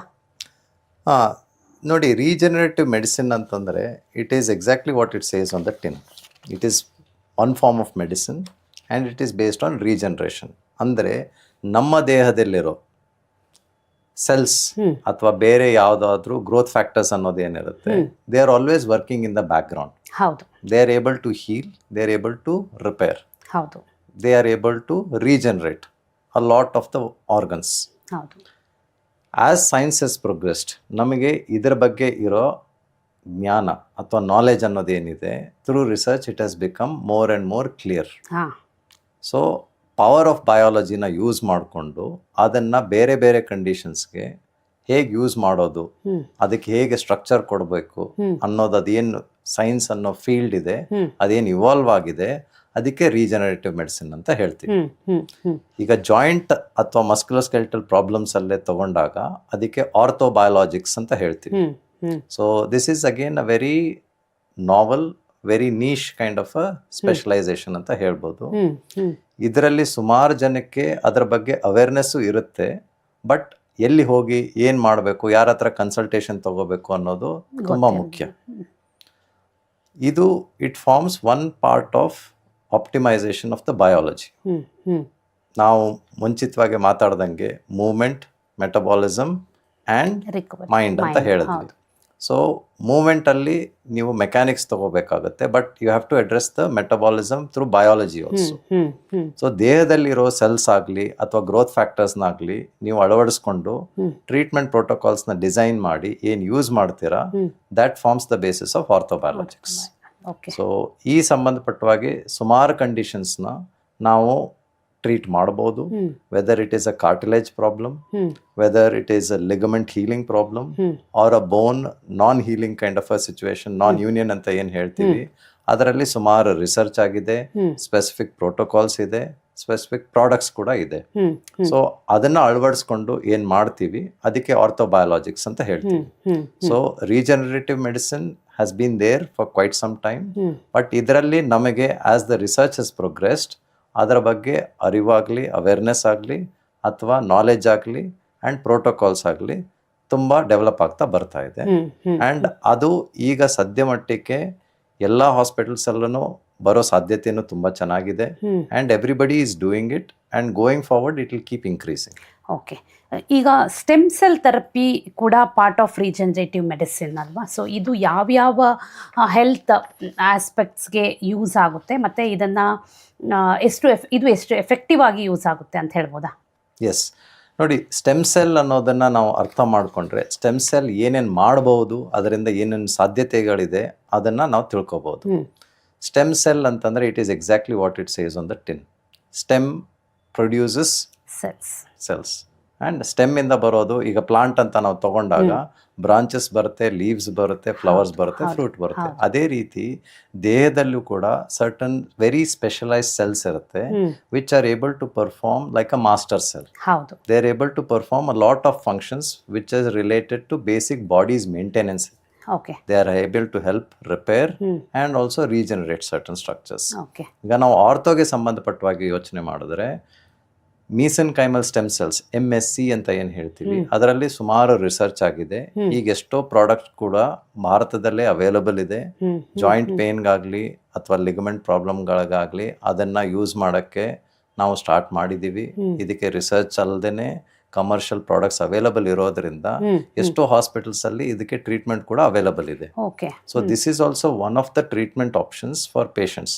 ಆದರೆ ನಾನು ಮುಂಚಿತವಾಗಿ ಹೇಳ್ದಂಗೆ the right treatment will work for the right patient at the right time. ಹಾ, ಸೊ ಅದಕ್ಕೆ you need a lot of professional guidance. Guidance. So ನಿಮಗೆ ಆ ಕಂಡೀಷನ್ ಅಥವಾ ರೀಜನರೇಟಿವ್ ಮೆಡಿಸಿನ್ ಟ್ರೀಟ್ಮೆಂಟ್ ವರ್ಕ್ ಆಗುತ್ತೋ ಇಲ್ವೋ ಅನ್ನೋದರ ಪ್ರಶ್ನೆ ನಿಮಗಿತ್ತು ಅಂತಂದರೆ ನೀವು ಅದನ್ನು ತಜ್ಞರ ಹತ್ರ ಹೋಗಿ, ಸ್ಪೆಷಲಿಸ್ಟ್ ಹತ್ರ ಹೋಗಿ ಕನ್ಸಲ್ಟೇಷನ್ ತೊಗೊಂಡು ಅದ್ರ ಬಗ್ಗೆ ಡಿಸ್ಕಸ್ ಮಾಡಬೇಕಾಗುತ್ತೆ. ಆವಾಗ ಅವರು ನಿಮಗೆ ಸರಿಯಾದ ಅಡ್ವೈಸು ಗೈಡೆನ್ಸು ಕೊಡ್ತಾರೆ. Okay okay. ಅಂದರೆ ನಿಮಗೆ ನಾನೇ ಒಂದು ಐ ಥಿಂಕ್ ನನ್ನದೇ ಪೇಷಂಟ್ನ ಪೀಡಿಯಾಟ್ರಿಕ್ ನೆಫ್ರೈಟಿಸ್ ಪೇಷಂಟ್ನ ಕಳಿಸಿದ್ದೆ. ಸೊ ಇದು ತುಂಬ ಕಾಂಪ್ಲಿಕೇಟೆಡ್ ಕೇಸಸ್ಸು. ಮೇ ಬಿ ಅವರಿಗೆ ಡಯಾಲಿಸಿಸ್ ಪ್ರೋಸೆಸ್ಸಲ್ಲಿರುವವರಿಗೆ ಸಂಹವ್ ಯಾವುದೋ ಒಂದು ಥೆರಪಿ, ಒಂದು ಸಿಸ್ಟಮಿಂದ, ಒಂದು ಥಿಯರಿಯಿಂದ ಎಲ್ಲೋ ಒಂದು ಕಡೆಯಿಂದ ಅವರಿಗೆ ರಿಲೀಫ್ ಸಿಗುತ್ತೆ ಅನ್ನೋ ಹಾಗಿದ್ರೆ ಅಂಥ ಒಂದು ಇದನ್ನು ಟ್ರೈ ಮಾಡೋದಕ್ಕೆ ಬಹುಶಃ ಯಾರು ಹಿಂದೆ ಮುಂದೆ ನೋಡೋದಿಲ್ಲ. ಬಟ್ ಇದ್ರ ಬಗ್ಗೆ ನಾಲೆಜ್ ತುಂಬ ಕಮ್ಮಿ ಇದೆ. ಅಂದರೆ ನಾಲೆಜು ಕಮ್ಮಿ ಇದೆ. ಎಟ್ ದ ಸೇಮ್ ಟೈಮ್ ಹಾಸ್ಪಿಟಲ್ಸ್ ಕೂಡ ಈ ಥರ ರೀಜನರೇಟಿವ್ ಮೆಡಿಸಿನ್ ಅಪ್ರೋಚ್ ಮಾಡಲಿಕ್ಕೆ ಹಾಸ್ಪಿಟಲ್ಸ್ ಕೂಡ ತುಂಬ ಕಡಿಮೆ ಇದೆ. ಹಾಗಾಗಿ ಜಿಯೋಸ್ಟಾರಲ್ಲಿ ಇದಕ್ಕೆ ಆ ಫೆಸಿಲಿಟೀಸ್ ಇರೋದ್ರಿಂದ ಯಾವ ಟೈಪಿನ ಪೇಷಂಟ್ ಅಥವಾ ಯಾವ ಥರದ ಇಶ್ಯೂಸ್ ಇಟ್ಕೊಂಡು ಇಲ್ಲಿ ತನಕ ಬರ್ಬೋದು? ಇಲ್ಲಿ ಸುಮಾರು ಥರದ ಪೇಷಂಟ್ಗಳು ಬರ್ತಾರೆ. ನಾನು ಆ್ಯಸ್ ಅನ್ ಆರ್ಥೋಪೀಡಿಕ್ ಸರ್ಜನ್ ನನಗೆ ಸುಮಾರು ಪೇಷಂಟ್ಸ್ ಬರೋದು ನೀವು ನೋಡ್ದಂಗೆ ಮಸ್ಕ್ಯುಲೋಸ್ಕೆಲೆಟಲ್ ಪ್ರಾಬ್ಲಮ್ಸಿಂದನೇ ಬರ್ತಾರೆ. ಎಷ್ಟೋ ಜನ ನಾನು ಈ ಟ್ರೀಟ್ಮೆಂಟ್ ತೊಗೋಬೋದಾ, ನನಗೆ ವರ್ಕ್ ಆಗುತ್ತಾ ಅನ್ನೋ ಕಂಡೀಷನ್ನ ಕೇಳೇ ಬರ್ತಾರೆ. ಇದಲ್ದೇ ನಮ್ಮದು ಮಲ್ಟಿ ಸ್ಪೆಷಾಲಿಟಿ ಆಗಿರೋದ್ರಿಂದ, ಸುಮಾರು ತಜ್ಞಗಳಿರೋದ್ರಿಂದ ಬೇರೆ ಬೇರೆ ಕಂಡೀಷನ್ ಸಂಬಂಧಪಟ್ಟವಾಗೂ ಪೇಷಂಟ್ಸ್ ಬರ್ತಾರೆ. ಓಕೆ. ಪೇಷಂಟ್ಸ್ ಬಂದಾಗ ಅವ್ರನ್ನ ಇವ್ಯಾಲ್ಯೂಯೇಷನ್ ಮಾಡಿ ಅವರಿಗೆ ಈ ಟ್ರೀಟ್ಮೆಂಟ್ ಯಾವ ಮಟ್ಟಕ್ಕೆ ವರ್ಕ್ ಆಗುತ್ತೆ, ವರ್ಕ್ ಆದರೆ ಯಾವ ಟೈಮ್ ಫ್ರೇಮಲ್ಲಿ ವರ್ಕ್ ಆಗುತ್ತೆ, ಆ್ಯಂಡ್ ಎಷ್ಟೋ ಜನಕ್ಕೆ ಕೆಲವೊಬ್ಬರಿಗೆ ಇದು ವರ್ಕ್ ಆಗದೆ ಇರೋ ಸಿಚುವೇಶನ್ ಇರುತ್ತೆ. ಸೊ ಆ ಗೈಡೆನ್ಸ್ನ ನಾವು ಕೊಡ್ತೀವಿ. ಅದಾದ ನಂತರ ಟ್ರೀಟ್ಮೆಂಟ್ ಸ್ಟಾರ್ಟ್ ಮಾಡಿದ್ರೆ ಅದಕ್ಕೆ ಸಂಬಂಧಪಟ್ಟವಾಗಿ ಏನೇನು ಸಪೋರ್ಟಿವ್ ಸ್ಟ್ರಕ್ಚರ್ಸ್ ಬೇಕಾಗುತ್ತೆ. ಯಾಕಂದರೆ ನಾವು ಈಗ mesenchymal stem cell therapy for joint arthritis ಅಂತ ಡಿಸ್ಕಸ್ ಮಾಡ್ತಾ ಇದ್ವಿ. ಬರೀ ಸ್ಟೆಮ್ ಸೆಲ್ ಇಂಜೆಕ್ಷನ್ ತಗೊಂಡು ನನ್ನ ಜಾಯಿಂಟ್ ಪೇನ್ ಹೊರಟೋಗುತ್ತೆ ಅಂತಂದರೆ ಅದು ಮಿಥ್ಯ. ಹೌದು. It doesn't work like that. So you have to combine that as a comprehensive treatment plan. So mesenchymal stem cell therapy for joint arthritis ಅಂತ ಏನು ಮಾಡ್ತಾ ಇರ್ತೀವಿ, ಅದು it is one part of the treatment. It is not the whole part of the treatment. ಅವ್ರಿಗೆ nutrition ಆಗಲಿ, exercises ಆಗಲಿ, ಬೇರೆ supportive treatment ಆಗಲಿ ಕೊಡಲೇಬೇಕಾಗುತ್ತೆ. ಅದರಿಂದಾನೇ ಇದರ ಔಟ್ಕಮ್ಸ್ ಏನಿರುತ್ತೆ ಚೆನ್ನಾಗಿ ಬರುತ್ತೆ. ಸೊ ಇದು ಕಲೆಕ್ಟಿವ್ ಎಫರ್ಟ್ ಏನಿರುತ್ತೆ ಅದರಿಂದಾನೇ ವರ್ಕ್ ಆಗೋದು ಅಂತ ನೀವು ಹೇಳ್ತಿರೋದು. ಅಂದರೆ it is not just stem cell therapy, it is nutrition, it is their work on their body and their movement, everything. Again ಎಲ್ಲ multidisciplinary approach. Okay, thank you. ಇದು ಭಾಳ ಮುಖ್ಯವಾಗಿತ್ತು. ಯಾಕೆಂತಂದರೆ ಆಸ್ಪತ್ರೆನೇ ಇದಕ್ಕಿದ್ದಾಗ ಇದರ ಬಗ್ಗೆ ಜನರಿಗೆ ವಾಟ್ ಈಸ್ ರೀಜನರೇಟಿವ್ ಮೆಡಿಸಿನ್ ಅನ್ನುವಂಥ ಐಡಿಯಾ ಕೂಡ ಇಲ್ಲದೆ ಇದ್ದರೆ ಅಪ್ರೋಚ್ ಮಾಡೋದೇ ಕಮ್ಮಿ ಆಗುತ್ತೆ. ಜನ ಬಹುತೇಕರು ಏನು ಮಾಡ್ತಾರೆ ಅಂತಂದರೆ, ಈಗ for example it is CKD issue, chronic kidney disease. ಅಂದರೆ ಮೆಡಿಸಿನ್ ತೊಗೊತೀನಿ, ನನಗೆ ಮೊನ್ನೆ ಒಂದು ಪೇಷಂಟ್ ಇದ್ದರು, ನನಗೇನು ಎಲ್ಲರೂ ನಂಗೆ ಇದನ್ನು ತಿನ್ನಬೇಡ ಅಂತ ಹೇಳ್ತಾರೆ ಹೊರತು ಏನು ತಿನ್ನು ಅಂತ ಹೇಳೋರು ಯಾರೂ ಇಲ್ಲ ಅಂತ. ಈ ಥರ ತಿನ್ನು ಏನು ಅಂತ ಹೇಳೋರು ಇಲ್ಲದೆ ಇದ್ದ ಹಾಗೆಯೇ ಇದೊಂದೇ ಆಪ್ಷನ್ ಅಲ್ಲ, there is other options also to recover ಅನ್ನುವಂಥದ್ದನ್ನು ಯಾರಾದರೂ ಹೇಳಿ ಅದನ್ನು ಜನರ ತನಕ ತಲುಪಿಸಿದ್ರೆ ಐ ಥಿಂಕ್ ಆ ರೀತಿಯಲ್ಲಿ ಕ್ಯೂರ್ ಆಗೋದಕ್ಕೆ ಬಹಳಷ್ಟು, ಅಂದರೆ ನೋವು ತಿಂದುಕೊಂಡೇ ಬದುಕಬೇಕಾದ ಅನಿವಾರ್ಯತೆ ಏನೂ ಇರೋದಿಲ್ಲ. ಇಂಥ ಕ್ರೋನಿಕ್ ಕಿಡ್ನಿ ಡಿಸೀಸ್ ಅಂತ ಕಂಡೀಷನಲ್ಲಿ ನೀರಿಗೂ ಯೋಚನೆ ಮಾಡಬೇಕಾಗುತ್ತೆ. ಒಂದು ಸ್ವಲ್ಪ ನೀರು ಕುಡಿಬೇಕು ಅಂದ್ರೂ ಯೋಚನೆ ಮಾಡಬೇಕಾಗುತ್ತೆ. ತಿನ್ನುವ ಆಹಾರದಲ್ಲಿ ಪ್ರತಿಯೊಂದರಲ್ಲೂ ಕೂಡ ಸ್ಟ್ರಿಕ್ಟ್ ಆಗಿರಬೇಕಾಗುತ್ತೆ. At the same time cardiovascular diseases. So ಇಂಥವಕ್ಕೆಲ್ಲ ಬಹುಶಃ ರೀಜನರೇಟಿವ್ ಮೆಡಿಸಿನ್ ಬಹಳ ಎಫೆಕ್ಟಿವ್ ಆಗಿ ಕೆಲಸ ಮಾಡುತ್ತೆ ಅಂತ ಅನ್ಕೊತೀನಿ. ನೀವು ಕಾರ್ಡಿಯೋವ್ಯಾಸ್ಕ್ಯುಲರ್ ಸರ್ಕ್ಯುಲೇಷನ್ ಅಂತ ಹೇಳಿದ್ರಿ. ಸರ್ಕ್ಯುಲೇಟರಿ ಪ್ರಾಬ್ಲಮ್ಸ್ ರಿಲೇಟೆಡ್ ಇದಕ್ಕೂ ಕೂಡ there are certain products which are available, and ಅಲ್ಲಿ ಕೂಡ ಸೆಲ್ ಥೆರಪಿ ಇಸ್ ಬೆನಿಫಿಷಿಯಲ್ ಅಂತ it has been shown. So especially where there is circulatory problem, limb circulation affect ಆದಾಗ ಸುಮಾರು ಜನ vascular surgeons they have been using these regenerative medicine products also. Okay, so it is a effective therapy ಅಂತ ಅನ್ಬೋದು ಅಂತ ಹೇಳ್ತೀನಿ. Doctor, ಈಗ ಒಂದಿಷ್ಟು ಮಿತ್ಸನ್ನ bust ಮಾಡೋಣ. ಯಾಕೆಂದರೆ ಭಾಳ ಜನರಿಗೆ ಭಾಳಷ್ಟು ಕನ್ಫ್ಯೂಷನ್ ಇರೋದ್ರಿಂದ ಇದನ್ನು ಮಾಡಲೇಬೇಕು ನಾವು. ಫಸ್ಟ್ ಒನ್, ಜಿಮ್ ವರ್ಕೌಟ್ಸ್ ನನ್ನ ನೀನ ಡ್ಯಾಮೇಜ್ ಮಾಡುತ್ತೆ. I would say it is a myth. ಯಾಕೆ ಅಂತಂದರೆ any workout if it is planned correctly then it will always have beneficial effects. ನಿಮ್ಮ muscle if it is not loaded correctly and if your muscle to begin with itself is weak then that possibility is there. But blaming the gym workout on your this thing, I think it is a myth. Second one, joint pain ನನಗೆ ವಯಸ್ಸಾಗ್ತಾ ಆಗ್ತಾ normal. ಇಲ್ಲ, ಅದು ಕೂಡ ಮಿತ್. Okay. ಯಾಕಂದರೆ joint ಅನ್ನೋದೇನಿರುತ್ತೆ it undergoes degeneration ಅಂತ ಹೇಳ್ತೀವಿ with ageing process. But ಅದರಿಂದ ನಿಮಗೆ ನೋವು ಬರಬೇಕು and it is an absolute must ಅನ್ನೋದು it is a myth. Okay. ನಾನು ಕಮ್ಮಿ ತಿನ್ನೋದ್ರಿಂದ ನನ್ನ ಜಾಯಿಂಟ್ ಪೇನ್ನ ಕಮ್ಮಿ ಮಾಡ್ಕೋಬೋದು. It is an absolute myth. Okay, ಅಂದರೆ ಕರೆಕ್ಟಾಗಿ ತಿನ್ನೋದ್ರಿಂದ ಜಾಯಿಂಟ್ ಪೇನ್ನ ಕಡಿಮೆ ಮಾಡ್ಕೋಬೋದು. ಓಕೆ. ಪ್ರೋಟೀನ್ ಒಂದೇ ಬಾಡಿ ಬಿಲ್ಡಿಂಗ್ ಇರೋವಂಥದ್ದು. ತಪ್ಪು, ಇಟ್ಸ್ ಅ ಮಿತ್. ಓಕೆ. ಯಾಕಂದರೆ ನೀವು ಪ್ರೋಟೀನ್ ತಿಂದ್ಬಿಟ್ಟು ಮನೇಲಿ ಕೂತ್ಕೊಂಡ್ರೆ ಬಾಡಿ ಬರಲ್ಲ. ಹಾಂ, protein is a building block but you have to work for it. Yes, definitely. Okay. Okay. ನಾನು ಸಣ್ಣ ಇದ್ದರೆ, ನಾನು ಸಪೂರ ಇದ್ದರೆ, ನನ್ನ ದೇಹದ ತೂಕ ಕಮ್ಮಿ ಇದ್ದರೆ ನಂದು ಜಾಯಿಂಟ್ ಪೇನ್ ಬರಲ್ಲ. ಅದು ಕೂಡ ಮಿತ್. ಓಕೆ. ಯಾಕೆ ಅಂತಂದರೆ ಎಷ್ಟೋ ಜನಕ್ಕೆ ಜಾಯಿಂಟ್ ಲೋಡಿಂಗ್ ಅನ್ನೋದೇನಿರುತ್ತೆ if it is not done correctly that can also cause pain. And joint loading can be because of muscle imbalance also, not just a factor of your weight. So ನನ್ನ weight ಕಮ್ಮಿ ಇದ್ದೀನಿ, ನನಗೆ joint pain ಬರಲ್ಲ ಅನ್ನೋದು ಅದು ಮಿತ್. And inflammation also matters a lot. Correct. Gut health. Yes, absolutely. Okay. Collagen supplements ನನ್ನ ಎಲ್ಲ joint ಪೇನನ್ನು fix ಮಾಡುತ್ತೆ. ನೋಡಿ, ಒಂದು ಮೇನ್ ಮೆಸೇಜ್ ಏನಂತಂದರೆ this is a big myth. ಆಯಿತಾ? There is no super food, there is no super exercise, there is no super activity. You have to do everything in a balanced and a structured format for good musculoskeletal health. Okay. Joint pain ಅಂದರೆ ನನ್ನ joint damage ಆಗಿದೆ ಅಂತ ಅರ್ಥ. ಅದು ಮಿಥ್ಯೆ. ಯಾಕಂದರೆ joint pain ಬರೋಕ್ಕೆ ಸುಮಾರು ಕಾರಣಗಳಿರುತ್ತೆ. Muscle imbalance ಇದ್ದರೂ ಕೂಡ ನಿಮಗೆ ಪೇನ್ ಬರೋ ಸಾಧ್ಯತೆಗಳಿದೆ. So I don't think that is true statement. It is not just joint, it is musculoskeletal system. Yes. Okay. ನಾನು ದಿನಕ್ಕೊಂದ್ಸಲ ಜಿಮ್ಗೆ ಹೋಗ್ತೀನಿ. So if I sit for a whole day it doesn't matter. Posture ಅನ್ನೋದೇನಿರುತ್ತೆ it always follows patterns. So ಇದು ಕೂಡ ಮಿಥ್ಯೆ. And 1 ಗಂಟೆ gym and sitting whole day is a sedentary. Definitely. Okay. Arthritis ಬರೀ ಓಲ್ಡ್ ಪೀಪಲ್ಗೆ ಮಾತ್ರ ಆಗುತ್ತೆ. Again it's one of the biggest myth. Arthritis is just a condition which basically means there is some kind of a joint pain and inflammation which is related to joint degeneration. Okay. Running is bad for joints. ನಾನು ಓಡೋದು ನನ್ನ ಜಾಯಿಂಟಿಗೆ ಒಳ್ಳೆಯದಲ್ಲ. To some extent it is true. ಯಾಕಂದರೆ cartilage ಅನ್ನೋದೇನಿದೆ ಅದರಲ್ಲೂ articular cartilage ಅಂತ ಏನು ಹೇಳ್ತೀವಿ, it doesn't like impact kind of activities. ಅದು high intensity impact activities joint ಮೇಲೆ ಆದಾಗ ಅದಕ್ಕೆ ಡ್ಯಾಮೇಜ್ ಆಗೋ ಸಾಧ್ಯತೆಗಳಿರುತ್ತೆ. What does cartilage like? Cartilage likes cyclical loading activities ಅಂತ ಹೇಳ್ತೀವಿ. ಸೊ ಆ ಥರ ಆ್ಯಕ್ಟಿವಿಟೀಸ್ ಇತ್ತು ಅಂತಂದರೆ where the movement of cartilage is happening in a very cyclical format, the load distribution is uniform, it helps to improve the cartilage health. ಆದರೆ impact ಆಗಿರೋ ಏನಿರುತ್ತೆ ಅದರಿಂದ ಕಾರ್ಟಿಲೇಜ್ ಡ್ಯಾಮೇಜ್ ಆಗೋ ಸಾಧ್ಯತೆಗಳಿದೆ. ಓಕೆ. ಇನ್ನೊಂದು ನನ್ನ ಪ್ರಶ್ನೆ, ಸ್ಪ್ರಿಂಟ್ ಈಸ್ ಹೆವಿ ಲೋಡ್ ಅಂದ್ಕೊಬಹುದು. How about marathon? It is a slow pace running. How good it is? Again it depends on how well trained your body is. ಈಗ ನೀವು ಮ್ಯಾರಥಾನ್ಗೆ ಓಡಬೇಕು ಅಂತಂದರೆ you just can't go and start the marathon. ಅದಕ್ಕೆ preparation ಇರುತ್ತೆ. So ನೀವು prepare ಮಾಡ್ತಾ ಹೋದಂಗೆ your body is able to adapt. So ಅದು ಹೇಗೆ ಅಡಾಪ್ಟೇಷನ್ ಆಗ್ತಾ ಬರುತ್ತೆ, then on the day of the marathon you are able to perform. In the form of sprint, how it is? So sprint also requires a sudden burst of movement. So sudden burst of movement ಬರಬೇಕು ಅಂತಂತಂದರೆ it's like a sports car. ಆಯಿತಾ? So ನಿಮ್ಮ ಮಸಲಲ್ಲಿ ಆ strength energy ಇದ್ದರೆ you are able to propel your body forward in a very short time frame, which is required for sprinting activities. So unless your muscles are at that level of peak performance, your sprint will not happen. Okay, good. Thank you, Doctor. ಈ ಮಿತ್ತನ್ನು ಇಷ್ಟನ್ನು bust ಮಾಡಿರೋದಕ್ಕೆ. This is most important thing. Like ಜನರಿಗೆ ಭಾಳ confusion ಇರುತ್ತೆ, ನಾನು ಇದು ಮಾಡಿದ್ರೆ ಸರಿ ಇರುತ್ತೆ, ನಾನು ತುಂಬ ಸಣ್ಣ ಇದ್ದೀನಲ್ಲ, ಏನಾಗುತ್ತೆ ನನಗೆ?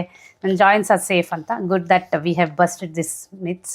So we have discussed so many topics here, ಎಲ್ಲ ಬಹಳಷ್ಟು ಕವರ್ ಮಾಡಿದ್ದೀವಿ. ಬಹುತೇಕ ಜನರಿಗೆ, ಅದರಲ್ಲೂ ನಮ್ಮ ಯೂತ್ಸ್ಗೆ ಏನೇನು ಡೌಟ್ಸ್ ಇದ್ದಿರ್ಬೋದು ಆ್ಯಂಡ್ ಸೋಷಿಯಲ್ ಮೀಡಿಯಾ ಮೂಲಕ ಏನೇನು ನೋಡಿಕೊಂಡು ಏನೇನು ಕನ್ಫ್ಯೂಷನಲ್ಲಿದ್ದರೋ ಅಂಥ ಕನ್ಫ್ಯೂಷನ್ಗಳನ್ನೆಲ್ಲ ಮೋಸ್ಟ್ಲಿ ನಾವು ಕ್ಲಿಯರ್ ಮಾಡಿದ್ದೀವಿ ಅಂದ್ಕೊಂಡಿದ್ದೀನಿ. ಬಹುಶಃ ಮುಂದೆ ಹೋಗ್ತಾ ನಮ್ಗೆ ಇನ್ನೂ ಒಂದಿಷ್ಟು ವಿಷಯಗಳು ಬರುತ್ತೆ. ಯಾಕೆಂದರೆ ಡೆಫಿನೆಟ್ಲಿ ನಮ್ಮ ಯಾರು ವ್ಯೂವರ್ಸ್ ಇರ್ತಾರೆ ಅವ್ರು ಇದನ್ನೆಲ್ಲ ನೋಡಿಕೊಂಡು ಇದು ಕೇಳಲಿಲ್ಲ, ಇದು ಬೇಕಿತ್ತು, ಈ ವಿಷಯದ ಬಗ್ಗೆ ತಿಳಿಸಿ ಅಂತ. ಆ ಸಂದರ್ಭದಲ್ಲಿ ಮತ್ತೆ ನಾವು ಕೂತ್ಕೊಂಡು ಮಾತಾಡೋಣ ಡಾಕ್ಟರ್. ಇಷ್ಟು ಹೊತ್ತು ನಮ್ಮ ಜೊತೆ ಕೂತ್ಕೊಂಡು ಇಷ್ಟೊಂದು ವಿಷಯಗಳನ್ನ ತಿಳಿಸಿಕೊಟ್ಟಿದ್ದಕ್ಕೆ ಬಹಳ ಧನ್ಯವಾದಗಳು. ಬಹಳ ಖುಷಿ ಆಯಿತು. ಧನ್ಯವಾದ ಪಲ್ಲವಿ ಅವರೇ. ಈ ಪಾಡ್ಕಾಸ್ಟ್ ಮೂಲಕ ನಮ್ಮ ಯಂಗ್ಸ್ಟರ್ಸ್ಗಾಗಲಿ ಬೇರೆ ಸಮಾಜದಲ್ಲಿರುವ ಪೇಷಂಟ್ಸ್ಗಳಿಗಾಗಲಿ ಯಾರಿಗೆ ಮಸ್ಕ್ಯುಲೋಸ್ಕೆಲಿಟಲ್ ಹೆಲ್ತ್ ವಿಷಯಗಳ ಬಗ್ಗೆ ಏನು ಅವೇರ್ನೆಸ್ನ ಕ್ರಿಯೇಟ್ ಮಾಡಬೇಕಾಗಿತ್ತು ಅದನ್ನು ನೀವು ಇವತ್ತು ಒಂದು ಆಪರ್ಚುನಿಟಿ ಮಾಡಿಕೊಟ್ಟಿದ್ದೀರಾ. Going forward I am very helpful and ನಿಮ್ಮ ಕಡೆಯಿಂದ ಯಾವುದಾದ್ರೂ ಸಜೆಷನ್ ಇದ್ದರೆ ಅದನ್ನು ನಾವು ಅಳವಡಿಸ್ಕೋಬೋದು. ಒಂದು ಮುಖ್ಯ ಟೇಕ್ ಹೋಮ್ ಮೆಸೇಜ್ ಏನು ಅಂತಂತಂದರೆ, musculoskeletal pain is not a bad thing. It is just your body asking for attention. Very true. ನೀವು ಅದಕ್ಕೆ ಕರೆಕ್ಟಾಗಿ ಅಟೆನ್ಷನ್ ಕೊಟ್ಟರೆ ಅದಕ್ಕೆ ಸಂಬಂಧಪಟ್ಟವಾಗಿರೋ ಏನೇ ಕಾರಣಗಳಿದ್ದರೂ they are all fixable, they are all treatable. This is the main message I want to convey. ಇನ್ನೊಂದು ಮುಖ್ಯವಾದ ವಿಷಯ ನಾನು ಹೇಳೋದಕ್ಕೆ ಏನು ಇಷ್ಟಪಡ್ತೀನಿ ಅಂತಂದರೆ, ಜನ ಆರ್ಥೋಪೆಡಿಕ್ ಇಶ್ಯೂಸ್ ಅಂತಲೇ ತೊಗೊತಾರೆ ಅಥವಾ ಆರ್ಥೋಪೆಡಿಕ್ ಪ್ರಾಬ್ಲಮ್ಸ್ ಅಂತಲೇ ತೊಗೊಳ್ತಾರೆ. It is basically musculoskeletal issues ಅನ್ನೋದನ್ನು ನಾವು ಕನ್ವೆ ಮಾಡಬೇಕಿತ್ತು. ಯಾಕೆಂದರೆ ಆರ್ಥೋ ಅಂದರೆ ಬರೀ ಬೋನ್ ಅನ್ನುವಂಥ ವಿಚಾರಕ್ಕೆ ಬರುತ್ತೆ ಅಥವಾ ಜಾಯಿಂಟ್ಸ್ ಅನ್ನುವಂಥ ಸ್ಟ್ರಕ್ಚರ್ಗೆ ಬರುತ್ತೆ. ಬಟ್ ಓವರಾಲ್ ನಮ್ಮ ಫಿಸಿಕ್ ತೊಗೊಂಡಾಗ ಜಾಯಿಂಟ್ಸು ಮಸಲ್ಗೆ ಅಟ್ಯಾಚ್ ಆಗಿರೋದ್ರಿಂದ ಮತ್ತು ಮಸ್ಕ್ಯುಲರ್ ಹೆಲ್ತ್ ಜಾಯಿಂಟ್ಸನ್ನು ಚೆನ್ನಾಗಿಟ್ಕೊಳ್ಳೋದಕ್ಕೆ ಅಥವಾ ನಮ್ಮ ಸ್ಕೆಲಿಟಲ್ ಸಿಸ್ಟಮ್ನ ಚೆನ್ನಾಗಿಟ್ಕೊಳ್ಳೋದಕ್ಕೆ ಬಹಳ ಮುಖ್ಯವಾಗಿ ಬೇಕಾಗಿರೋದ್ರಿಂದ ಮತ್ತು ಓವರಾಲ್ ನಮ್ಮ ಸ್ಟ್ರಕ್ಚರ್ ಅದೆಲ್ಲರಿಂದ ಆಗಿರೋದ್ರಿಂದ ಸೊ ಮಸ್ಕ್ಯುಲೋಸ್ಕೆಲಿಟಲ್ ಅನ್ನುವಂಥ ಪಾಯಿಂಟನ್ನು ನಾವು ಬಹಳ ಮುಖ್ಯವಾಗಿ ಕನ್ವೆ ಮಾಡಬೇಕಾಗಿತ್ತು. ಅದನ್ನು ನಾವು ಕನ್ವೆ ಮಾಡಿದ್ದೀವಿ ಅಂದ್ಕೊಂಡಿದ್ದೀವಿ. Thank you very much doctor. Thank you.